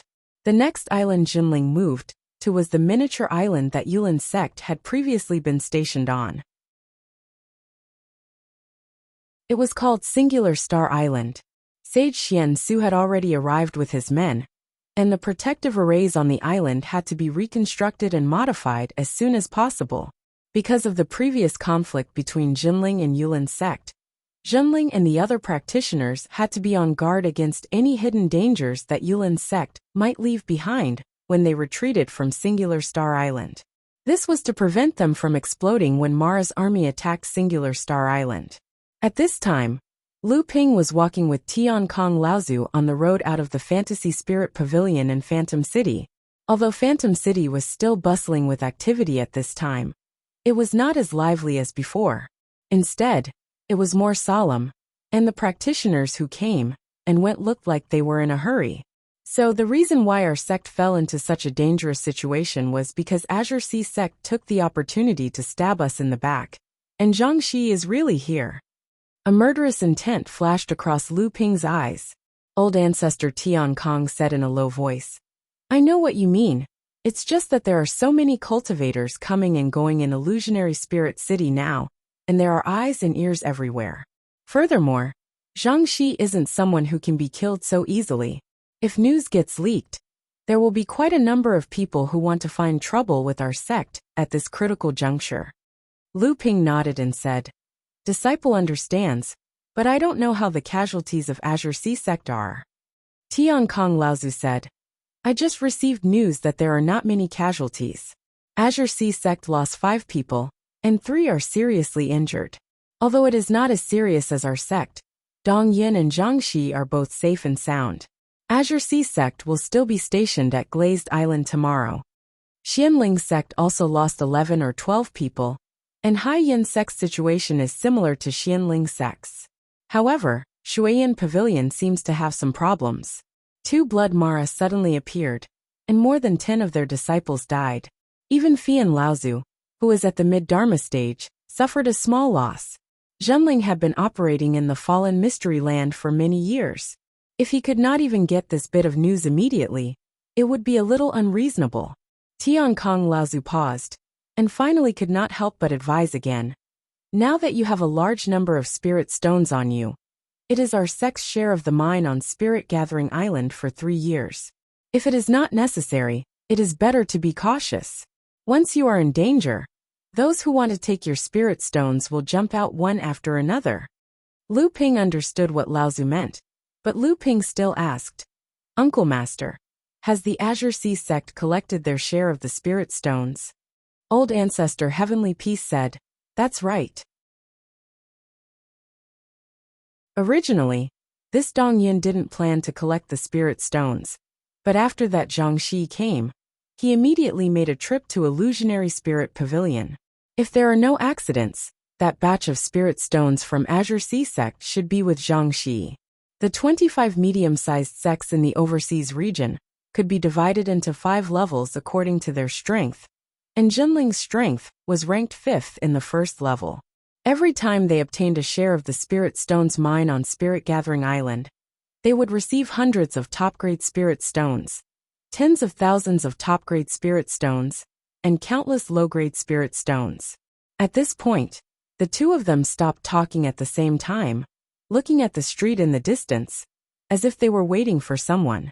After a while, an early Dharma adept hurried in the direction of the 2 of them. When he saw Lu Ping beside Tian Kong Laozu, he paused for a moment then said, Greetings, Elder Tian Kong. This must be the water sword deity Lu Tianping, whose name is known throughout the world of practitioners. Lu Ping nodded slightly, and the adept said, In today's battle, 3 blood Mara were killed outside of Lattice Island, and one of them was even a Jade Shura. Your sect's battle record is the best among all the sects on the 7th line of defense, and I hereby congratulate you. Tian Kong Laozu said coldly, You flatter me. Compared to the number of Mara we killed, our sect is more concerned about the number of casualties among our own disciples. From this point of view, your sect is the best among all the sects, and I, the old man, would like to congratulate you. Tian Kong Laozu's intention was to mock the other party for conserving their strength and pushing Jinling to be the first sect to be stationed on Lattice Island. The person who had come was none other than one of the 2 early Dharma adepts from the Yulin sect, who had accompanied Kuan Yu Laozu. The Yulin sect had created a miracle this time, as the island they were stationed on had only been attacked by a blood Shura and hundreds of Mara of various sizes. And the Yulin sect, which had 3 Dharma adepts as their leader, had never made up their mind to get rid of this blood Shura, as they were afraid that it would attract even more violent retaliation from the Mara's army. Furthermore, after a day of battle, the Yulin sect had almost no casualties, and only a few adepts had accidentally suffered some injuries when they were fighting with Mara. The early Dharma adept laughed awkwardly, and did not continue Tian Kong Laozu's words. Instead, he took out a storage bag and said, This is something that Elder Kuan Yu of our sect has asked me to bring. He instructed me to personally hand this storage bag to Tian Kong Laozu. Tian Kong Laozu's expression did not change. After receiving the storage bag, he realized that there was actually a small matrix engraved on it, which was used to block the divine will of adepts from probing it. He asked, What's inside? The Dharma adept shook his head and said, I don't know either. Elder Quan only said that you would know once you opened it. Since the item has been delivered, I shall take my leave now. The Dharma adept left in a hurry after he finished speaking. Tian Kong Laozu snorted coldly, while Lu Ping, who was standing at the side, asked curiously, Elder Quan, what could be inside? Tiankong Laozu snorted coldly and said, "What else could it be? This is just one of the tricks that the Yulin sect uses." The Yulin sect has always been known as the Turtle sect in the South Sea, but they have not been suppressed by other sects, and they can still keep pretending to be weak. This is all because of this. Tiankong Laozu clenched his fist slightly, and the matrix on the surface of the storage bag collapsed with a crack. Lu Ping's divine will immediately penetrated the storage bag and found out what was inside. This Yulin sect is really generous. But this Yulin sect is rumored to be very strong, and there are even rumors that this Yulin sect is ranked first among the 25 medium-sized sects, and it is a waste of their talent. They should be a genuine large-scale sect, since they have already fallen out with Elder Quan. What's the big deal about giving us these top-grade spirit stones now? Why would they be afraid of offending us? Tiankong Laozu laughed coldly and said, "The Turtle sect is the Turtle sect. If our sect really runs into a big problem on Grid Island this time, do they really think they can keep the peace with this small amount of spirit stones? As for those sects that they pushed out to block the calamity, they did not flare up on the spot for the sake of the spirit stones and the reparations afterwards.